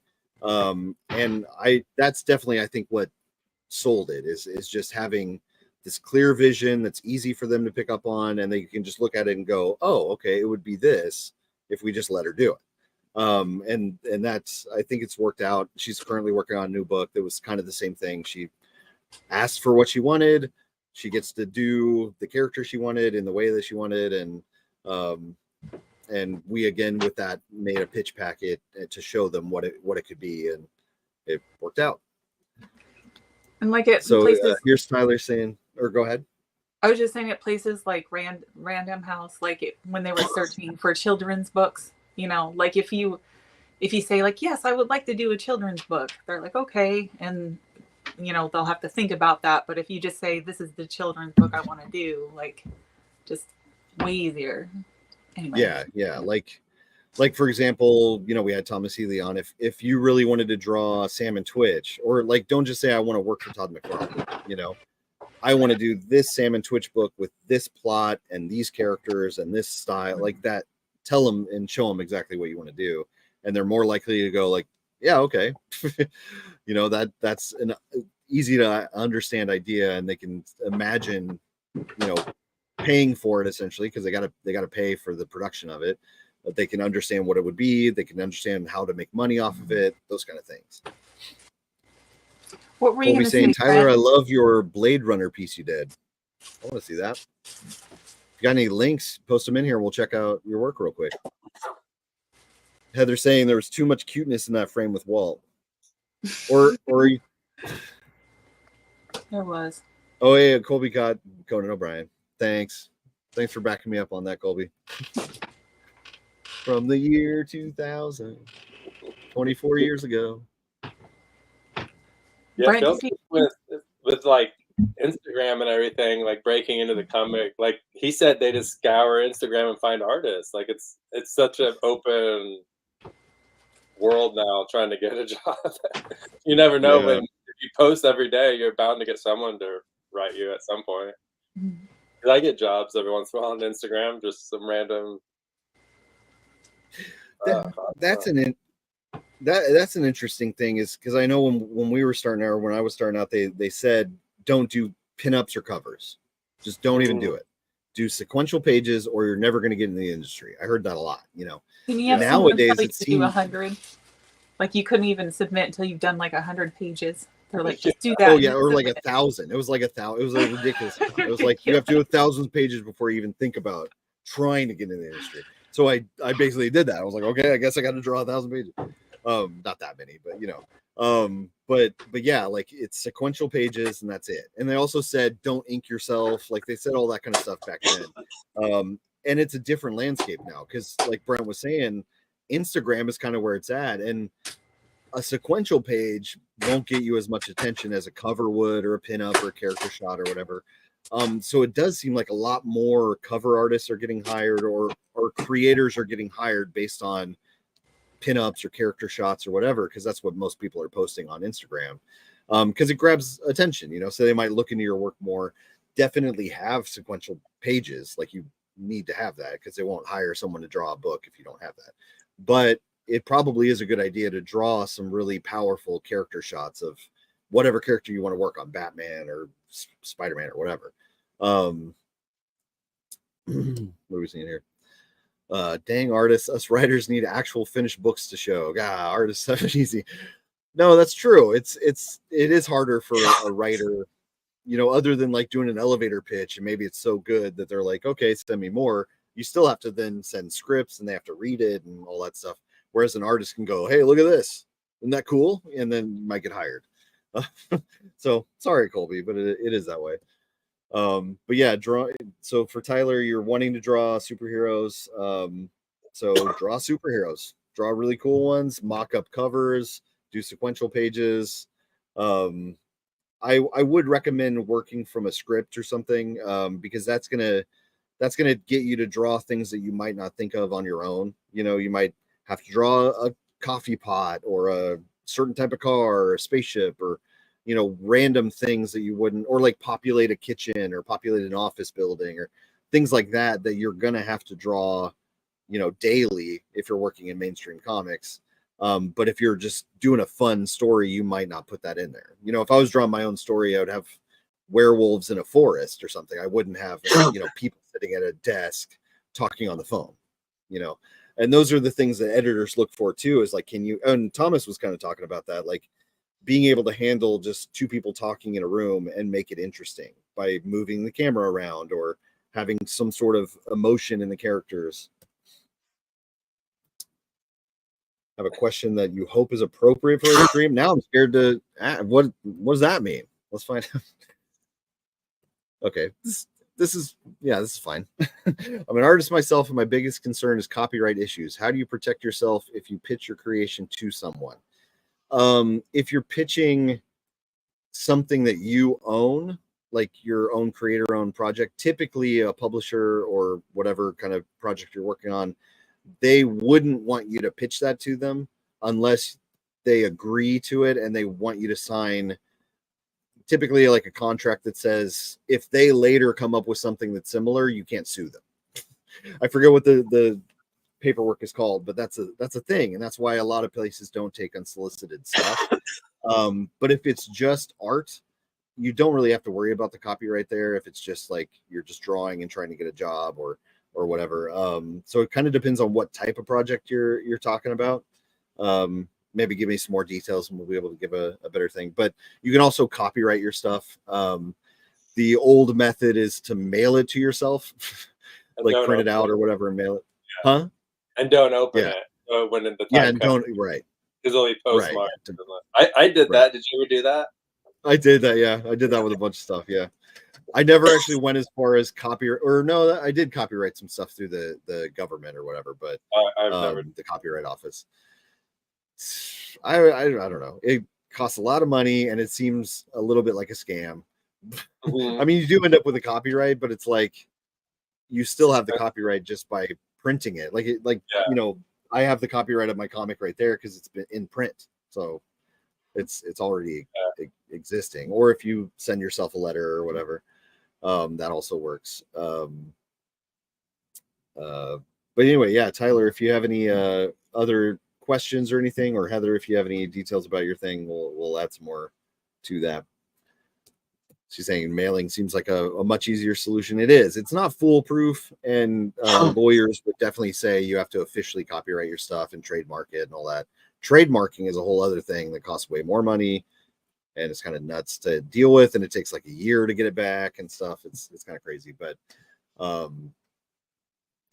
yeah, typically with companies, you don't have to worry too much unless you're pitching new ideas. Yeah, Tyler, if you're still there and you have any links to your stuff, I'd like to see what you're working on. I noticed Colby had said he liked your Blade Runner piece, so now I'm curious there. What's the difference between copyright and trademark? Copyright is like anything from lyrics, drawings, stories, things like that. Trademark is like your logo or branding or sort of the property of it. That's why you see like registered next to titles and copyright next to concepts, essentially. I think that's an okay way to describe that. And one getting registered trademarks is also a more powerful way of protecting your stuff, because you can also put together a package that kind of has, like, for example, if you're going to do a comic like say Spider-Man or something, like you're trying to trademark that, you would have the logo, you would have the character designs, the colors that are used, all the different incantations, that's not the right word, incarnations or whatever of the character, how it would be represented, all that stuff. So it's sort of a bigger overarching protection, but it's also harder to get. Spellgood said, just came back and saw that little guy on Brent. Cute overload. Yeah, that's Walt. It's Walt time. I still have Walt time going. It's always Walt time. How zonked out he is. Aww. Go right to sleep. Sleepy little baby. How long will he sleep there on you if you let him? Like, he would stay here all night if would he? I used to hold him while I painted and stuff. Like I would wear a hoodie backwards and put him in the hood. Aww. Oh, that's way too cute. Little Walt stack. That's why he does this, I think, because I used to. Aww. That's so sweet. He was sleeping in a little hammock. Tyler's saying he switched from YouTube to Twitter, or to YouTube from Twitter. That's cool that you caught it on Twitter. I'm always curious because we're streaming on a bunch of different platforms, so finding out like where people are coming from. I see some people from Facebook, Twitch, etc. I don't know what's going on in Instagram because I don't see it, and after the show, it's not there anymore. I don't know what to do about that, but it's on there. Heather's saying, I guess appropriate wasn't the best word. I haven't seen your show before, but I'll keep my eye out for sure. I followed you forever and happen to be on my feed tonight. Cool. Always love seeing you guys' work. It's fantastic, and I'm happy to get to do something you love. Thank you very much. I appreciate that. Thank you. Colby says, welcome, Tyler. Yeah. So, so Tyler, we were saying if you have any links or anything to your work or like your Instagram tag or something, we'll go check it out. You're looking tired already, Renae. I had 2 hours of sleep last night. Right. Oh yeah, you had a pretty rough night. Yeah. I'm still cranking along though. Brent, Heather will dog sit for you anytime. There you go. She is in Kansas, right? I assume still in Kansas. There's a all dogs sit for you too. There's a waiting list for Walt. There's a waiting list. I bet there is. Where am I on the list? Yeah, it's just depending how close someone is. That's not fair.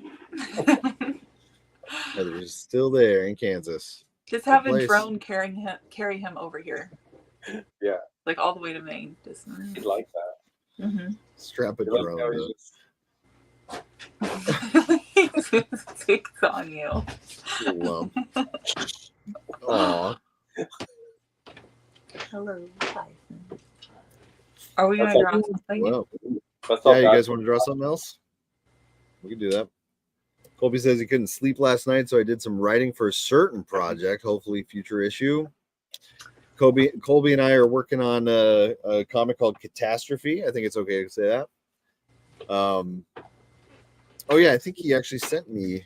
Well, I don't have it handy right now, but Colby, if you have that pitch, I need to get a pitch down so I can explain it better. But it's a cool project. I'm looking forward to drawing it. Got the first couple pages done. I guess I could show those while we figure out chat. If you want us to draw any kind of cartoon character from memory, we'll do that, or any whatever. That's what we do. I can't think of like there's been so many that we've done. Like I know there's a ton that we haven't. But you mentioned Heathcliff the other day. Oh wow, Heathcliff. Haven't thought about him in a long time. But knowing how like Garfield went. Oh yeah. Mm-hmm. I don't know if I could even. Did Heathcliff have the weird hairs coming out of his ear? Was that Heathcliff? Or is that a different character altogether? What am I talking about? Oh, here's Colby's pitch. Story about Linus and his talking cat, which, by the way, I have those sketches. Here's the script for issue 1 of Catastrophe. Whoops, my camera's freezing. Yep. With the screenplay, Hollywood screenplay treatment with the golden whatever. And then the character designs I've got in here. So he's saying story about Linus and his talking cat battling Linus's inner demons and the 5 stages of grief, except the stages of grief are monsters. So they're going to be coming out sort of in a physical sense. That's cool. Character designs. Little character sketches I was doing, trying to figure out what they're going to look like. There's his cat and the main character, Linus. Oh, looks like Molly too. It does kind of look like our cat Molly a little bit. I did take a little bit of inspiration from her. I like the little cat belly button. Thanks. I did like putting that belly button on there. Now, where are my pages at anyway? Let me see. Did I post the first one? Maybe I didn't even post the first one. I will find it. I will show it to you. You guys have any ideas for what character we could draw? Heathcliff? Heathcliff. Well, that was just. Let's do that. Sounds good. Right. How is thought it our different from Garfields Garfield? sucked. What? If you thought our Garfields were terrible, wait till you see our Heathcliff. Oh yeah. But he's still naked, like Garfield, right? Like he's naked. I was going to put him in pants. Thank you. Yeah, you gave it away. Because I know his girlfriend wears Ruining it. clothes. I really liked her. She had she was like a white cat with leg warmers or something. No, that was the different group. Oh, was it? That was like what were they? It was like a kind of a sideshow attached to Heathcliff, wasn't it? Like, wasn't it? Remember? Because I think his girlfriend was just like cat in like a white dress. What was his name? I remember he had like I remember a whole group of cats that were just like different characters and stuff. Maybe you're right. I always remembered it. There's a little section of Heathcliff, and then it went to like the junkyard. But I think Heathcliff would show up on those some. I don't know. Oh, the big gray cat. Do you remember the big gray one? Then the one with like one of them had like a hat on. Mm-hmm. I don't know. Had a hat. But what was? We can't look it up. We'll look it up after we're done. Are we drawing Heathcliff? I guess. I'm trying to think how he looks any different. It was definitely more like raunchy. Mm-hmm. I don't know how to call it, but like Heathcliff was like I don't know, like compared to Garfield. Not raunchy, but They still make a Heathcliff comic strip. It's real weird now. What happened? It's just worth looking up. It's like a one panel comic strip. I don't know. If you look it up on Instagram, it's pretty funny. I never get any of the jokes. I don't think I've ever read the comic of him. It's more like the Family Circus or something. It's always a one panel gag. Like Far Side. Okay, this is already bad. I've only drawn his nose, so.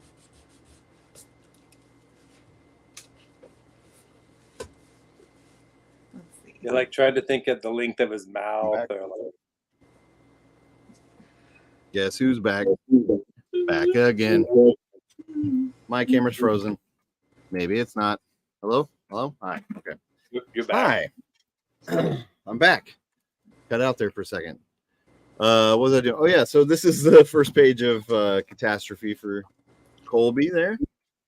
Let's see if I can zoom in a little bit. Doesn't zoom too effectively. Cool.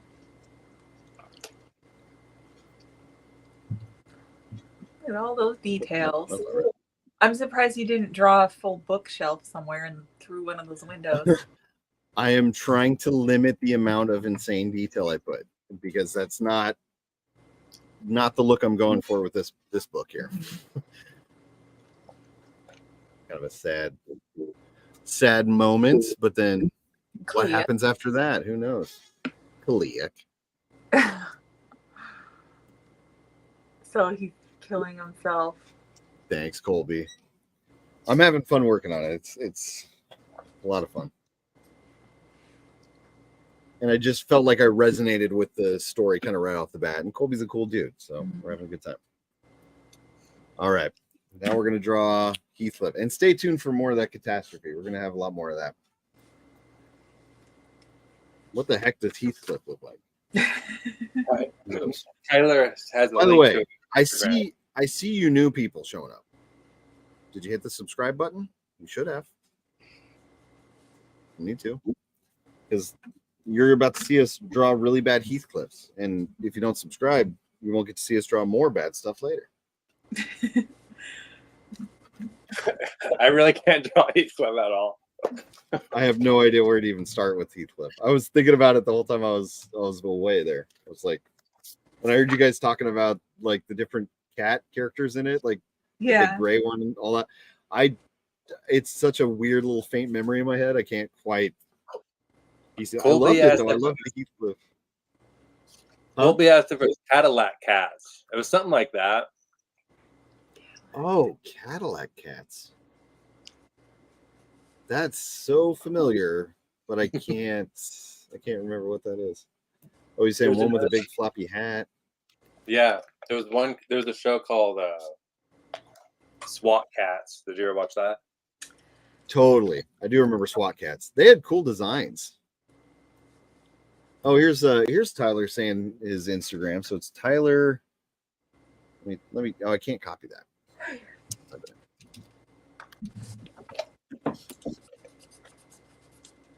Okay, we got Tyler. This is a bad choice. Heathcliff was. It's Garfield. Who brought that up? Oh, that's wrong. He's pretty basic though. That's what's good. He's pretty.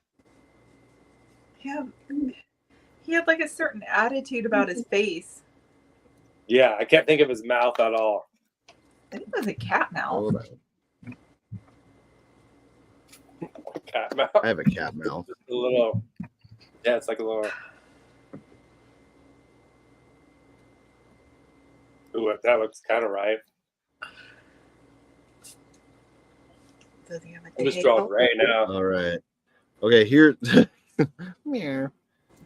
Here's Tyler, his Instagram page. I remember seeing this one now. That's good. That's and great. That's super cool.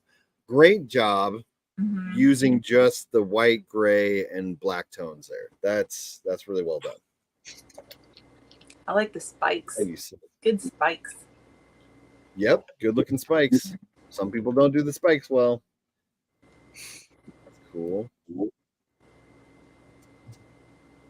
Oh, I see you're following me and I wasn't following you back. I'm following you now. That's cool stuff. Let's check it out. Let's see. Solid looking stuff.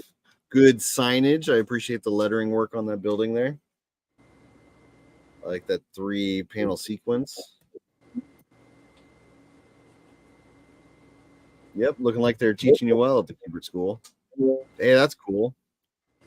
Wow, I did a really similar page in a what was it for John Carpenter, Storm King comics. I think I like yours more though. I love this shot with just the scale of that ship and everything. Yeah, I like that. Oh, that's the other part of that painting. Oh, cool. Good looking clown. Dig it. This just looks just like my Felix, but not black. I could just erase the black in Felix. It would be the same. Hey, Renae, check out this gunslinger one. Oh yeah, I did see this one and I loved it. Did you? Okay, I hadn't seen that one. That's one of the better gunslinger ones I've seen. That's a good composition. The framing with like the vulture and it pulling up the meat and then like the ribs on the bottom, framing him is so cool. Yeah, that's cool. Well done. Neat. I'm looking forward to seeing more of your art, Tyler. That's really cool. My nephew got puked on by a vulture one time. Oh God, what came out? He was playing like he lived like in a. I guess it's a defense mechanisms vultures have. They'll like puke all over their enemies. Really? I didn't know that. He was playing up in a barn when he was a little kid, and he like disturbed one and it puked all over him. And he went inside, and he was just. It was before he could really even talk very well. He just kept saying "big bird" to my brother. Oh and, yeah. And he big probably bird, went out to the garage, bird. and there was a huge vulture up in the like hayloft of the garage. That would be terrifying. And then getting. But they had to like, or they had to give him like a bunch of baths, and I think they did the same technique as when you get like sprayed by a skunk. Oh yeah. The tomato juice. Tomato juice? Yeah. Yeah. Does that work? I think so. I mean, I don't think it is perfect. I think it does work. Have you ever been sprayed by a skunk? No. No. Like on purpose, or you mean on accident? So Tyler, this Usagi Yojimbo piece is super cool, and just all your work is looking really, really good. I'd say you're gonna get work. You know. Oh yeah. I think you're ready for it. Definitely. I can't find where that window is. There's so much energy in his lines. Yeah. Oh, nice.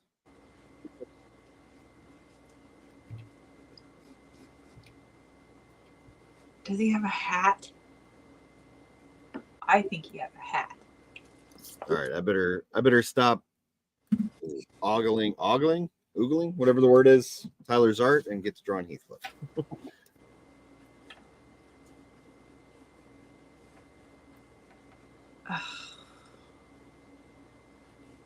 Oh, and Heather sent me a drawing of hers to look at.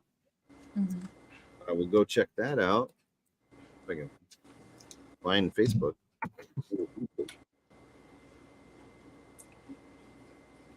Oh, so would you recommend like trying? What's that? Would you recommend like someone who's never done a monthly comic to like attempt that? Like draw a comic in a month to see if they could even do it? Like, because that feels like that would be like a. Yeah, no, definitely. I would say because like I've told this before, but when I started, I had read somewhere like Wizard Magazine or something that a professional artist draws 8 hours a day, 1 page a day. So I immediately like said, oh, I have to do that, you know. So I did. I started every day drawing a page a day, making sure I got it done, and because I wanted to make sure I could do that and be a professional artist. And you got to get good at that to work monthly. A lot of the times you get more like 5 weeks per issue, and they kind of schedule it to where you'll have a break here and there so that it's not so chaotic compared to like, you know, back in the 90s or before that, it was 22 pages a month and you had to do that every month or you didn't have a career. Basically. Is that even a thing now? Is there any artist doing it monthly like that? Not really. Maybe for like 5 or 6 issues, but then that's kind of it. Well, Chad does, doesn't he? Chad probably still does. I mean, but he's not. No, he's doing covers now. He's doing covers in his own book. But he's an artist that could do 22 pages a month, you know, without fail. But it does seem like the younger generation isn't necessarily doing that monthly schedule. And I don't even know if comics are going to continue being a monthly floppy book kind of thing. You know, it might transition into more like a manga thing where you get books or focus more on long form stories or mini series or something. Because the days of like the, you know, certain books go like having an artist do a run of like 50 or 100 issues of something that just isn't happening much anymore. And they are kind of changing art teams a lot. But if you can do that, and you can show that to editors, you're going to get work. Like they need people that are reliable and can stay on deadline and crank out the work and have it still be quality and not look rushed or look too traced or like a Brent, you know, just be like Brent. It'll be fine. Tyler saying, thanks so much, guys. I really appreciate it. I absolutely have no idea how to break into the comic book industry. Yeah. I haven't done it. No, let me tell you the Brent ENGSTROM method of breaking into the comic book industry. Just do a book where, like for Weird Al, and it gets a Ringo Award. That's it. That's your first kind of real foray. Just do Garbage Pail Kids for like 18 years, and then your first comic will be a Ringo Award winner. It's fine. Or like for Renae, you know, just draw what you want to draw and then get an Eisner. It's easy. It's easy for these people. Did not get an Eisner. Eisner nomination. The first work I actually got was writing. I used to write Eric Larson every month, just like letters like about his comic, and then finally asked him to do something, and he let me. But that used to be kind of the way to do it. You just like almost pester someone or let them start recognizing your name almost, and then you just start submitting stuff. But I don't know if it works like that anymore. Because someone on Instagram, there'd be so many people commenting and stuff that I doubt he's like keeping track anymore. Because it used to be like letters in the mail. Mm-hmm. Who was it that hid under the food cart in a hotel or something to apply? I don't know about hiding under a food cart, but Mark Silvestri went up and pretended to be room service to a Marvel editor, and then just basically pushed his way in and wouldn't leave until they looked at his portfolio. And then he happened to be good enough that they were like, "All right, fine, you're hired, but get out of my room." It was kind of like that, like, all right, but get out of here. That might be the worst way to do it. I don't think you could do that nowadays. I think that would backfire on you in 2024. But back in the 80s or whatever, that was like an okay method to do it. Gotcha. Guts. Yeah, that's a good way. Now it would get you thrown in jail probably. But that is kind of a thing though, is just finding kind of a unique way to connect to an editor or a publisher or whoever, and get them to see your work. And that. That's kind of a good point, is now online is so flooded with so much stuff and everybody's seeing so much stuff all the time. I bet you have a better chance of doing it at a convention or finding some other way to physically connect with an editor, or like mail them your book or your art instead of sending it online. Because I see a lot online and it's kind of, I don't know, a blur probably. I gave up on Heath. Yeah, Colby's saying that work is more easily seen, but also more easily lost in the shuffle these days. Yeah. What were you saying, Renae? I was just saying I gave up on Heathcliff. He looks just like Felix. Like it's very here. I'm going to show you mine. I feel like. Are we done? I guess. Yeah. Look. You haven't done anything. I need to move on. I haven't even started yet. Let me get to it. Okay. Todd chased Jim Shooter into a bathroom. Did he? I didn't know that. That's what Tyler's saying. I don't know. I can see him doing that. All right, Heathcliff. I don't know. I peed next to Johnny from The Karate Kid one time at a Comic-Con. Did you? Awesome.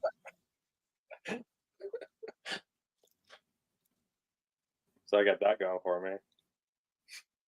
Yeah, you do. That's your I think claim that to fame. made Heathcliff's almost too cute. Really?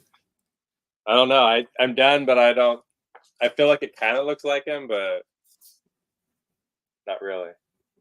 Have you seen the latest Heathcliff comic strips? No, I heard you saying something about that. I didn't realize that was still going on. That's crazy. When we're done, we should look it up on Instagram, because I think I post some on there, and they're weird. Yeah. They feel like inside jokes or something that he only gets. I like it. I mean, I haven't looked at it in years, but I'm sure he's still doing it. Boy, I don't know where to start at all with Heathcliff here. Like, I'm just drawing a generic cat face.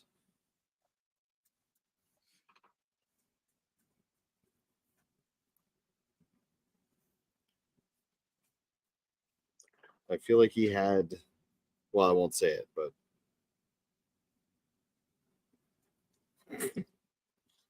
oh boy, get ready. Am I? A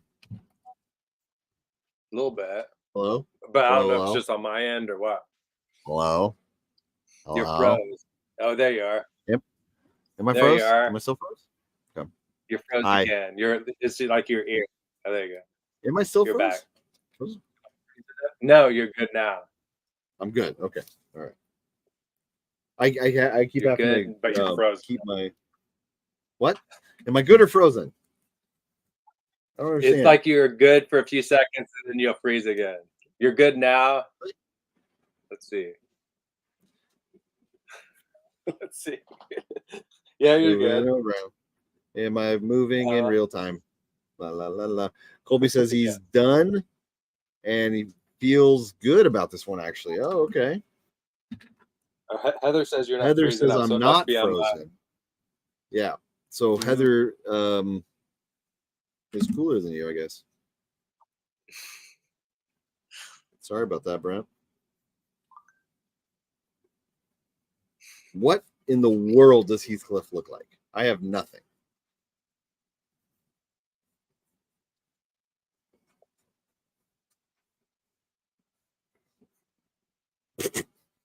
I'm just gonna go with it. Whatever.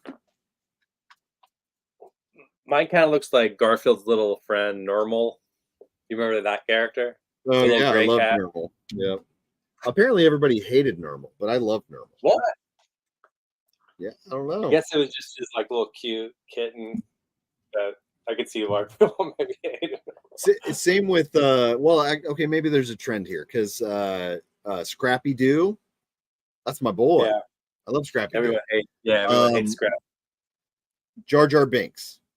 You love him? I love Jar Jar Binks. I love Jar Jar Binks. Listen, Jar Jar Binks. He's amazing. He's hilarious. He's fun. Renae popped in. She didn't approve of that.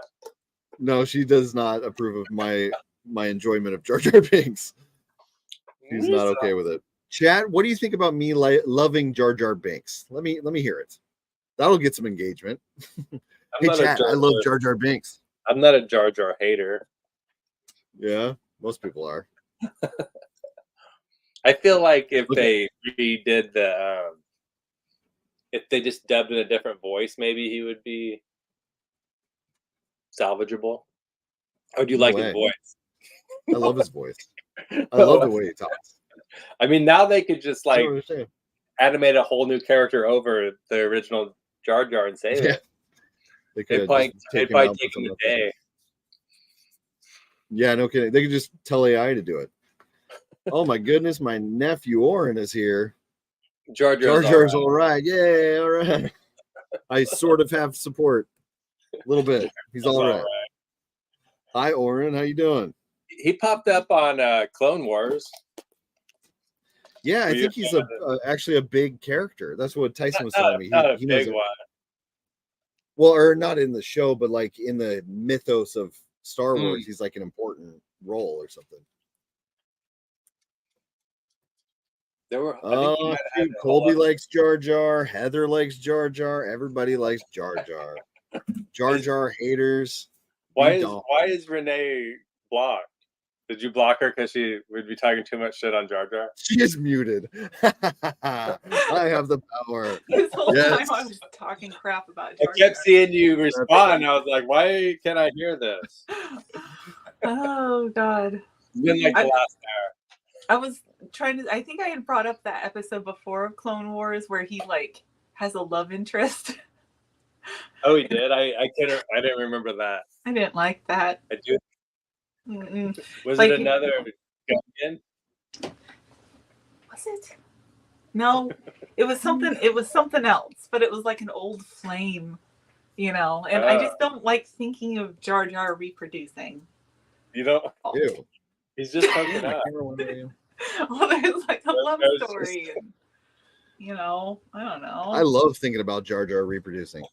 Just kidding. I don't love Jar Jar that much. We should all draw Jar Jar next. Oh God. Yeah, let's do it. Did you ever see that drawing? I won't know how to do. Did you know I created Jar Jar back when I was a little kid? Did you really? Yes, I remember that. You drew Jar Jar way before Jar Jar. Yeah.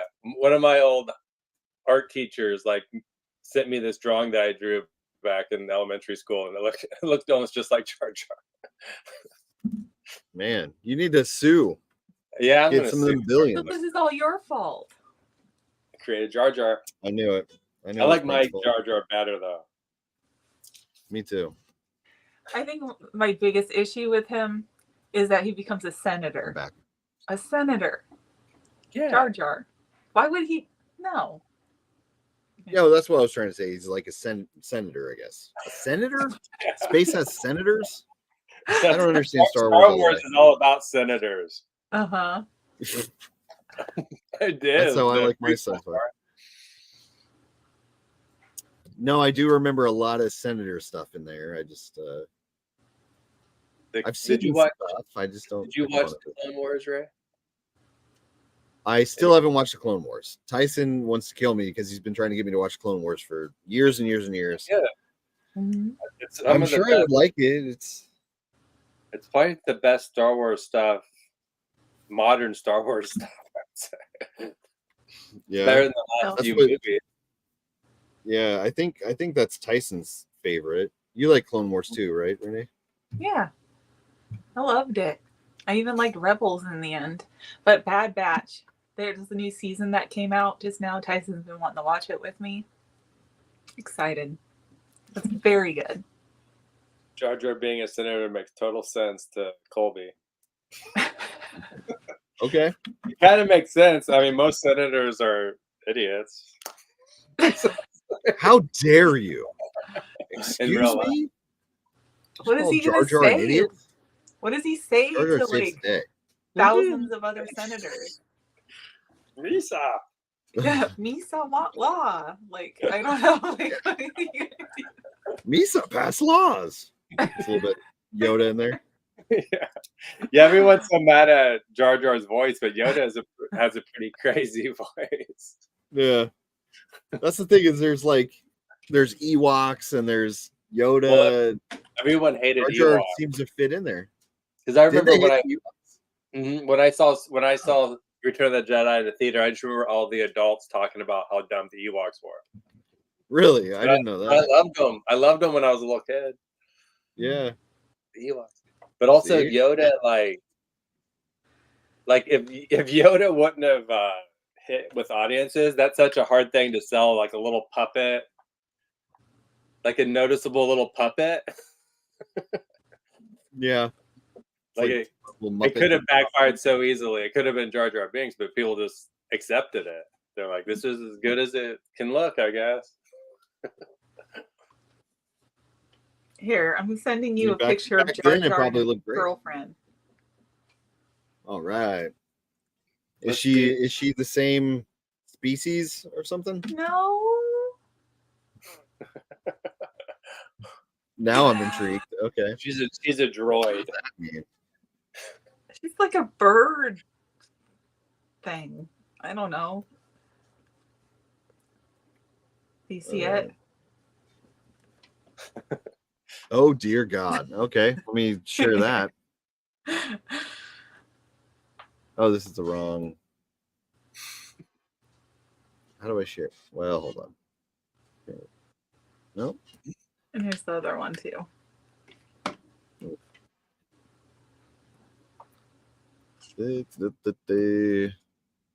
Ladies and gentlemen, get ready. You probably already know this because you're all Star Wars fans, probably. But look at this. What in the world? No, I think she's young into that. No, she's not. Her eyes are sticking out of her head. Oh yeah, wait. We're not supposed to look at Jar Jar. That's where I draw him. Look at Jar Jar's face. Like in Did we look at him too long? I was mostly. Yeah. He's still gonna be hard. Yeah, just. I feel like I've cheated a little bit already because I didn't realize the eyes did that, and it would have been funny if I hadn't noticed that because I would have done something way wrong. Colby's saying, "Yikes!" Let's wait. Yeah, wait a couple minutes and I'll forget. Yeah, or we could just wait till $10. Brent drew a super accurate old school Heathcliff. I bet he did. It'll look perfect. It won't be as good as what I'm doing. Are you guys done with yours? I am. But I don't know. I feel like it looks okay. He looks like normal. I like normal. I like the one where like Garfield tried to ship him off in a box to like India or something like that. Oh, it was a specific place. What was that? Like Timbuktu or something. Abu Dhabi, maybe? Yeah. Mm-hmm. Cucamonga. Where's Cucamonga? Anybody know? Chat, where's Cucamonga? Quick, answer me. Heathcliff was wearing jean shorts, right? Yeah. Do you have pants? No. Yeah. Naked. Jean shorts. Give him jean shorts. I really can't remember. I did get him confused with the alley cats or whatever. Because their leader wasn't Heathcliff. It was like he was like tan and had a hat. Yeah. Mm-hmm. Dang it. I like them because they were like made more for kids, I think. Heathcliff was just like an old comic strip that was turned into a cartoon. Well. Can you sing the theme song? Oh God, what was that? To what, Heathcliff? Yeah. Sing it. You. I don't know it. Sing it, right? You got it going through your head. I'm shocked I don't remember it. It starts with Heathcliff. Heathcliff, bouncing here and there and everywhere. Tale of adventures that are beyond repair. Is that it? Yeah, that's the Gummy Bears. So. Heathcliff. No, they just canceled our stream because of that. Yeah. Yep. Sorry if I got us copyrighted there with my singing of a song that doesn't exist. I was trying to find my Felix. I'm just not going to show mine. You've seen it before. Yeah, you are. I'm ready to show mine, by the way. Colby said they're called the Cadillacs. Cadillacs? Oh, the cat. Yes. Wait, what? Is that the name of the... They're like Junkyard Group. Oh. But that seems like... coming back to me a little bit. That seems like that would be like copyright like law stuff. Cadillacs, yeah. Yeah, I guess maybe parody, maybe? Yeah, I guess. Heather noticed the Gummy Bears reference. What are you, old or something, Heather? Boomer? You know Gummy Bears? All right. Are you done yet, Renee? I mean, yeah, but... Let's do it. There's nothing for me to show. I'll just get mine over with. And then... I'm sure yours... There's nothing to show. Nice. It's the same cat. It's the same Sonic cat I always draw. It is, but he's also very stoned looking. So. Yeah, he's like... Well, he has lidded eyes, doesn't he? He's like Fritz the cat. He's lit. I guess he would be. Yeah, Fritz, right. Garfield has those heavy eyes. Well, I'm never going to draw a cat again. Just wait until you see mine. Okay? It's a belly at least. Brent, go. By the way, I love your shirt. Mm-hmm. Oh, nice. That feels like Heathcliff, right? Uh-huh. Yeah. I think it looks. Does he have the double eye like that? Like the one big eye? That's kind of what I was thinking, but here's the Sonic eye. I was kind of thinking of the old man that watches him, or his owner. Doesn't he have those eyes too? The old man who watches him. His owner, like I don't. Man, I'm so surprised I can't. I'm drawing a total blank on anything Heathcliff. I loved Heathcliff when I was a kid. I just can't think of the song or what he looks like or nothing. Do you remember it, Renae? The song? No, I don't. I bet it would if I heard it though. I want to hear it. Heathcliff, it's the Heathcliff. He's a yabba dabba doo. Heathcliff. That's it. He's Cliffy and Heathy. Okay, let's see Colby's Heathcliff. Oh, I think he nailed it. He did do well. Okay, let me. Is that his full name? This one really feels like. Look at this. That feels like Heathcliff. And he does have the one big eyeball. Yeah. He does. He might have had fangs. And he did have whiskers. And the big Oh, he had a little tooth sticking out. Oh, man. Okay. God. All right. Way off.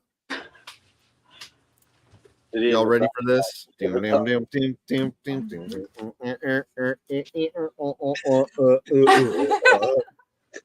you think? Did you say jeans? Jeans. Jean shorts.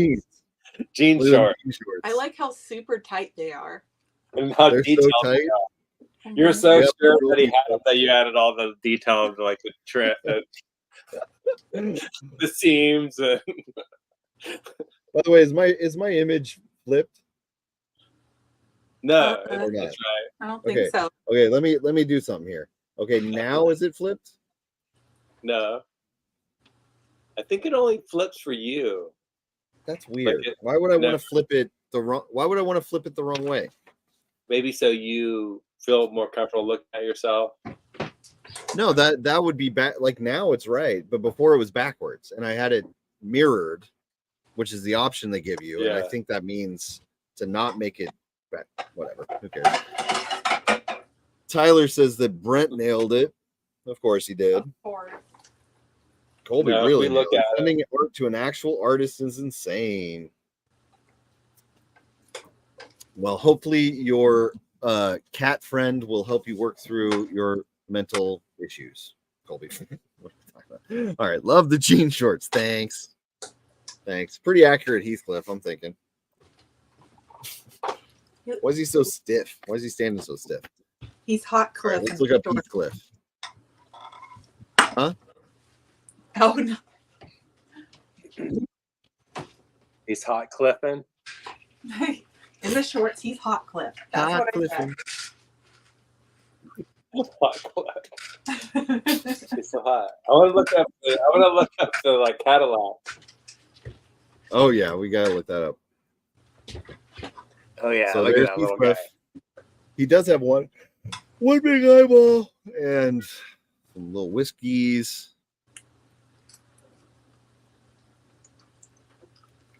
Yeah, I definitely right. gave him the IQ to fight him a little. Wow, I don't remember him having like way more innocent. horizontal lines. He looks more That's like horizontal that lines? in the comic What did I strip. click on? That's what the new one looks like. Nope. That's what the new one looks like? Oh, interesting. Go to Instagram and Oh, look is this up one of them? that thing. Yeah, that's it. Me. Okay. Children love the meat tank. What? Meat tank. They're all like that. They're like plays off of previous jokes. No one knows. He gets like a lot of people trying to decode them. But that's from 2021. Love the meat tank. That sounds like a meat store. Because he steals meat all the time. Like he steals fish and stuff. But then they started evolving into like meat tanks. And I just love the meat tank. What does it do? Shoot meat? Meat stuff. Hurry, the sewer is closer. You got to play the meat? I bet she's eating some chicken. Oh, no, this is the white pasta I made earlier. It's good. Oh, that was good. That was real good.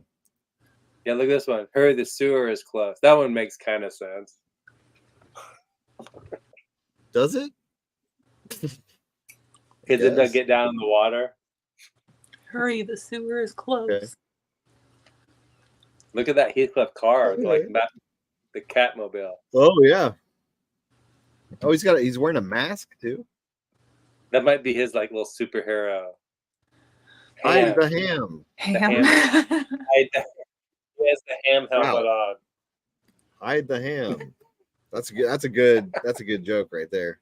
That's a good gag. You could write 50 different punchlines for that one. He never misses mustache Monday. He gets haircuts. Were these written by AI or something? What is this? No, that's from like 2000. I don't know, 21, I guess. That would have been pre-AI. Bizarre. No, they're all weird like this. That one's a good joke. Little racist, maybe a little little on the edge there, I guess, but at least I understand it. Okay, well. This is an interesting website, by the way. howtolovecomics.com, and they got some Spawn stuff over here and Bone. Interesting. And how to love the meat tank. Man, I love that meat tank. Hey, look, Renee's eating. Don't close up on me. Wait, take a bite. Was I distracting? Did you see me eat a whole meal earlier? Yeah, you really ruined the show. What'd you eat? Why'd you do that? No, I didn't even notice. I ate like a bowl of chicken and rice and Yum. and beans. I know you They're ruining the show. I was just slowly eating it. Any more broccolinis? I didn't get any more this week. I love broccolini. Why not?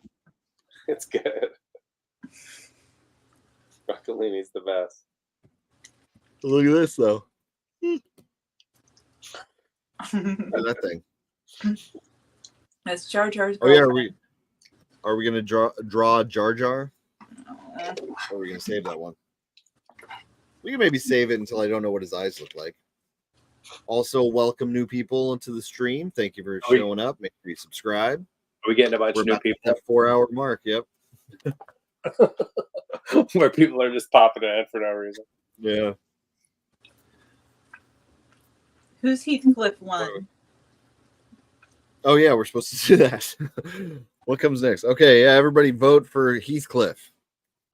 Who did the best Heathcliff? And Renee's just eating. I'm not gonna even bother. I'm not gonna bother. Don't even pull up your little critter. Yours looks good. See this little stoned cat. Still less weird than mine. Look at this thing. No, yours is good. Mine's just like mine's on cocaine. There.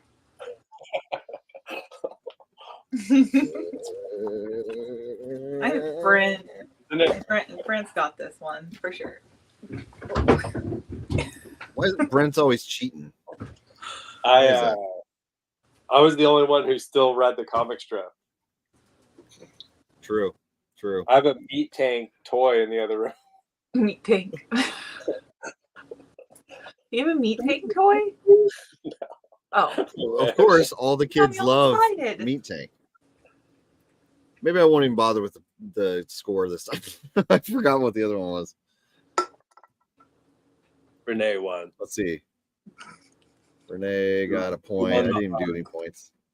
I did not get a point. Colby's got 16 points. I think Brent won this one. -3. There we go. That look about right? Oh wait, I got to change the. We drew Heathcliff. Haunt was hard. Yep. That was because in my mind he was pretty much like a white Spider-Man. Yeah, I was thinking just. I mean, he is like that, but he even has like the black, like kind of on his side, but it's the going into a point that I couldn't figure out. Yeah. Ooh, it's round one. What round are we on? Round 2. 2. Have we only done 2 of these? Grief. All right. Oh, we got some comments here. Heather's going to bed. Hitting the sack. She didn't say she's going to bed. She's going to go punch a sack. Pay attention, Brent. Glad I saw your show. Thanks for coming, Heather. Appreciate it. That was pretty cool seeing crossing paths with you again. Colby's haunt was perfect. I agree. Colby did nail it, really. Mm-hmm. But Colby, I think you're being a little greedy at this point because I have given you 16 points. You need another one? I got -3 over here. -3. You're getting negative points now. It's okay. I deserve them. Colby's keeping track. Thank you, Colby. I don't know how to keep track. What would I ain't never kept track of nothing in my life. We have to think of a good one. No cats. All right. Yeah, we're done with the cats. They always No animals. No animals. Even. Well, I mean, Tyler's going to bed now. It's 2 a.m. Yeah, it's 2 a.m. here too. We're in Maine. Brent's in Kansas though. But yeah, you're in New Jersey. Hey, tell all your friends at the school to watch the show too, huh?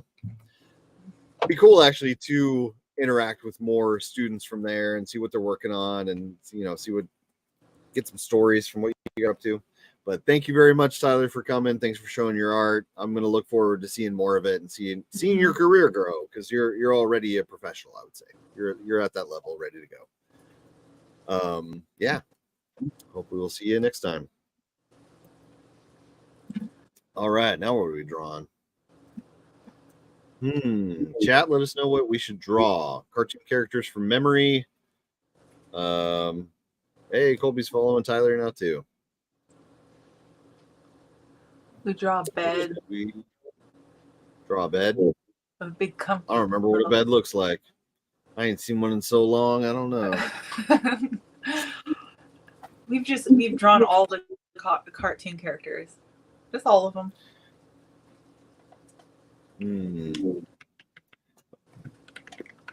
Oh no. I'm gonna get him one more good one. This is weird when I look it up, like Cool World. Do you remember Cool World? Oh yeah. I guess I don't really remember what it was about or anything. I more remember like seeing trailers for it on VHSs and seeing the cover. But I think I only watched it once. Maybe. I saw it in the theater. Did you? Cool. Mm-hmm. Yeah. That's Ralph Bakshi, the Fritz the Cat director. How about Earthworm Jim? Or That's a good one. Ooh, that's a good one. Let's do this. And while I got chat's attention, make sure you guys go over to NewQuestComics.com, get some of our art, our books. Go over here to comics, you'll see Peter Pan Volume 1. That's a big, gorgeous hardcover book adapting Peter Pan from the novel. You can get this. Look at this. Renae's art and an adaptation.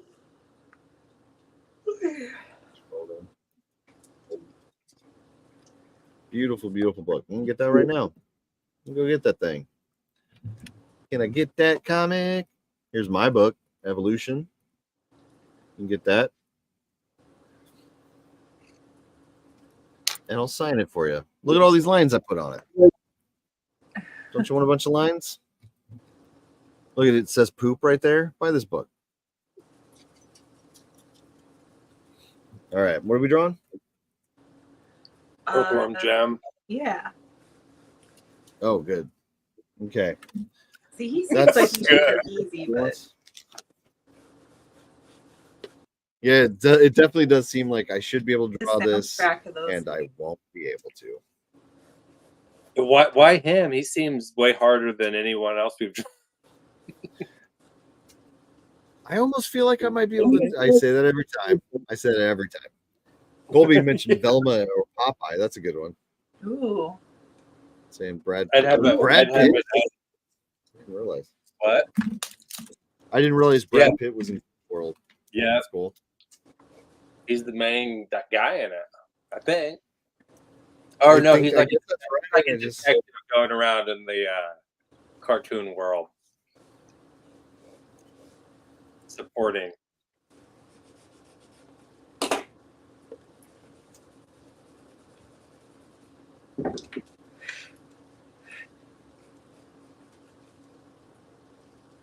Did you ever play the Cool Spot game, Brent? Yes. The little love that game. Love that game. On like the beach. Mm-hmm. Go around. I still have the music in my head. That was a hard game. All those games were weirdly hard.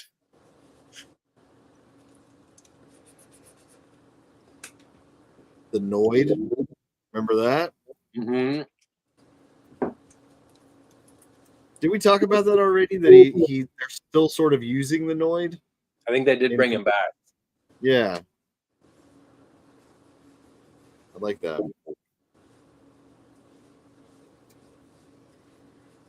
So Earthworm Jim had a suit. Colby says you can't do this one. Yes, you can, Colby. Don't you quit on me now. What were you saying, Renee? Sorry. Sorry for my outburst. He has a suit, but where did it come from again? Until I forget. Did he just find it? Oh, boy, I don't remember. Do you remember that character, Professor Monkey for a head? Yes. Oh, yeah. Amazing character. He has a new comic about like a Bigfoot. Oh, yeah.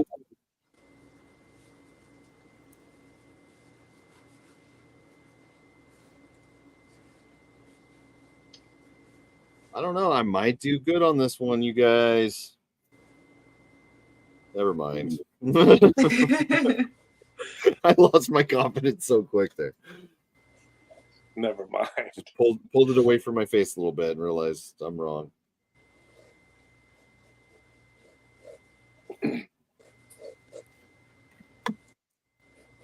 Sometimes the Colby character can imagine the villains, but can't imagine Earthworm Jim. What's that? I feel like the characters with more detail are easier because you can kind of make it your own more. Say that again? Like a character like Earthworm Jim is maybe a little easier because it has more details that you can. Yeah. It's not like Heathcliff where maybe. he's the most simplified cat you can think of. Yeah.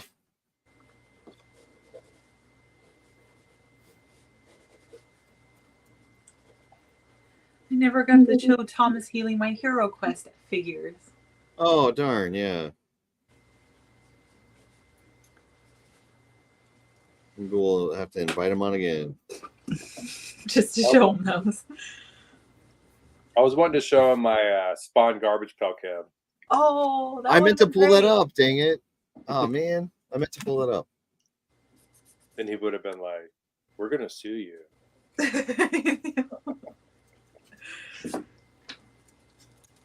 Oh, I guess Instagram has disconnected, but I can re-add it.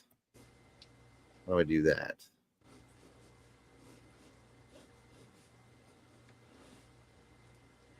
I can't imagine having a job like he does, just being in control of all those little details over all of those books. Oh, yeah. That would be hard. Is Earthworm Jim wearing undies over his pants? Is he? Oh, and the little puppy. He has a little puppy. I forget what his name was, but they had those levels where like the crows like jiggling puppies outside a window and like tosses them and you have to catch them or they go splat. Oh, that. Have they remade Earthworm Jim? Not recently. Toe Jam and Earl? I wish. It was a good game. There's endless Sega games that need to be remade, and they never do.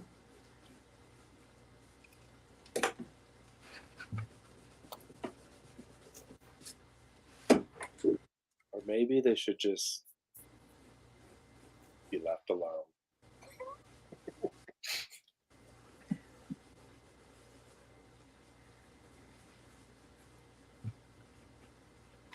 Okay, I guess we're live on Instagram again.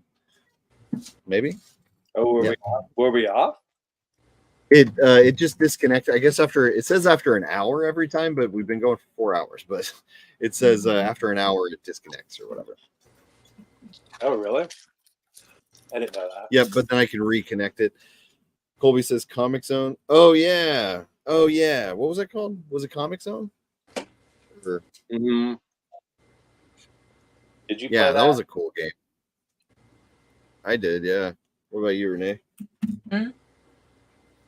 Comic Zone? Is that the name? What does that sound? Yeah. I loved Comic Zone. Wished it was co-op though.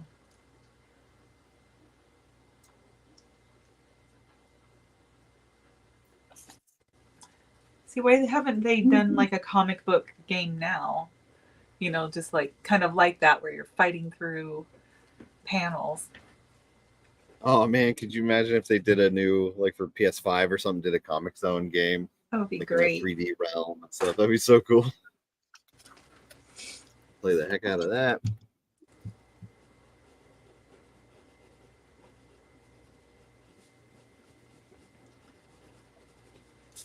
It's so weird that people don't have the experience of going to like video rental stores anymore.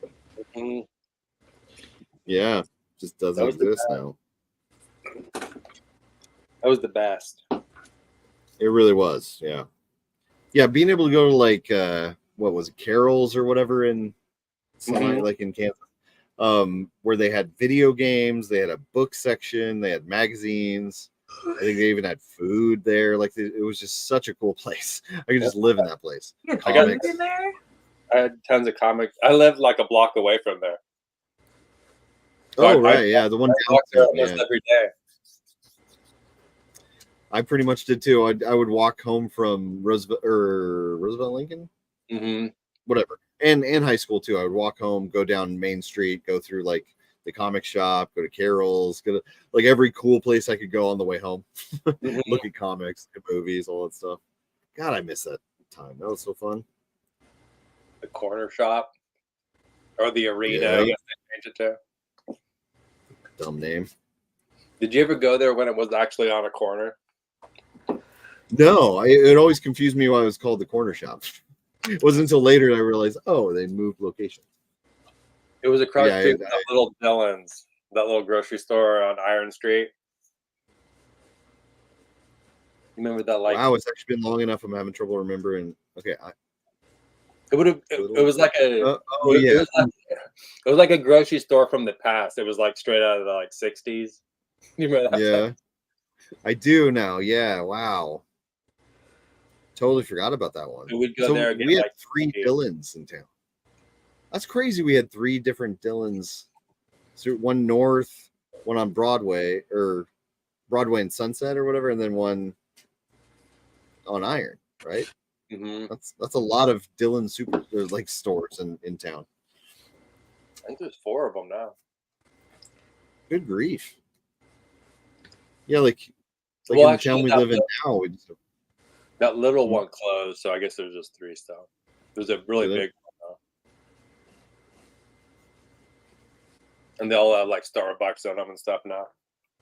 Oh yeah. Do you have Hy-Vees where you're at? Is that what? No. What's your like? I don't actually even know what that is. It's like it's pretty much like Dillon's here in Kansas City, but yeah, we have what's the name of the stores we have? Hannaford. Mm-hmm. And in California we had Stater Bros. Skater Bro. Stater, like states, like United States. Nope, it was the Stater Bros. I just did an Avril Lavigne reference. I think I got Earth from Jim pretty accurate. Ooh. Me too. I'm almost done. I feel confident. I feel kind of confident about this one. More than Heathcliff. I don't know about the details of his suit though.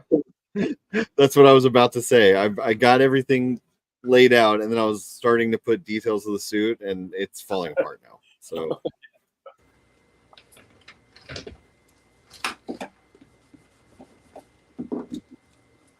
I liked the bee like the Princess Bee character, Mm. Queen Bee. I forgot her name. Beyonce. Have you listened to Beyonce's new songs? Does she have new stuff Which out? ones? She has a couple of. She has a couple of country songs. Really? What? I gotta hear that. Does she really? Yeah, let's listen to them when we get off here. Okay. I just know of one. It's pretty good. I wouldn't even say it's really country. It has like a country twang to it, I guess, but she had a Super Bowl commercial where she was talking about breaking the internet, and then she dropped these two weird country songs that same night. I don't think it broke the internet, but yeah, I didn't even hear about it. How did I miss that Beyonce put out country songs? That seems like that would have been on my radar. yeah. It seems to be like a trend lately. Boom. Country. I guess you're just not a fan of Beyonce. How dare you? Welcome new people in the stream who come at 4 hours in always. Thank you for showing up. We are drawing Earthworm Jim from memory. Make sure you smash subscribe and tickle the like button. Tickle it. Give it a little tickle. Sneak up behind it and surprise it. Give it a little pinch on its tuchus. Why don't you? Colby sent his Earthworm Jim.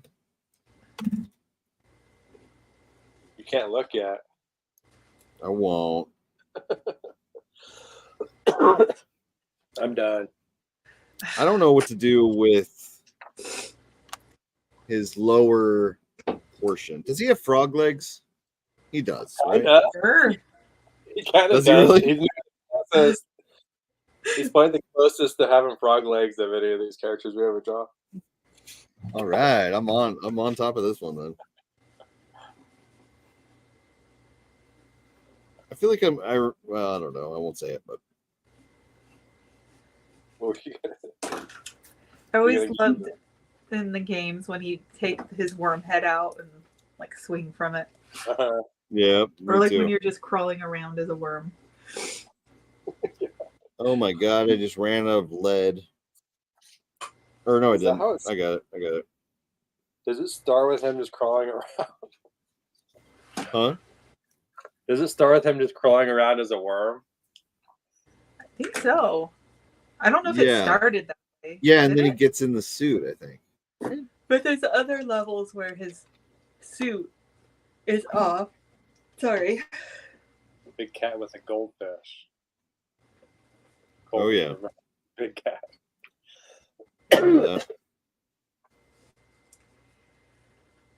I'm almost done. How's yours coming, right? I was born done. I'm doing pretty good, I think, maybe. Or we'll see. Lately, even when I think like, yeah, I'm looking at it, I'm like, okay, I did pretty good. And then once I see yours or something, I'm like, oh, I'm off. How does that happen? How does it look good even when I'm seeing it? And then it's still wrong. Did you ever have that feeling looking at your Heathcliff? A little bit. There was a point where I'm like, maybe I'm not that far off. And then I saw it. I'm like, oh my God. What have I done? I'm trying to remember what his gun looked like. I think I kind of know. It was like pretty standard ray gun, right? Yeah. Do we have to add the gun? You don't have to. Yes. I'm adding it now. Give me one more thing to mess up.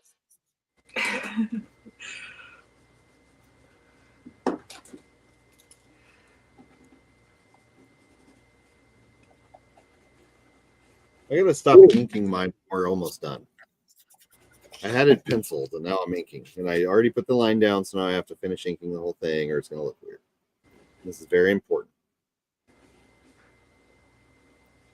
Yeah, you're always inking them. I've never even thought to ink it.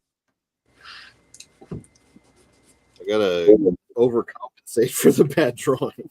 I'm gonna do an oil painting to save this one.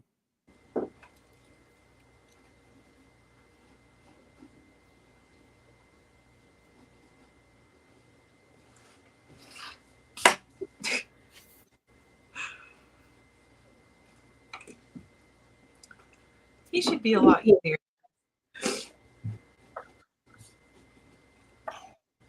What was the crow called? Psychro? I think so, yeah. Oh, I think Yeah, so, Psychro. yeah. Psycho. Like Nice. Psychro. So I wonder how that game got because it was like pretty like developed. Like was that based on like a did that guy make up that character or how did that? Yeah. He definitely made it up and stuff. I think. But as like a comic or what? No, I think he went right to video game, but I think he had worked on. Oh man, I used to know this, but I think he had worked on like a show or something, and then that somehow transferred over, like animation or something. And then that transferred over into him doing the game somehow. I forget now. Dang it! Anybody in chat? Do you know how Earthworm Jim happened? Because like, yeah, I don't think he had a comic first or anything like that. I think it just was like Ninja Turtles and stuff were so popular. I think they were scooping up any weird Yeah. anyone had at that time.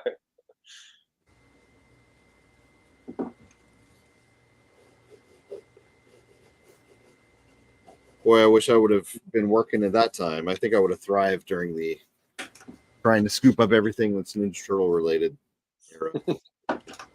None of that stuff. A bunch of weird. None of it really stuck. Like I don't know. Did any of that? Yeah.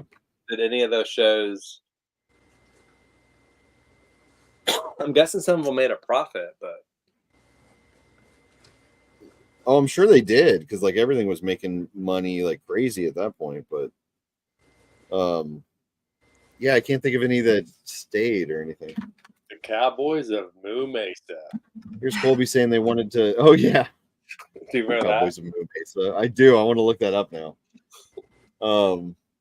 Colby saying they wanted to make toys, so they made a video game instead of a show. Oh, okay. See, that's well, like who wanted to make like the guy that created Earthworm Jim wanted to make toys, but then how did they get to make the video game? Well? He's like, I got this great idea. Like He-Man, but with a game. He's like, I have this brilliant like, how idea. Did worm in a go suit. ahead? Sorry. Yeah. So worm in a suit. I liked it. I liked the whole concept. Me too. I love Earthworm Jim. Close enough. You are. I have a really crazy nostalgic memory of going over to a kid's house and playing Earthworm Jim, watching him play Earthworm Jim, and like getting to the end of it and stuff. It was such a like time period. I don't know how to explain that, but it was a good time. I remember renting it at Dillon's. I definitely rented it a bunch too, but he was one of those kids that owned all the games. Yeah. I was always real jealous of that. Yeah, I own very few games. Yeah, I had two. I had Mario, and then I bought Renegade. I don't know if you've ever seen that. That was one of the ones I had. It was it really? Yeah. I got it out of like a bargain bin. Nobody wanted it. Yeah, I got it. Like when my brother was selling his drawings for G.I. Joe's, he sold some drawings for that game. No kidding. That's how we got it. Renegade. Yeah, like our parents just kind of refused to buy games because they knew the odds of us playing them a bunch. I don't know. We just rented them because there were very few games you wanted to play that much to make it worth $50 or whatever it was. Yeah, no kidding. I had to rent the system a lot of the time too. I did have a Nintendo, so I didn't have to rent that one. But if I wanted to play Sonic, I'd have to rent the system and the game, and you'd get like 3 days. Yeah. Get a weekend. I remember renting a VCR. Oh yeah. Do that. Yep. Before. Yeah, I didn't have a VCR. I didn't have a VCR until I was like a late teen or something. Really? No, we had one pretty early, but I remember walking down to Carol's and renting a whole VCR, renting a couple movies. That was always really exciting for me too, though. It's like renting the machine, like I don't know, pretending there for a second you had stuff. It came in that big case. That was oh yeah, VR case thing, suitcase type thing. Oh, the suitcase thing. Totally forgot that. Yeah. Man. Stephen Miller saying, great show. Thank you very much. Appreciate that, Steve. Thanks for coming. Colby had to rent it from Blockbuster. I thought he was saying Earthworm Jim was a great show. He might be saying that instead. I'm going to take the compliment, though. We're a great show. That's a great show. He's probably saying our show's good. You better be. Colby says, I may have rented a gaming system and never returned it. Oh, no. Ooh, I would have been way too scared to do that. Wouldn't you go to prison forever or something? Are you in prison right now, Colby? How do they, what do you just never go back to that store, I guess? Is that this? Some of the really rare Nintendo games and stuff were you could only get them at Blockbuster. They had some exclusive games. Yeah. Oh, really? So now those are like some of those are the more expensive ones because you can't really find them because they I think they maybe disposed of them or something. Really? You can still get them. Let's bring back Blockbuster. Let's just buy it. It actually is sort of coming back. Is it really? It's almost like a novelty store. Yeah. Same with not Toys R Us. That one's coming back like for real, but KB's? KB Toys? No, it's like a what am I thinking of? Maybe I'm too tired to finish the story. Long John Silver's? Yeah, that's it. No. I was never a fan of I always disliked Blockbuster. I always liked the independent video stores. Totally, yeah. Blockbuster never had any of the weird movies. Like they didn't have any obscure horror movies or anything. So I always just went to the unless there was a new movie that came out and you knew you could go to Blockbuster. Yeah, right. Yeah, that was about the only time. Do you remember? Sorry, over on Broadway, but like more on the north side, there was that really dark, dingy video junction. Maybe is that what it was? That was my favorite. Yeah, that place rocked. God, that had good stuff. They would rent us movies like they'd get totally these inappropriate movies. They'd get these demo movies and like before they would get like I remember watching Reservoir Dogs before they had it. Like it was really? And it would along the bottom it would say not for rental. Like so you had to watch this whole movie and this like thing was going across. But they let us watch them for free. They wouldn't rent them to us. They just let us watch them to see if they should get them. Man, we were like we were in there every week. They called me and my brothers the low budget dudes. What? Because we were just constantly renting horror movies every week. We were just these three kids coming in, or it was mostly me, Brandon, and Zach. The low budget dudes. I remember the woman's name, Donna. I love that you remember the people and everything too. I would rent games and bad movies constantly. It was great. Yep. Faces of Death, crap like that. Yes. I was getting that. I can't believe they would rent that to kids. I mean, they weren't supposed to. Yeah, but like they did it though. We would just hand them to my parents, and then they would rent it, and like they wouldn't realize what it was. But those are all. They would let me rent it by myself. Like I was just in there, but I would walk there and rent stuff. Yeah, that place was great. That moved a couple of times. That was on Santa Fe towards the end. That was like right by the arena or the corner shop at the end of their. Really? My brother bought it. They had a big auction, and my brother bought a bunch of the movies we used to rent. Oh, cool. So he has like the VHS copy that we used to rent all the time. That's neat. That's cool. Yeah. And they were going for pretty crazy prices. Like, they weren't cheap. Yeah. But we were in high school, so he had some disposable cash to go splurge.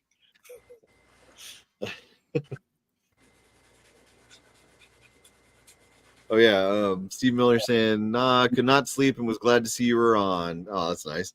You guys are doing a great show. My art college buddy goes to church with Doug TenNapel, the Earth. Oh, really? Earthworm Jim creator. Well, that's cool. Weird. Yeah. Funny time, like coincidence. Yeah. Thanks for watching. Oh, he's asking what town was that? Salina, Kansas. Just a little. Just little old Salina, Kansas. Saliva. Renee's old stomping grounds. Yep. Colby says, side note, I'm not playing Final Fantasy VII Rebirth for this show. Feel honored, peeps. I feel very honored. That's an amazing game. I haven't seen that's the remake. Whoa. Are you okay? Yikes. Yeah. What just happened? Slid off the chair. You slid off the chair. Oh my goodness. Yes. That's a first. Heart attack. Yep, that's a new one. Oh boy. Gotta clip that. Yeah, use that as a thumbnail. Don't you dare. Man, I'm looking Colby knows rough. it's your bedtime. I think it's about your bedtime. Looking rough. Rough means beautiful. You're looking very rough. Mm-hmm. How's your I almost said girthworm Jim just now. Oh, girthworm. How's your That's a girthworm different character. It's all over the place. Girthworm Jim. Girthworm. Oh my. I think we're all past our bedtime. That's gonna be my new Instagram handle. Girthworm. Ew. I just want to take a moment to apologize and sincerely apologize for my actions, for the words that I said. I will take a moment to reflect and learn and grow. I apologize for saying Girthworm Jim. That's like an adult entertainment name. Yeah, it is. Girthworm Jim. Yeah. That would be the adult version of I'm Girthworm. That's horrible. Colby says, do not Google Girthworm Jim. I wasn't planning on it. I take it you just did, though. Colby just Google it. Googled Girthworm Let's go Jim. live and see what pops up with Girthworm Jim. We'll do it live. Just think of all the weird things, all the ads that are going to pop up on Facebook now. Oh, yeah. Oh, man. Yeah. Everything's listening to us and AI is paying attention. So now everything's going to be related to that. I feel like this might be my most accurate one yet. Ooh. Me too. I think you I try the actually puppy? nailed this Do you one. feel like that? No, I only drew Earthworm Jim. The puppy would be Did you do the puppy? No, I couldn't remember what he looked like. I think he was pretty standard puppy though, like a cute little. I Do you don't feel remember. Do you feel like you got Earthworm Jim? I think he's recognizable, but I don't know. Yeah. Is it like Earthworm Jim visiting Sonic the Hedgehog? No. How cool would that Going be, into though? another game. Yeah. Super cool. They never had a crossover today. Do not Google Earthworm Jim. Yeah, Earthworm Jim and Sonic. Do not Google Earthworm Jim. Make sure you smash like and subscribe if you like Girthworm Jim. Girthworm. Can you write on the bottom we're drawing Girthworm Jim? Just put Girthworm. We should change all of our names to Girthworm Jim. Put Girthworm Jim across the bottom. And just don't explain it. Girthworm? Dillon. Girthworm Dyllon, Girthworm ENGSTROM. Are we gonna do this or what? Are we showing it?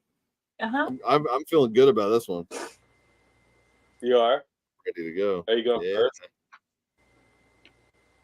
Dang it! I just made a dumb line. Hold on. Feeling good about this one.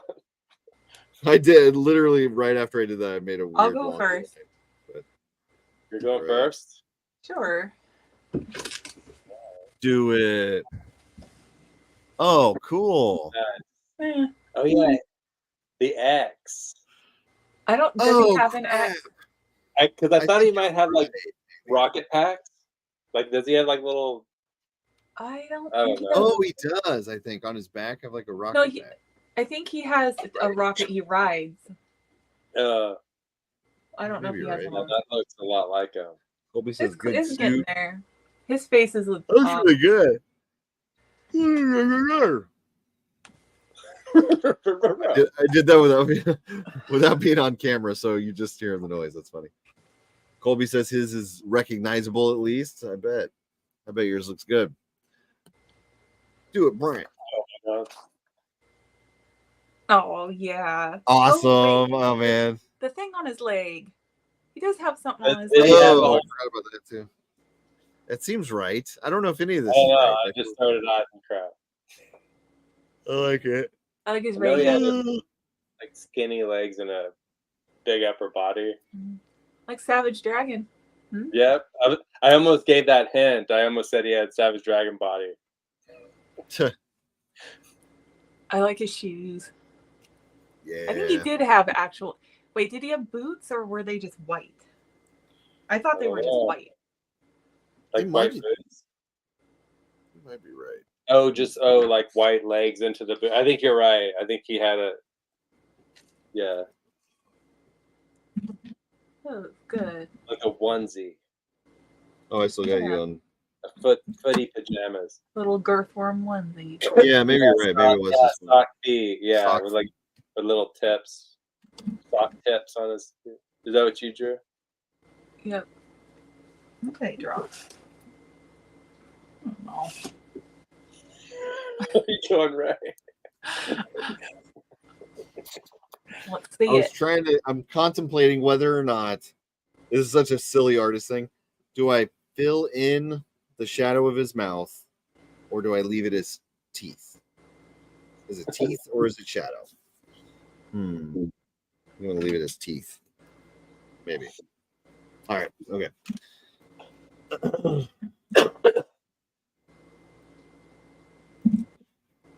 Here we go.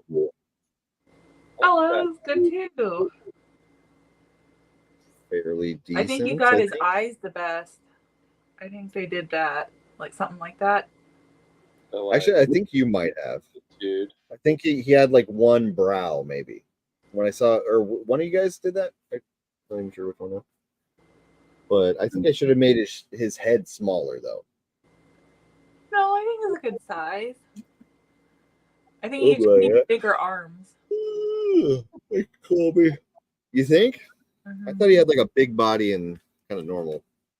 Whatever. All right. Okay, we gotta look at Colby's. I'm still very big on the screen. Hello. How did I do it? What was that? Okay. Earthworm Jimish. Let's see what that is. Earthworm. Oh my god. Definitely. There we go. Here's Colby. Oh, cool. Oh, that's really good. That looks just like him. Oh. I like Spacesuit goes here. Yeah. Well done, Colby. Yeah, I think his eyes are bigger like that, like they hang off his head. Yeah. Yeah.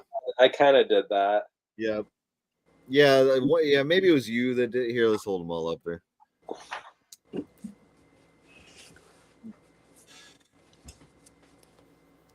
Well, yeah, Renae kind of did it too.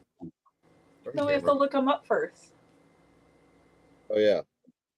We'll do that. Oh yeah. Girthworm. Do it. Do it. No way. Just bring it up. I ain't doing it. Yeah, don't even filter it. Just pop it up. Oh yeah. Okay. Yeah. Let me share it. Oops.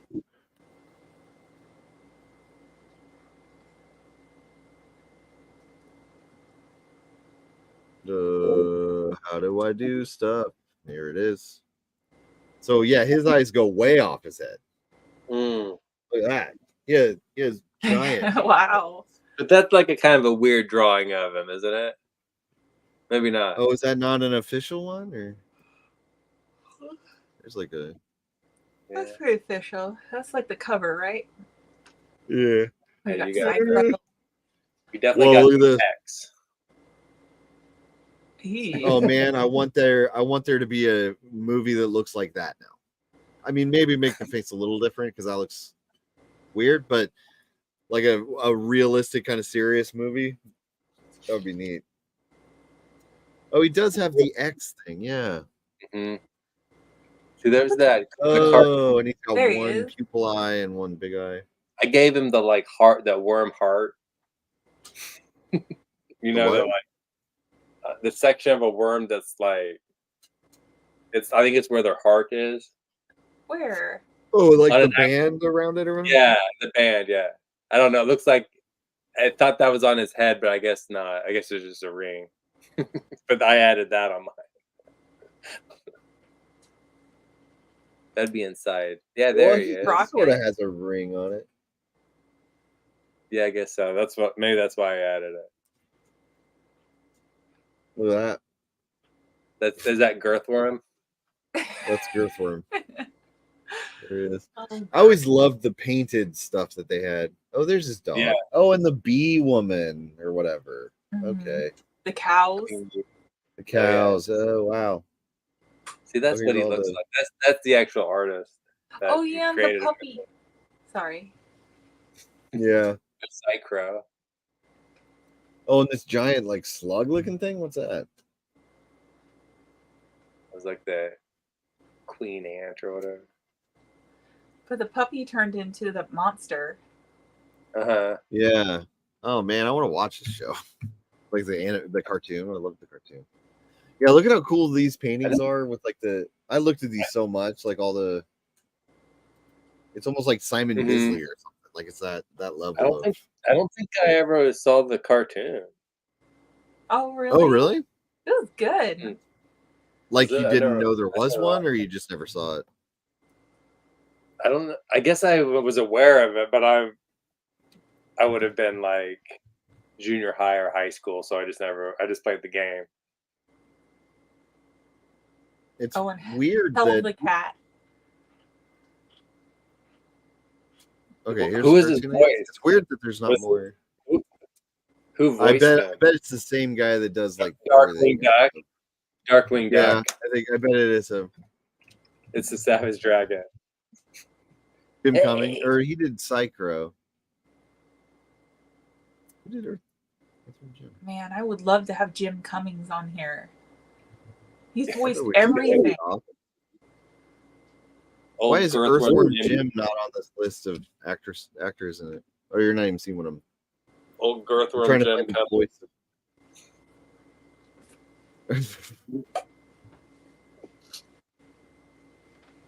Where's the Dan Caston?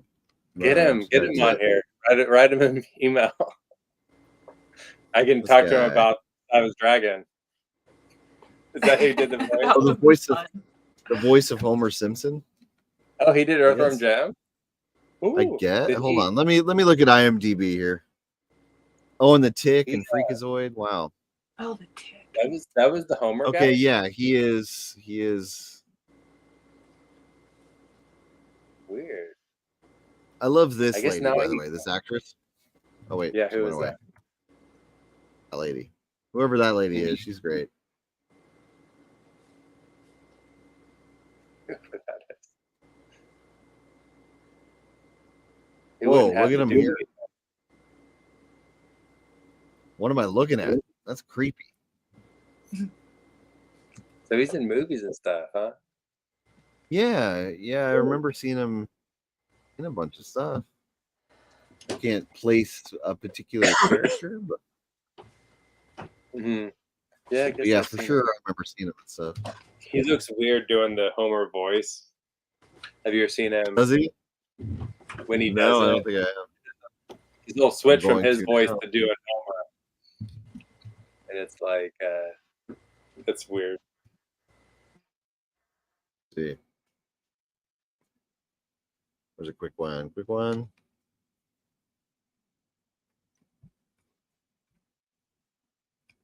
Trying to find a.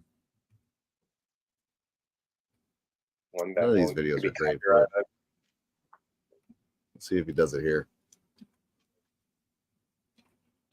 There's a kind of a kid-like part of home kids do. He can actually sort of a kid doesn't serve him well. There can be very times where home can be physically not, and people objecting to a lot of Homer's sprinkling part in episode. This Matt sort of it's not very. Oh, he didn't even do it there. I think he was going in and out of. I think he was kind of doing it in some of that. Oh, was he? Oh. It would just kind of catch the, because he was just saying, he'd say just a couple words, and then this will probably be him. This would definitely give me. That's definitely going to get me copyrighted. Probably this. Mr. Burns, I'm sorry I ate all your tongue depressors.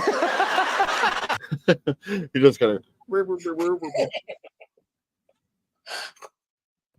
Oh no! Who let Adam Meisner in here? Meisner in here? Why do I still do that? Hi, Adam. What up? Colby saying all three of you did good jobs. Thank you. Colby looked up. Colby did it for You're doing good work. I got it right. It's Meisner. Meisner. Thanks for showing up, man. What you up to? Working on Reaper. Hey. Yeah, that's coming up soon, right? Like launching fairly soon, I believe. Pretty excited about it.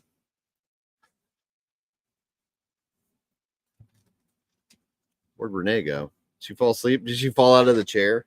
Slide right out and go to sleep? You can see her laying down by the floor.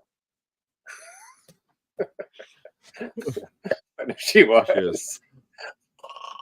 Let's just put it on this. Yeah. Just make a snoring sound effect. Oh, yeah. Who won? Did I win? I think I won, probably. Yeah. Just watch the people come in. How many people are in here? Quite a few. Got a whole bunch right now. Yeah, we've had a pretty consistent high amount this time around. I felt like we had a lot of comments. Like, yeah, kind of a bunch of people in there for a little bit. Until Adam got here. Now everybody's going to leave.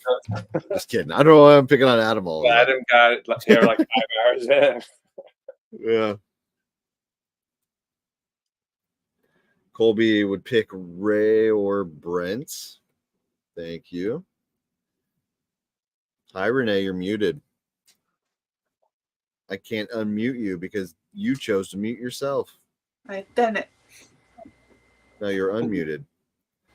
Who won? All right, should we hold up our earthworm gems together? Did we do this already? Maybe we did. It's getting sweepy. I'm a sweepy boy. Earthworm gem bouncing here and there and everywhere. I think Brent and I got the same pose. Look. Ew. Ew. What's an earthworm gem catchphrase? That's what he does. No, what's an earthworm gem? Ew. He had other catchphrases. Ew. Go. Don't. Yeah, that's what he said. Just a bunch of Homer phrases. Ooh. Everybody who's showing up all of a sudden almost 5 hours in, you better vote. They never do. Colby What? You traitor. Colby's flip-flopping. Yeah. You got the X. I think the X was important. Yeah, the X was a good part of it. Oh, mine has an X now. That's so weird. It's like a Mandela effect. It wasn't there before, now it's there. How did it happen? All right, so I won. Good. Yeah. End of game. Who did win? Colby's one of them flip-flopping flip-floppers. Flip-flopper. You guys ready for the Wasteland? My favorite part of the show. That was Renee's idea for a title, by the way. Where I just show weird crap. That's just ready for some weird crap time. The Wasteland. the whole show, just the Wasteland. The Wednesday comics chat. Yeah, Wasteland. That's way better. That's kind of a good title. Yeah, Chat Wasteland. Which one Wednesday is? Wasteland. Wednesday Wasteland. There you go. We got that was something there. It's more like catchy. That is memorable, like more kind of defined or whatever. Oh yeah, Colby won. He has 16 points. I forgot. Good job. Better luck next time, peeps. Adam says for a second I thought Renee's subtitle was Legend of the WWE. She is. You didn't know that? Those are my wrestling. She used to be a wrestler for the WWE. Yeah, she was real good until she broke her back jumping off a cage match. It was rough time. That reminds me. She had to become a comic book artist. Huh? Is China still alive? No. Oh. The country? I thought she may have died. And I was just thinking about her when you said that. She did. She died young. Oh. I don't want to brag, but I met her twice. No big deal. You did? No big deal, everybody. I did. Once at the Arnold Fitness Expo, when I also met Arnold Schwarzenegger. Sorry to flex on you guys. But and then at a Comic-Con, one of them somewhere. Later in her career, she worked with Girthworm Jim a lot. Oh yeah. Oh yeah. Oh yeah. Oh yeah. Oh yeah. She was great. I loved her as a wrestler. I got the Gummy Bears theme song stuck in Colby's head. That's great. Haha. You're gonna be doing that tomorrow too. Now look up Heathcliff. Look at the Heathcliff. Yeah. But we can't play it all. We can only play a little bit. You'll know it once you hear it, though. I'm sure I will. I feel like I vaguely remember a yell at the end of it or something. Does that make any sense? Whatever, we'll figure it out. So, yeah, like something like that. Like just at the end of it, there was like a yell. I don't know what I'm talking about. Where am I going? Heathcliff. I can hear it in my head. There they are, the Cadillacs.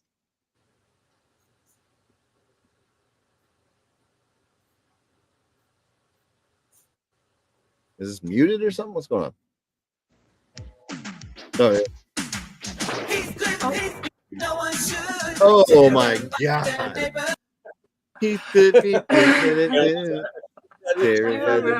Okay, yeah. Oh, wow. I don't know how many seconds I can play before it takes a day. Yeah, it's fine. Oh man, that takes me back. Oh God, they're howling. Oh yeah. Oh man, I loved that part. Forgot about that. And I did like that big gray cat. And we're gonna slip on slime. That's not the lyrics. Could you picture these guys singing this song? Like I love doing that actually. Yeah. Yep. Every time there's a theme song, it's always like middle-aged dude singing it, and you imagine them like Heath in a booth somewhere.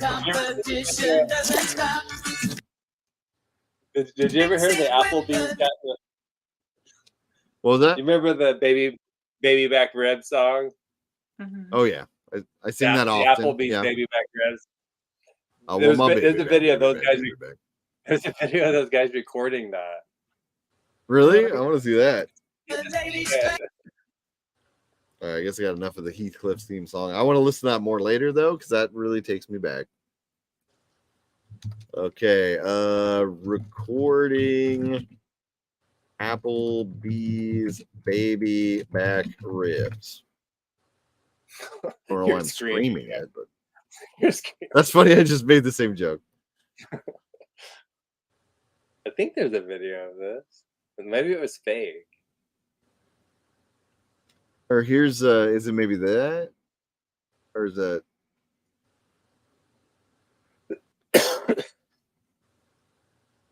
oh, I'm on TikTok. I feel like I'm gonna get flagged no matter what going on TikTok. What's happening? This is Nathan. This is Sean. And I'm Wanye. We're Boys to Men. We all know it's impossible. Oh, what? That's Boys to Men. That ain't it. The guy's Adam says this guy singing for sure wears a visor, possibly sideways. Yeah, I think you got it. I don't know why you're spying on him while he's singing, but Colby saying, well, Dolly Parton kissed me on the cheek at Dollywood years ago. Oh man, you beat me. Colby remembers the show now. Me too. I can't believe I couldn't remember that. What's up? What did you say? Yeah, the Heathcliff. I was saying I couldn't believe I couldn't remember it. Yeah, you know, it was such an important. Yeah. Who won what? I've lost track. Who won what? Who won what? I want to know who got the enchilada tonight. You did. Yeah, you won. Let's put it up. The whole night? Yeah. The winner is Renae. Yippee! Whoopity-doo. Man. An enchilada rich. Killed it. You were the reigning champion from last week. Yeah. I need to protect my belt. I need one of those big belts, like wrestling belts, for this. Get one. It would say Wasteland on it. Yeah, Wasteland. Wasteland. I'm surprised. I don't know anything about Haunt. Barely remembered Earthworm Jim. I know that was an unfair win, and I don't accept it. Yeah, because you had the glimpse. DuckTales does have the best theme song. You're correct. I think Heathcliff might be up there though. That's pretty good. But apparently, in terms of memorability, it fell a little flat. Did you ever watch the Rubik's Cube cartoon? Rubik? Excuse me, there was a Rubik's Cube like a show? Yeah, it's called Rubik. What kind of plot would that have? It was like a little alien Rubik's Cube that had a little face on it. Rubik's. Oh my god. Dude, you're blowing my mind right now. I remember this show. Yeah, holy cow. It only lasted like 1 year or something, but I used to watch it all the time. Oh my god. Rubik's. It was kind of during the ET time period, like this little dude. But I think yeah, that guy. Oh man, this is triggering some stuff here. I don't remember what it was though. Huh? I like the one of the Rubik's Cube holding guns. Yeah. Where is it? Oh yeah. That's cool. What on earth is that? Play the Rubik's Cube theme song. Okay, I will. Rubik. I guess there's just Rubik. Is it just a Rubik? No. Why did that take? Nope, we're not doing this. Rubik's. What happened? Rubik. No. Oh, you think it's Rubik's and not Rubik? Oh yeah, it's Rubik's Cube. Not Rubik. No, it's Rubik. Hold on. It's Rubik. We're fighting now. It's Rubik. Rubik It's Cube. Rubik. Get out Yeah. of town. Rubik. Bye. Rubik Cube? No. See, there's a whole show about it. Mandela nonsense. Rubik Cube. Right, let's Rubik. watch. We were saying Rubik's though. It's Rubik. That's because it is Rubik's and it's not Rubik. Just look up the Rubik Cube. What's that? I like that. Just look up Rubik Cube real quick and you can see that it's Rubik. Do you think it's an X? Do you think it's an X? I think I did as a kid. Now I know it's a CKS. No, actually, I don't know. Look what I'm saying. Look at how much that looks like an X. It's just Rubik. Nah. There's no S. Maybe in your dimension, weirdo, but not in the real world. I think because no, I can see it being Rubik Cube. But like the K does look enough like an X to where you might say Rubik's. If you like. Yeah, Rubik's Cube. But let's test the theory, though. I'm just going to type in Rubik. Oh, look. Rubik's Cube. Rubik's Cube. Rubik's with an X cube. Rubik's Cube. Look, it's all Rubik's. I win 1-0. All right. No, it probably is actually Rubik Cube. Someone said not to look up Rubik's. Rubik is the creator's name, so it is his cube. So it's pronounced Rubik's Cube. Okay. So I'm a smart genius, and Brent loses yet again. What am I talking about? All right. Yeah. No, you're probably right. Designed by a guy named Rubik. Rubik's. Yeah, I guess it is Rubik's. Do not look up Rubik's. Okay, I won't. Thanks, Torchbearer Studios. That's a new person coming us 5 hours on. I know. Welcome to the stream. Make sure you. There's a bunch of new people in here. Where are you people coming from? What are you doing? I think there must be already. There has to be a setting where they're like the people are trying to find streams that have been going on for 5 hours. Anything? Yeah, it's got to be. It's got to be. As soon as we get to that mark, we get a flood of people. Yeah. A cube made of Rubik, a cube of flesh. I have seen, or that's not a Rubik's Cube, but the block, like it's a cube of human skin and it's got an eye on one side, a mouth on another. Have you seen that? Did I make that up? I think I've seen pictures of an artist or something that made it. Human it's like skin. realistic. Yeah, here we go. These things. So weird. Yeah, and they're like, yeah, you can open and close stuff, and like it looks real. Like it looks so real. Yeah, that's gross. I mean, look at it. Like for sure, a serial killer made these, right? I mean, that's not defamation of character. That's just fact. That's a serial killer. Oh, it's a dice. Is that what it is? Ew. They look like moles. Oh god, that's so cool. Ugh. All right. Here's just a meat cube. Almost as cool as the meat tank. Look at that. Good gravy. All right. Kids do love the meat tank. I said meat canyon. Meat tank. Okay, here's this thing. Wow. Yeah, I don't like that. He's our friend. They call him Ruby. Is that what they're saying? Ruby is our friend? We can't hear it. We're still looking at the meat cube. Oh, dang it. All right. I'm just sitting here going like, yay. It's our friend. Okay.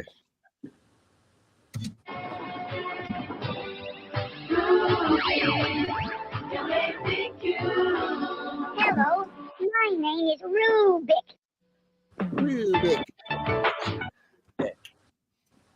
That's crazy. So I must have seen like 1 or 2 episodes of that, probably like, you know, when I was 4 or something, but it's definitely in there. I remember it. Yeah. Just say, what have I done? Don't show us. George Warrior saying he was watching on Facebook and it kept freezing. Oh, interesting. So I switched to YouTube. Okay, well, thanks. Make sure you smash that like and subscribe. Hello, Nightmare Fuel. This show always ends in some sort of nightmare fuel. Did you watch Popples?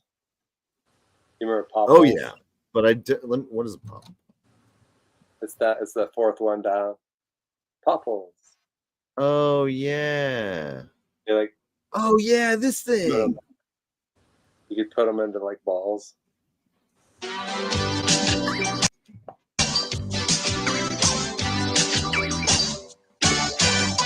It's a weird instrument. Sounds like they're playing a big guitar or something, or a guitar.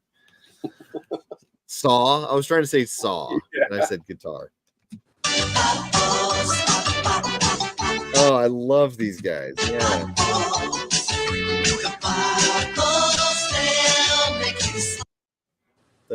What? Why has he got a ladder coming out of his head? Because they Is that could a power store thing? stuff. I don't know. They were like little. You could put them inside them. They had to figure out something to make the show about. Yeah. Wait,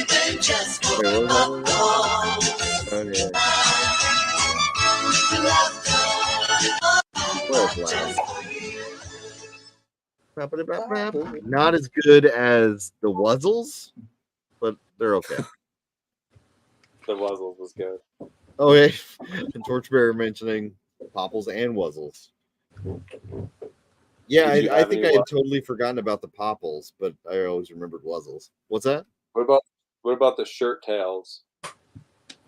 Shirt tails? Shirt tails. Shirt tails. The Get Along Gang.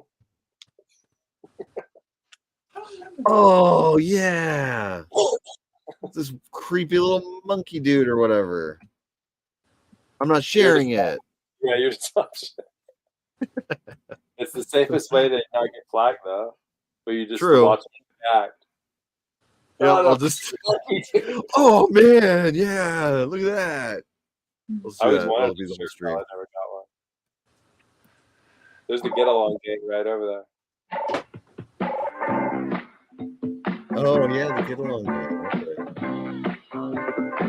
Oh, dude, you are taking me way back. Oh man, I loved this show.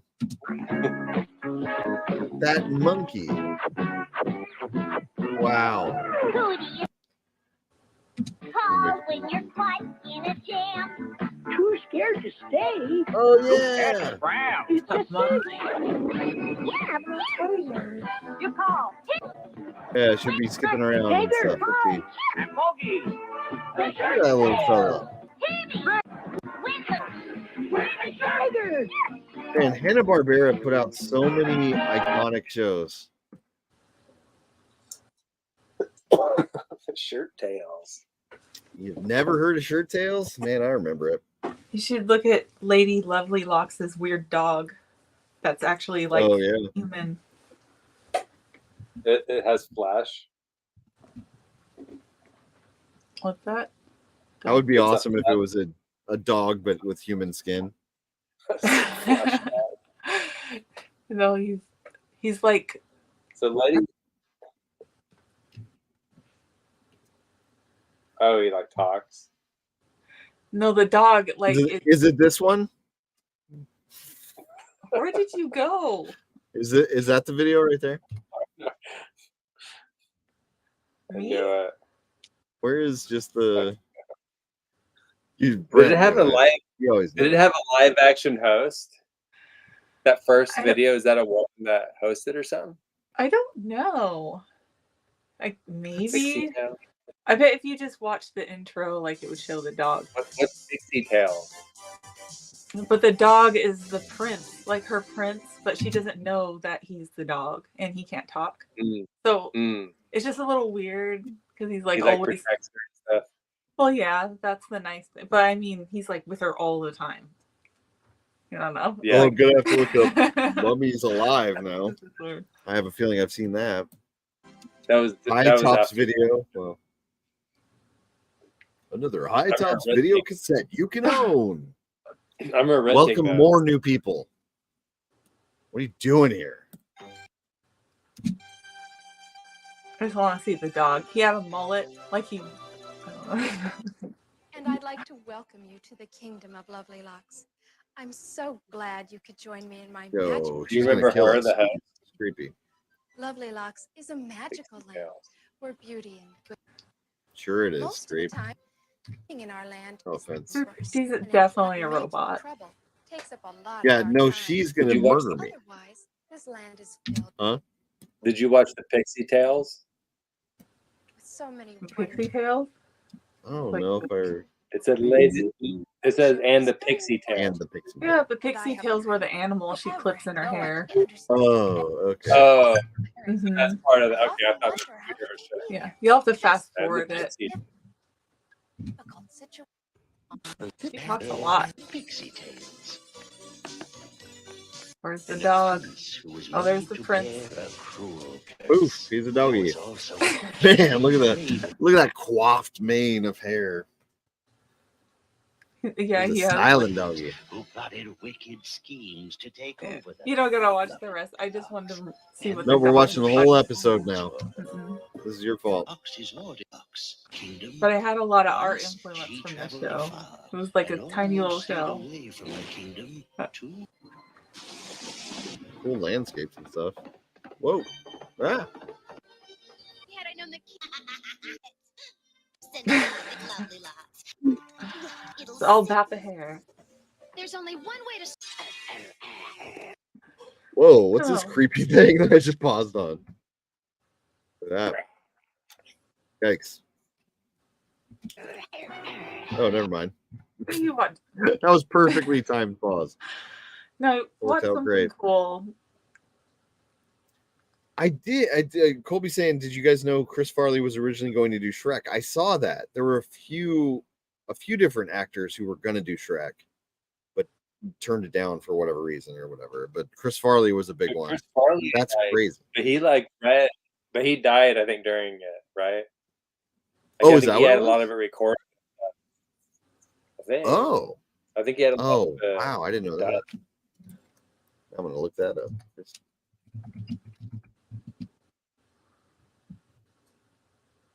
There's a recording. Oh my God! There's a recording of it. Holy cow!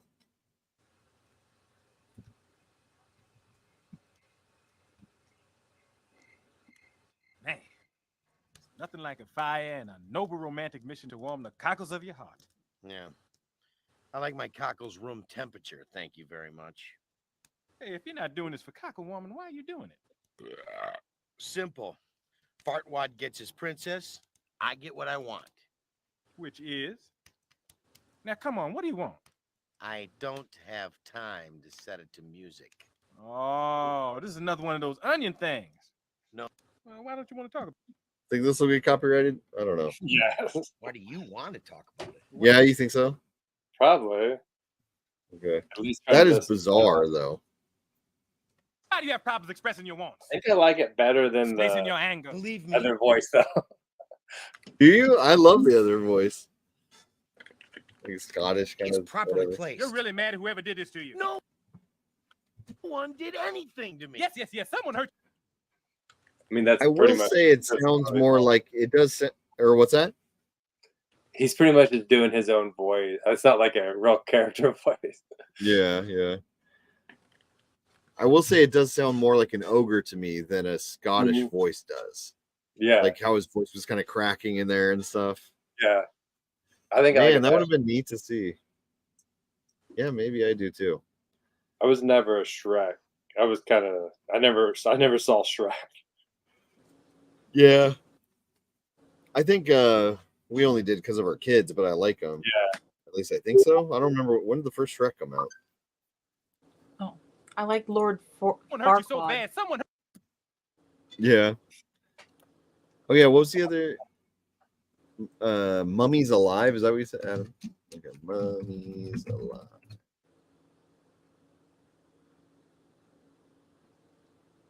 What is this? From the late 90s? Oh man, I don't know if I ever saw this one. I remember. I remember that show. Do you? Mm-hmm. I didn't see it, man.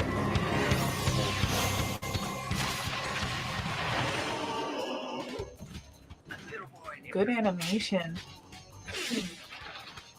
Yeah. Whoa, yeah, that's cool looking animation. The opening theme was always better than the actual show.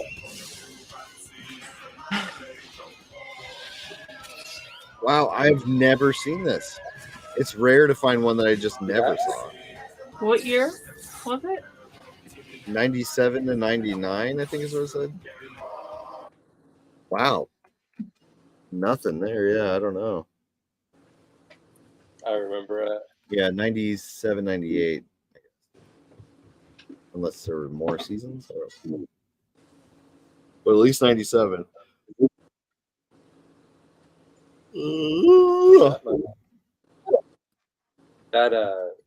That Iceman there, that actual mummy. You remember that? Where are you seeing? Just when you scroll down. Oh, this? No, I guess I haven't seen that. That artist, I went and looked at his studio over the weekend. He made a sculpture that's in a bunch of museums. Like that's kind of what he's known for. Oh, really? He made that, but I guess he does a lot of stuff for museums. But that's like one of his big ones. Cool. Look at that guy. Look what he looked like. The like artist rendition of him. That's crazy. Yeah. It's an Iceman DNA shot. Iceman DNA shock. Did you ever watch that dinosaur cartoon? What was it called? Dink? Dink the Last Dinosaur or whatever? Oh, yeah. Last Dinosaur. Did it have that song? Little Dinosaur. Am I thinking of the same one? Last Dinosaur. That's a different one thing, right? Oh no, I think those are two different dinosaurs. Oh, Dink. It wasn't Dink. It was like, what is Dink? Oh, the last dinosaur. He's a friend and a whole lot more. Well, what's the name of the dinosaur? It's not Dink. It's I think it's like it had two syllables. Like that's the start of that. You know, Danette. Come on, Brent. I think it was Girthworm. Girthworm, the last dinosaur. He is girthy and a whole lot more. What's this? It's way better than Dink. I remember this stuff too, Dink.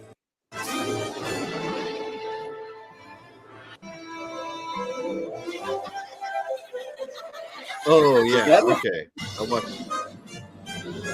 This was just capitalizing on The Land Before Time. Yeah. Mm-hmm. Yeah, Dink the Little Dinosaur. What was? Look at that movie there. It's called Spaceman with Adam Sandler, where he's like an old spaceman. Do you see that? Yeah, I haven't watched the trailer yet. It's supposed to be a really, really good movie, and I've been avoiding the trailer. But yeah. There's Denver, the Last Dinosaur. Denver, the Last Dinosaur. There's a picture of him. Whoever said that. I did. Colby, well done. Colby. What's that? Oh, totally had it. Mm-hmm. He's right there. What? Denver's in the corner there, next to Avatar, under Adam Sandler. Oh yeah, right here.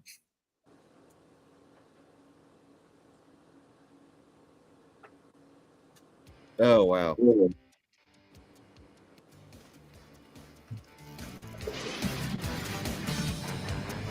I remember these kids and stuff here.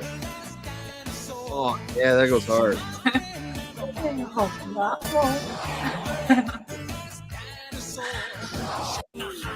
Gonna get copyrighted on thing. If you like the dance moves.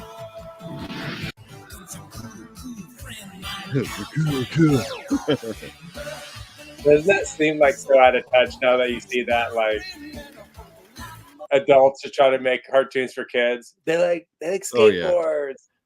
Yeah. He's so Keyboard, cool and likes skateboards, bongos, pizza. But I think even as a kid, I could see how stupid that was. Really? I wasn't Not buying. me. I wasn't buying into it. I was Bought just into old it. enough Okay. to be like, he's wearing sunglasses. He's so cool. Colby saying now that singer I'd like to see. Yeah, I bet he'd be pretty awesome.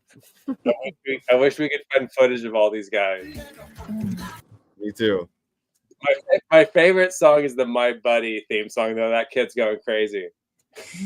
My buddy, my buddy. Kid sister. He's way more excited than you'll think when you rewatch it. Really? I just watched it recently, and the kid's going crazy. What's it? I just sang it. What's it called? My Buddy. Kid sister. My buddy. Okay. My Buddy. My Buddy. My buddy and me. Okay, which one? This one? Is it the same one? Just the My Wow, Buddy. I remember one. that kid's face. It's not. Oh, and popping that's up. the kid sister. Okay. It's not this one? My buddy, That is good. My buddy can kill you if bottom. What? This is a kid's sister. Look at this frame. That just feels like a nightmare right there. Just He goes, my buddy, my buddy, my buddy, my buddy. I'll teach him everything that I know. My buddy, my buddy, my buddy. Climb up a tree, my buddy and me. We're the best friends. My buddy and me. We're the best friends. Woo! Hit that note. My buddy, my buddy, my buddy, my buddy. My buddy and me. My buddy, my buddy, my buddy. My buddy. yeah, I want videos of all these people singing these songs. Me too. That kid could go on tour. Yeah. ET2. What am I seeing here? Now we're just looking at random YouTube videos. Colby had a My Buddy, but my sister would move him around my room when I wasn't looking after I watched Child's Play. Oh, that's amazing. Your sister is a legend. Adam saying that guy had sideways visor and frosted tips. He had both. I had that Job of the Hut toy right there Where Cool. in the corner. oh, I won like a Looking coloring contest at the grocery store. Really? Won money. And I went and bought that. dang. That's really awesome. Yeah. Did you ever, What? oh, say, What's that? did you ever get a figure of the two-pronged skin-headed guy that worked for Jabba? I don't remember his name. Bit for tuna. Yeah. I had him. I always wanted one of realistic skin feeling things. They always creep me out. Anyway. Yeah, he was gross. Yeah. That's a Bit for big My tuna. Buddy. Look That's at from that. Chucky. That's the Chucky commercial. That's right. You can have all the adventures we have on sentences. Right, Oscar? Wait, what is it? What is this? Every Is this a commercial for It's the movie? Chucky. It was just with Yeah, no, I know it's movie. Chucky, but oh, it was the okay. Duh. All right. It was just it was kind of like the My Buddy commercial, or it was like a kid show or something that he had. Look at how They creepy should that have delved into oversized that more. thing is. Yeah. They should make him have that show, but be a killer. That would be amazing. And then we got to deal with this giant weird Chucky. Yeah. Where do you think that suit is? Oh man, somewhere. I bet have someone real weird owns it. No offense. Where's mine? Adam saying, anyone know what speed dealer sunglasses are? My cousin said that the other day, and I'd never heard it. But they also go with that intro aesthetic. Yeah. I So cool. I have never heard that before. Oh, yikes. Whoa. That scared me, genuinely. Look at that thing. That's cool. I love That's that. so cool. It's a real mold from it. I wrote creepy. Does anything in your house ever kind of creep you out? Like any of the scary stuff? That would. I don't think I could have that on my wall. I think I would forget it's there and it would scare me all the time. Yeah, I would do that. I do that with the coat rack. I have all kinds of weird stuff. I don't know. I guess I'm not scared of it. It's pretty neat, though. I also have this. I do have horror stuff, but like something about that face creeps me out. Chucky. Yep. Hold on. I love Chucky though. I watched all those movies back to back all the time. I also have this. Ooh. Oh, awesome. Yeah. Oh, I remember you having that. That's so cool. That's pretty Oh, that's cool. so cool. Oh, I'm jealous. Look at that. Gross old mold. That's so neat. How did you find that one? Oh, I don't know. I got this. It was dumpster diving in Hollywood. Yeah. That's where they come from.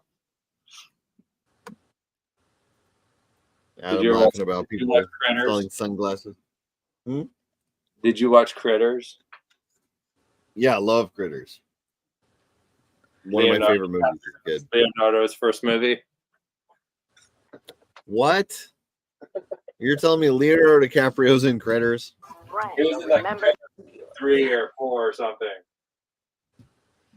No kidding. Critters 3.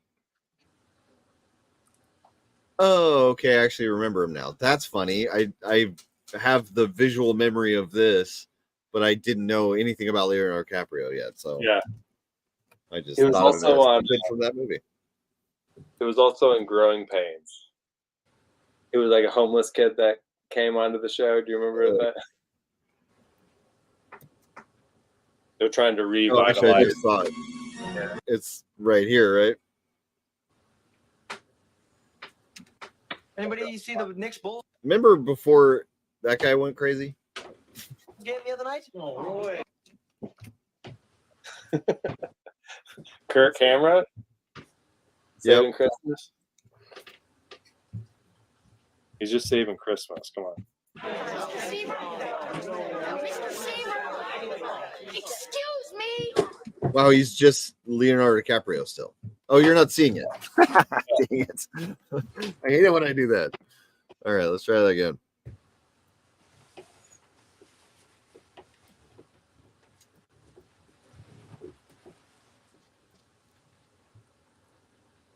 Look at how Leonardo DiCaprio-ish this Leonardo DiCaprio is.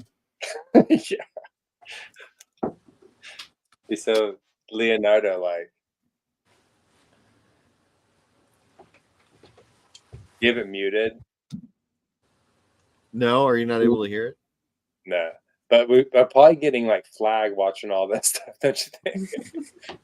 Probably. Maybe. I mean, that's the thing is you're allowed to watch a few seconds as far as I understand. Yeah. So I was trying to skip around a lot. But anyway, that's weird. Where'd Renae go? I don't know. My buddy. I slid off the chair on the table. I knew it. Can we rewind that and go watch that? No. And just have it on repeat. I'm gonna click it. That's embarrassing. Technically, I could go open the stream on Renee's channel and rewind it to that part. I could do that. I won't, but I could. I don't care. You can play it on loop. That and when I smack the bug. I don't know if you remember that. Smack the bug. Oh yeah, yeah. That was funny. Then just make a montage of me eating. That would be funny too. I bet we have a good 2 hours of me eating. Yeah, probably. And then we have to list what you're eating, you know? Yeah.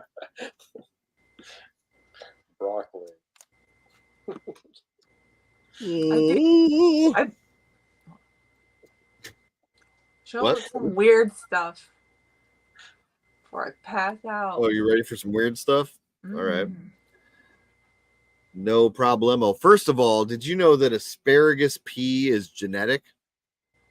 I'll just leave that there. I did hear that. Did you? Genetic? Some people don't have it. Yeah, some people don't get asparagus pea odor, and some do. You're It's cooler genetic. if you get it. You're cooler if you get it. Yeah, you are. Let's see. Asparagus pea.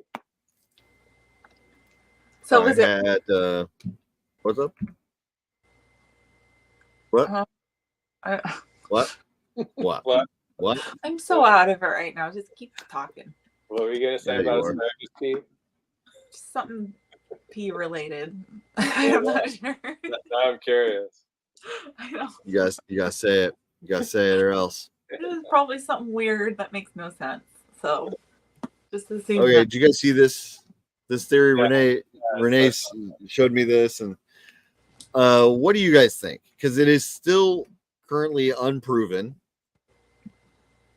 Did Steven Spielberg have Dennis Nedry dress as the characters from Goonies? Chat, what do you think? It does Answer immediately. Huh? It does almost seem like that. It really does. It really does. And I really want it to be true because that'd be cool. Mm-hmm. By the way, we were talking about Goonies earlier, and I hadn't fully realized how amazing the team was that made it. It's Steven Spielberg producing it, Christopher Columbus, who wrote Home Alone and Harry Potter and stuff, writing it, and then Richard Donner, who did Superman, directing it. Mm-hmm. Let's get them on a movie again. I want another movie by those guys because it's amazing. Colby saw that on Instagram yesterday. I probably did too. But it's fascinating. I want it to be real. Goonies was never like one of my favorite movies when I was a kid, though. Did you like it a lot? Why is your opinion so wrong? Can you answer that? I do remember walking to the theater downtown to see it in the theater, and I just didn't go. I went to the arcade instead. Really? My brother saw it, and he told me all about it. I think that's why it's not it wasn't a classic to me because I never watched it until later. You should have gone. You should have gone to that movie. I know, because I don't really remember the arcade. Yeah. See. I had my own Goonies. I already had my own Goonies adventure in the arcade.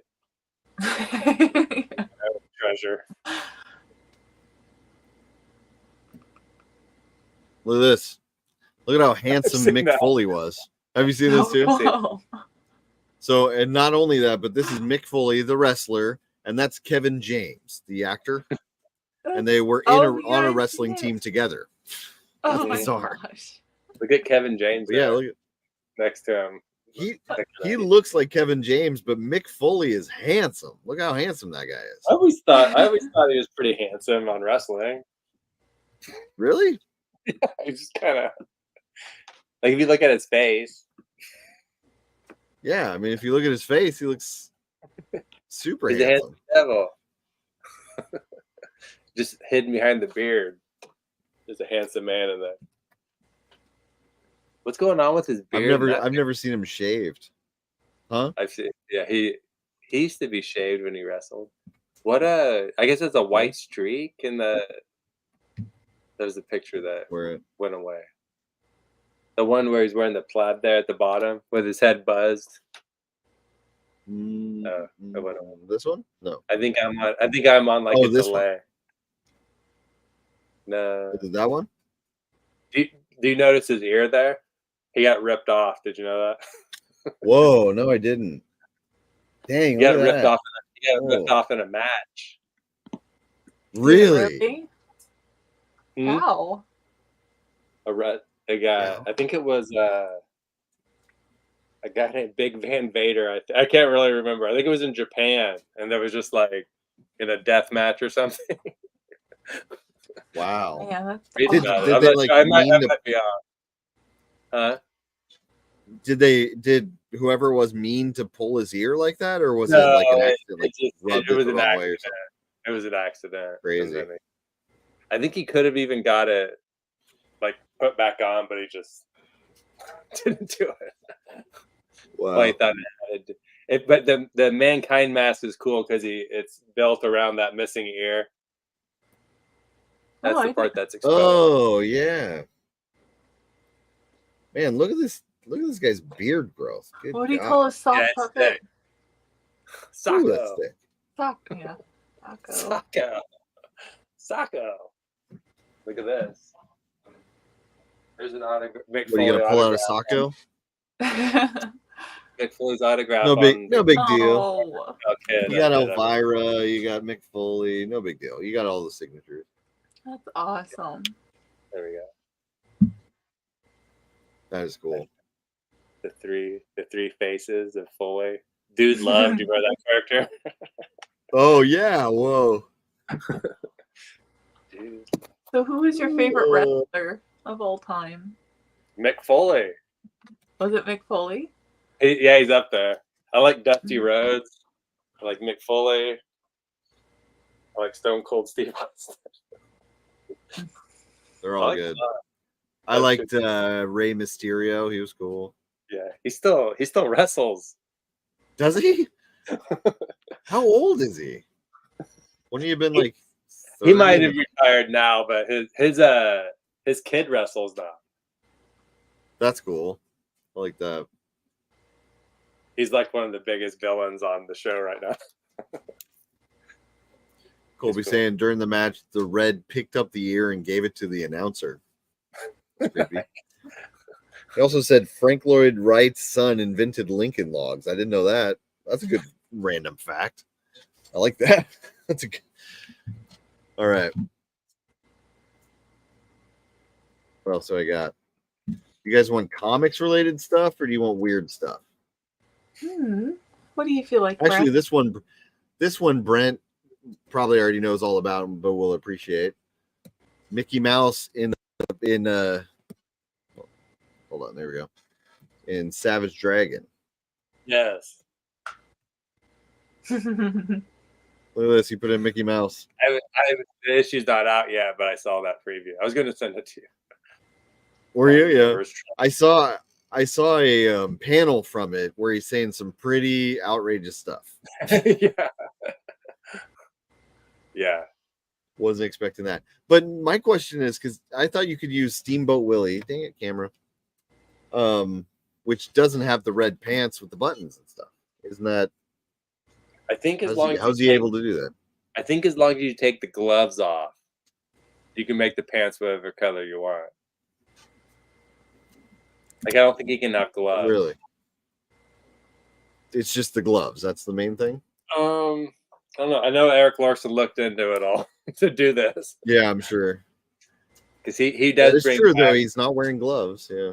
He puts a lot of public domain characters in his comic.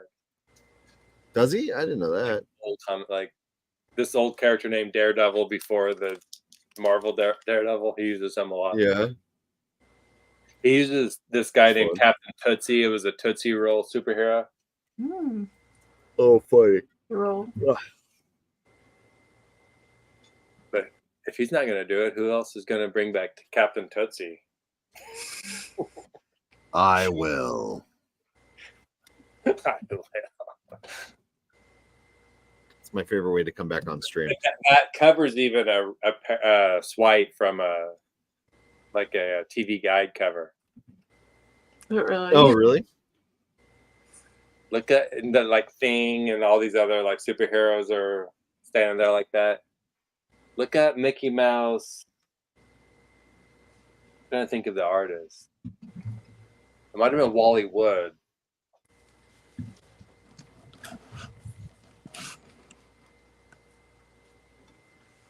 Okay. Well, don't go to that one. Don't click on that. No. That one's one's not safe. Don't click on any of those images. Go Wally Wood TV guide. Okay. I think it was Wally. What did I almost get into there?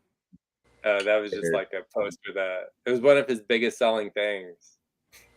But really? This wouldn't be safe for this channel. Thank you. There it is. Oh yeah. Cool. That's neat. Good call on that. I haven't seen anybody mention that. Eric, I've seen that cover. Eric Larson posted it in the Comic Swipes Facebook page. On himself. That's fun. Yeah. It's like, look at this swipe, everybody. It's pretty good. Yeah. There's Felix, our favorite. Oh yeah, there he is. Ooh, what a weird shaped cat head. Tell you what. I'll tell you what. Walt's back in here. Whoa. He's in his little spot over here in front of the heater. Oh, I want to see him one more time. Whoa, get over here, you. Get over here, Whoa, you little get rat. over here. Come here, Walt. Is he being a rapscallion again? Want some food? Come here. Come here, Walt. Come here. Hey. He's gonna love rapscallion. Come here. Now he thinks he's in trouble or something. Oh. Get over here. Let me get you. Oh yeah, so this is something kind of interesting for comics people. It's not weird or anything, but this is a guide to. I saw a whole video about this, but a guide to creating comics for the indie crowd. Definitive DIY guide to making and self-publishing comics. Yeah, really neat. You gotta go check it out. So it's here. It's on Etsy, apparently. Creating Copra. So go check it out. It seems like it's a really good kind of guide for indie self-publishing and stuff like that. Wanted to share that. What else?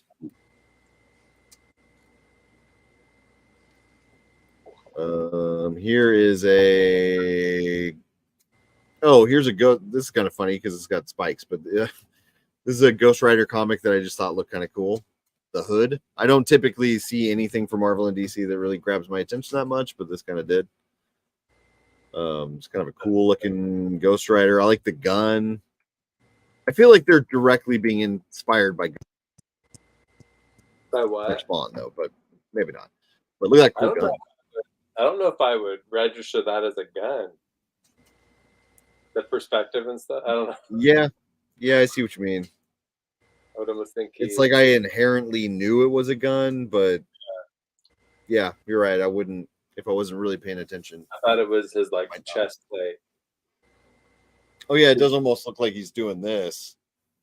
And then there's this thing. Yeah. Did you ever see the space Ghost Rider? Yeah, by Trad Moore. Is that what you're talking about? I think so. I thought that was kind of cool. He was like Cosmic Ghost Rider or something. Yeah. Cosmic Ghost Rider. Or maybe that's not Trad Moore. That's something else. I don't know. Yeah, I don't know. I bet it's Tradmore that you're talking about. He had a fake like flaming head, like his head was like would trail behind him through space. Yeah, like this stuff. I don't know. It's not popping up. Oh No. yeah, that's Tradmore. Yeah, I love Tradmore stuff. He's so cool.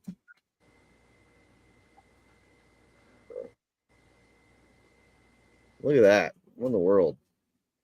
It seems like he would be just doing his own. Does he have his own comic? Good question. Actually, let's go right here to Image Comics. I think he did do something for Image, but it only. Oh, was like Luther. Yeah, Luther Stroud. Yeah, this Yeah. one, Luther Strode. Which again just looks amazing. Like, look at just the musculature on that and stuff. It's just so neat. It's not popping Just up. a unique artist. What? Ah, doggone. It's not popping up. I'm just looking at his go. There we go. Yeah, I need to get that. Hey, new people, subscribe. There's new people. Yep. What? You got him. I think we got them. We got them, guys. I got those ones to subscribe. Too tired to even say subscribe. It's gnarly stuff. I got them to subscribe, guys. We got any subscribers. Colby says, "Can I pet that dog?" Adam says, "That is really cool. Ghost Rider used to be a thing where you could imagine everything adapted to being Ghost Rider-y would be cool." Yeah.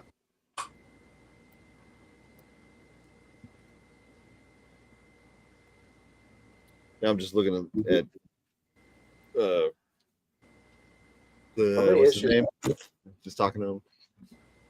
Tradmore. 6 of 6, so 6 total issues. So it's just pretty much one graphic novel, probably. I guess so, yeah. That's an interesting cover. I like that.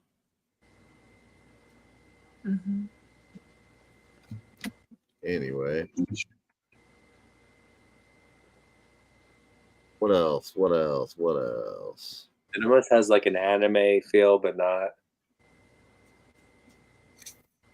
Yeah, sort of an anime. What was that?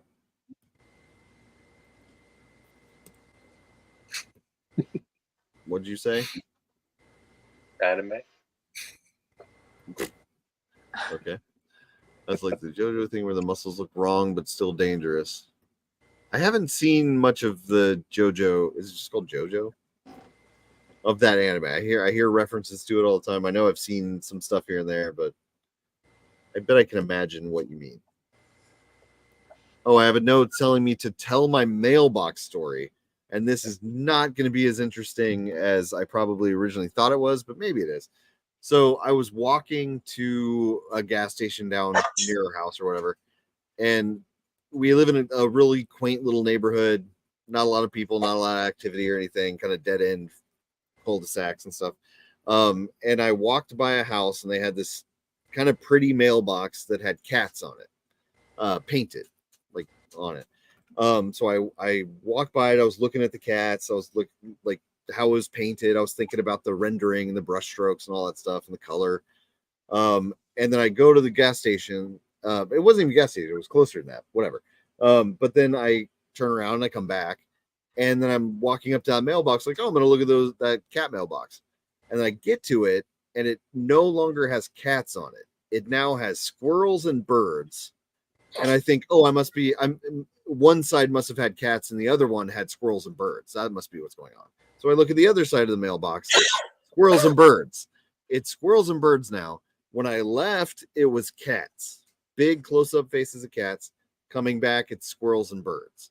Totally different colors. It was winter, and the other one wasn't. It was like a fall thing. So, is that an update to the Matrix? Or did somebody actually walk out of their house and change the cover of their mailbox at the exact same time that I was walking to and from the gas station? What do you think? Maybe they are changing it during the season or something like it was. Colby thinks, "Are you okay, Ray?" No, I'm not, because it freaked me out a little bit because it didn't make any sense that somebody would. It was cold outside. It was kind of a weird time of day to even have. Like, why would you go outside at that point of the day just to change your mailbox art? I saw you out there messing around their mailbox. I wasn't messing around with it. Thank you very much. I was walking by very casually. Put your hands in it and stuff. And okay, torchbearer is onto me. It was after I took mushrooms. Were you putting your feet all over it? I was kind of working my toes on it and stuff. No, I wasn't doing that. I was walking by. I do it. I do that with whatever I can. Just stuck one little foot up and tickled it.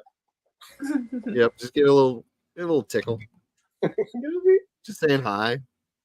Yeah, I'm thinking they just happened to change it. If it was the same one, is there any chance you saw two different mailboxes? No, because there's two mailboxes in our neighborhood, and I've thought about this a lot ever since. I've also walked by multiple times since. No, it was the second mailbox, which is further away from our home on this one stretch of road. I know where it's at.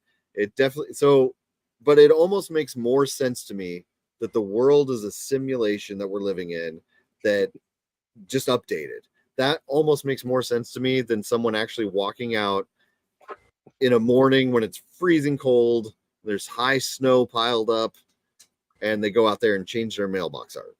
That seems less realistic. Yeah, I think you're right. I think so too. It's a simulation. Adam's saying, well, your art people, they probably painted their own mailbox the first time. Would you paint a mailbox that the random time? What are you saying, Adam?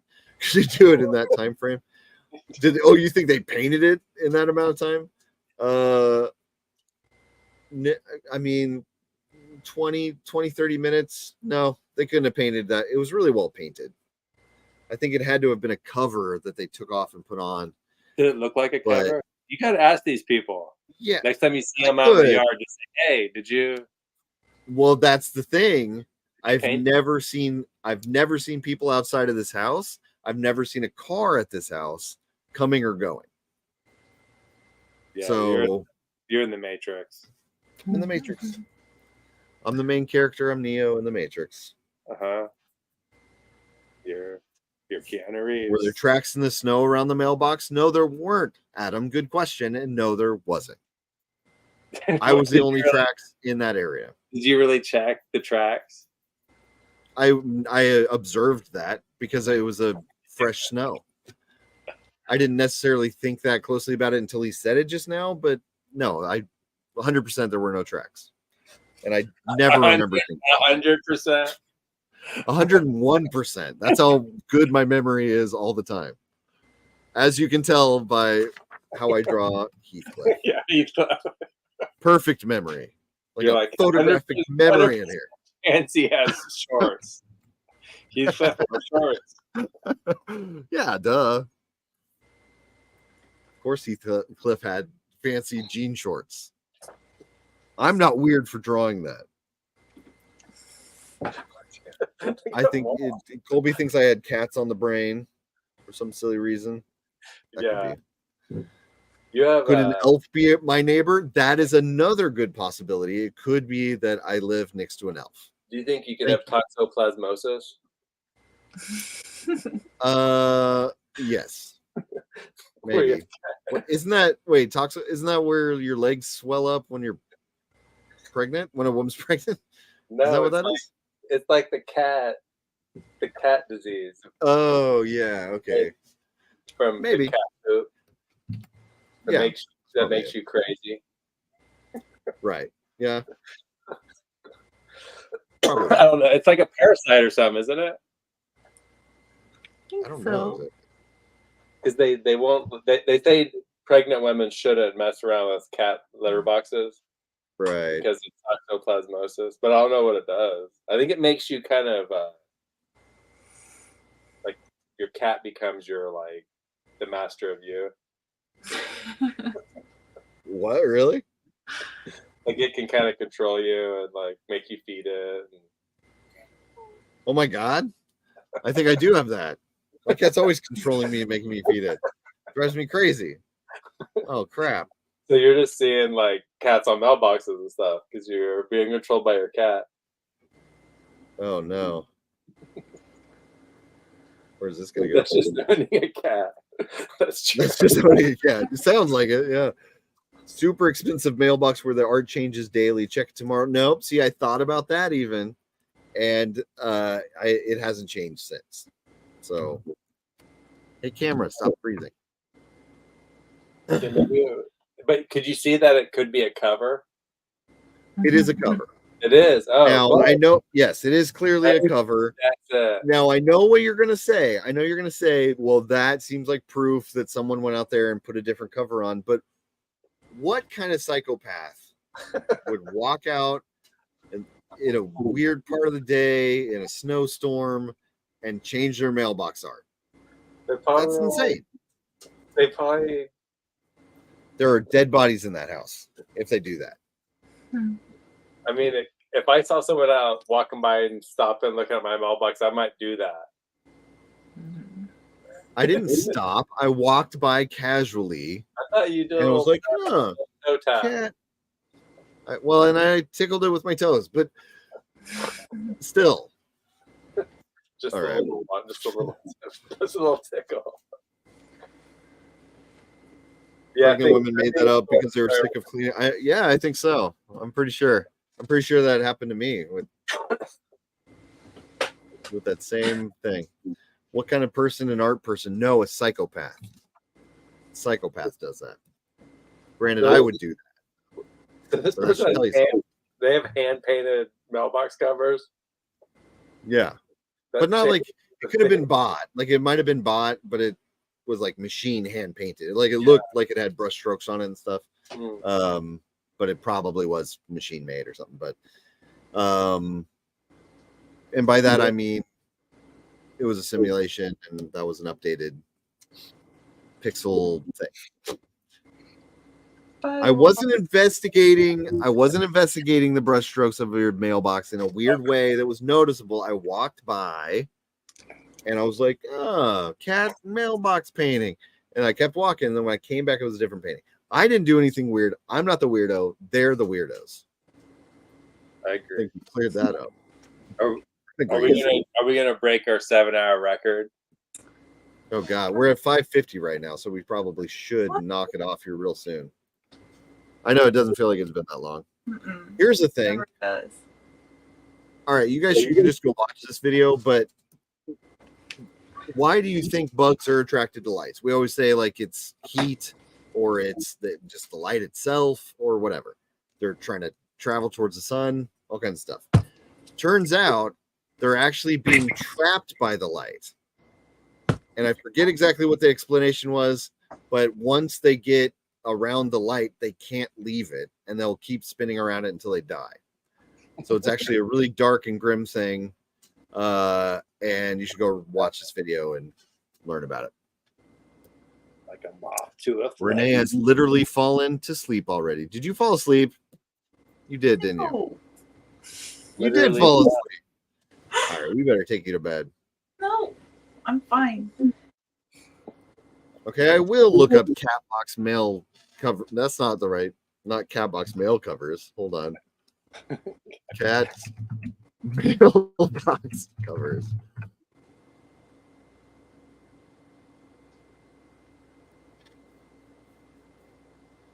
Yeah, okay. So it was something very similar to like this kind of thing. Or like this kind of thing. It was like a focal point of a cat. You're seeing it, right? Okay. And then it went from that. This is very important, everyone. Squirrel bird mailbox covers. Am I going to find the exact one? And it's this one right here. I think it's that one, maybe. No, it's not. It had squirrels on it. It was squirrels and birds. It was squirrels and birds. And that's what was so weird is because it went from cats to squirrels and birds. And why would there be squirrels and birds hanging out together? Get a picture of this. Of the real one. Okay. I will gladly. Just give it a day. Give it be documenting. Update on the I'll start going by every single day and looking at it real weird as I walk by, taking pictures of their mailbox. That won't be weird. That might be like against the law. I don't know. Tampering with the mail. Could be. Talk so about okay. osmosis. You guys have, I'm sure, heard of using a stick or whatever to find water underground. You know what I mean? Yeah. Something rod or whatever they call it. Yeah. And I always thought that was nonsense. I thought it was somebody holding a stick like a Ouija board and then pointing it down. And, oh, there's water there. But now apparently there is, because Dr. Parkenstein, who is a genius, he's doing it in this video. Dr. Parkenstein, tip of the day number 10. Dr. Parkenstein. Can I play that muted? Okay, I probably can't play it normally. And I can't skip ahead on it. I can't do anything. I'll just let it play for a second. But yeah, he does it, and I believe him. So apparently that's a thing. How is that possible? You know? And while we're at it, how do magnets work? I realize how I sound right now. Any ICP fans in the house? I wish I could skip ahead on YouTube Shorts. That's annoying. Anyway, you're just silently watching him hold a stick, but you get the point. It's that apparently thank you, Adam and Colby. But yeah, he actually it's doing it, and it seems like it works. That's insane. How could that work? That's some Matrix stuff too. Look, it's working. Less fascinating without audio and without just watching it on your own. But so, like, how did we know it actually pushed down towards water, though? Because he said he dug or something. How does a dowsing rod work? No, I'm saying, how do you know? How do you know he found water? Did he dig up some water? No, this one's saying it's a myth. No, he didn't, but I just believe what he says. So if he says he found water, maybe he did. But then this thing is saying it's not real. But I don't see Dr. Parkenstein making a fake video either. I mean, he probably thought it was like just a little movement will start moving it. He probably didn't even know he was doing it. You know, like yeah. I bet he believed it. I can't imagine holding a stick and having it move and not realizing I'm moving it. I guess. Have you ever messed around with a Ouija board? Yeah. And it does kind of feel like it's moving. It's someone, I don't know. I always assumed it had. That's funny. I haven't thought about this until now, but I assumed that underneath it is some sort of magnetic grid or something. No, because it does feel at times like it's kind of going, like it moves a little bit and then stops. And that's what would happen if you had a magnet under it and it kind of scooted on top of the magnet, right? But they're like just plastic, like a magnet wouldn't do anything. Well, but they could have like a little magnet built into it or something. Probably magic is what it is. It's just like Torchbearer said, it's magic. It's just the mind. Yeah, I agree. This dowsing rod or whatever, like your hand, just the slightest movement, you'll just continue to do it. It makes me want to try it now. Am I gonna go out there and point a stick down on my own? I bet you will. You'll probably just go right over that mailbox, and it'll be a different. Yep. If I get a dowsing rod and go to that mailbox, I'm just gonna teleport to a different dimension or something. It's be too much Matrix energy. That guy holds his phone, insane dude in a park close to his face. Pretty sure it's. You don't know. If you don't know Dr. Parkenstein, don't even talk about Dr. Parkenstein. Okay. I won't have any Dr. Parkenstein something word I'm too tired to come up with. I like that. What do I got? Awesome gear machine thing. What is this? I should probably just stop. It's getting late. Oh, this is cool though. Look at this thing. This is just made with gears. What?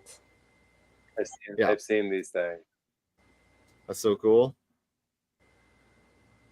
Wow.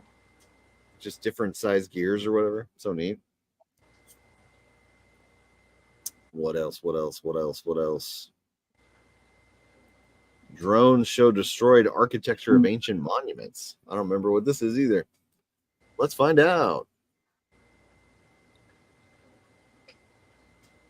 Oh, that is cool. Okay. If this is even real. Now, see, now I'm starting to think everything's just an AI. But, yeah. Huh? You think it's AI? Yeah, but it's probably AI. I don't know, but drones can do that. Yeah, I've seen some of the like shows in like China and stuff where they have them like doing all kinds of crazy stuff. But yeah, so it's like they're recreating destroyed monuments with drones. This is probably real, right? Oh, I don't know. It's cool though. I don't know anymore. Whatever it is, everything's AI. It's like that. The whole world's fake. Like the whole world's fake, Brent. What? Sorry. I know. I don't like it. Let's see. Colby saying, stand at the door with your arms at your side. Now spread your arms till they touch the door frame. Oh, I used to do this all the time, actually. That's really fun. Have you ever done that, Brent? Yeah. Like, and then they and then your arms lift. That's such a weird feeling. Yeah. But that's the same, the dowsing rod thing, probably. Like.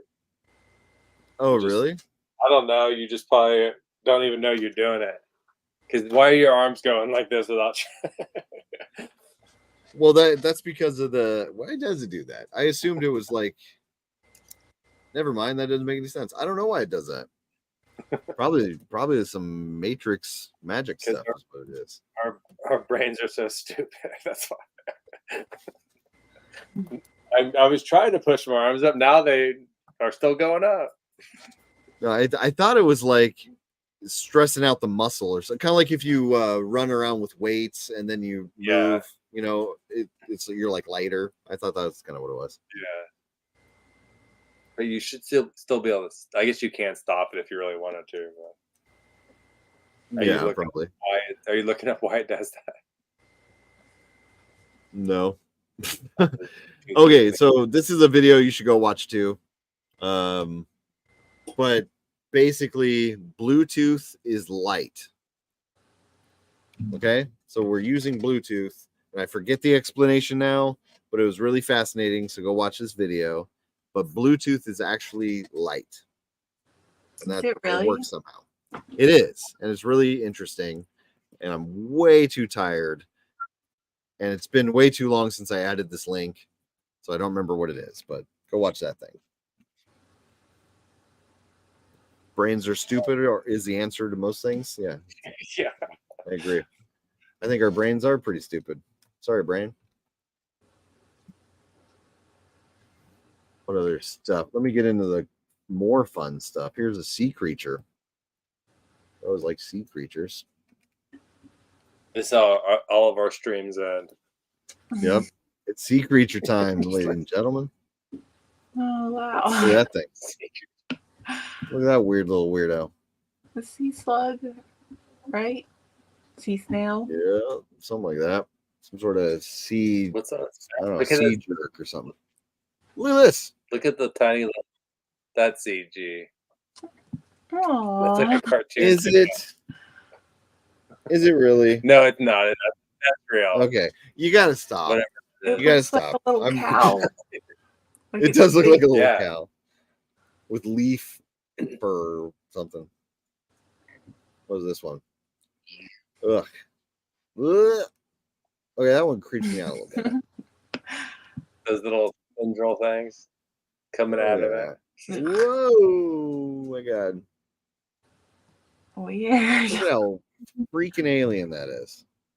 Kind of pretty. They are aliens, you know that? Right. That there's what is the thing that they think a meteor hit that brought the DNA of octopi or something like that? Because they claim that the DNA is like out of this world or something. Look at that. Those look like the bats from Mario. Mario bats. They have those weird long bats. Look at those little guys. Look at that. Look at this little slab of salami. What is this thing? That looks kind of tasty. Would you eat that? I know. Okay, it's like a little piece of bacon. I want to eat that thing. Yeah. I want to eat that. I want to eat that little guy. Just pop them in your mouth like a grape. Pop. You know, it'd like say something. Look at him. He's all eyeballs. He has no fins or anything. He doesn't. I want to look at that again. Holy severed iguana head. He's just a little grape. I was thinking a lime. A lime. He's a floating lime with eyes. Do you have a fish tank? Mm-hmm. We do. We have 2 fish tanks, and they're in the basement empty because fish keep dying. We cannot keep a fish alive. They are no matter kind of what we do. Apparently, everybody we talk to that has fish is like, yeah, I just have had a fish for like 30 years, and I don't do anything or clean its tank, and it lives. And we like did everything we were supposed to do, and it just dies. I think that's the problem because I got fish.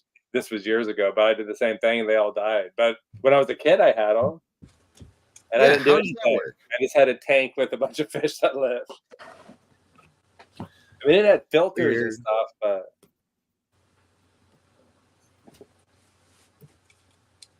all right, here's a giant caterpillar. Let's look at that.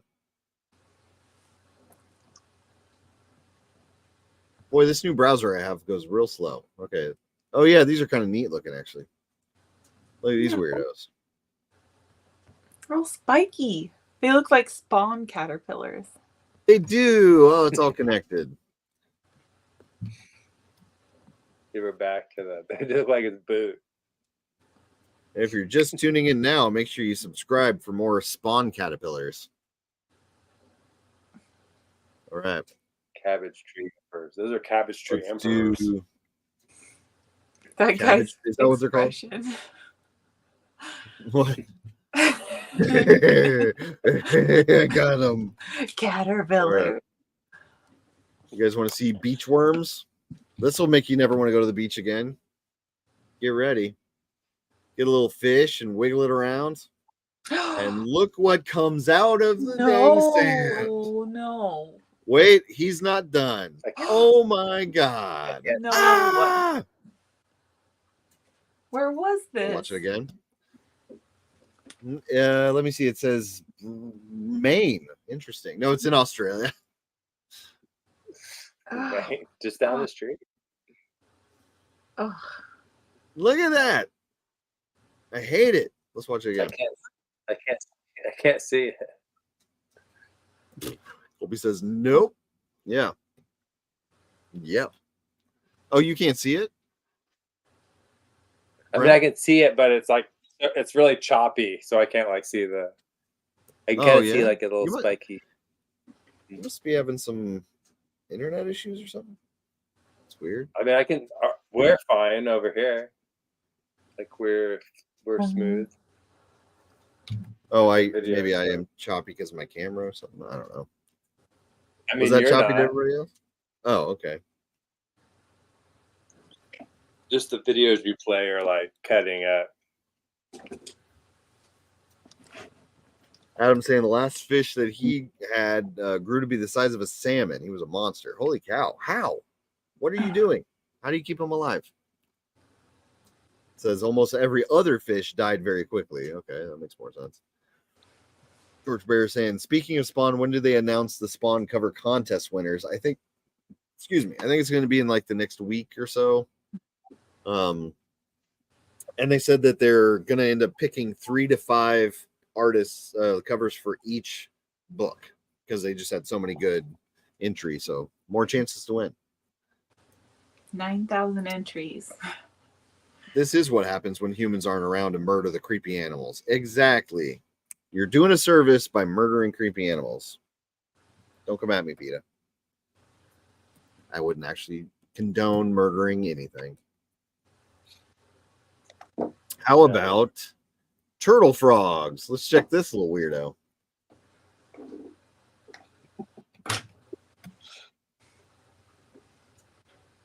Oh yeah, so this guy is hilarious. He runs around in, Australia or like places like that, looking for things. And I forget what he calls them, but like his, I forget what he calls them, but he has a term for when he finds something to pick up. And this time he found this weird, rare turtle frog. Let me see if I can find the, yeah.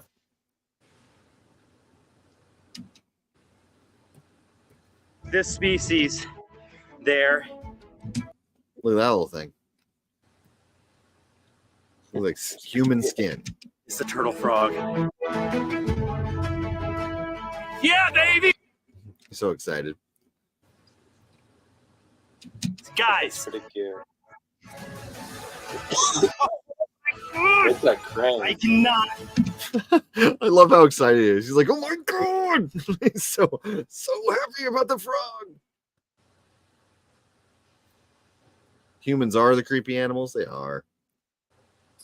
That fish got an infection on his face and we had to get medicine for it. While he was sick, he would ram the sides of the tank and splash water out. Are you sure you just had a normal fish? Turtle frogs, evidently. Looks like a someone skinned a frog. Yeah.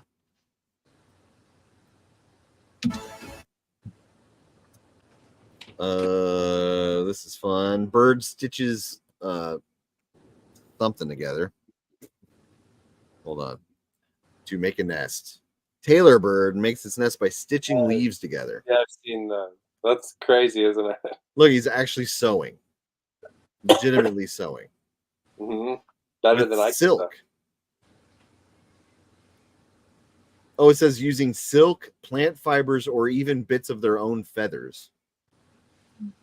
They thread these materials through the holes to sew the leaves together, forming a secure and camouflaged nest for their eggs and young.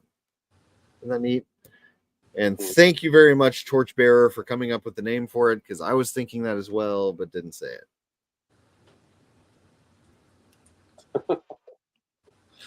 I was thinking that too. Renae, are you getting too tired for spider-tailed horned viper snakes? Never. Good, because here is one. Boy, this Opera browser goes, hey, new people, subscribe. Look, oh yeah, I hate this thing. No, you didn't tell me there was a bug in it.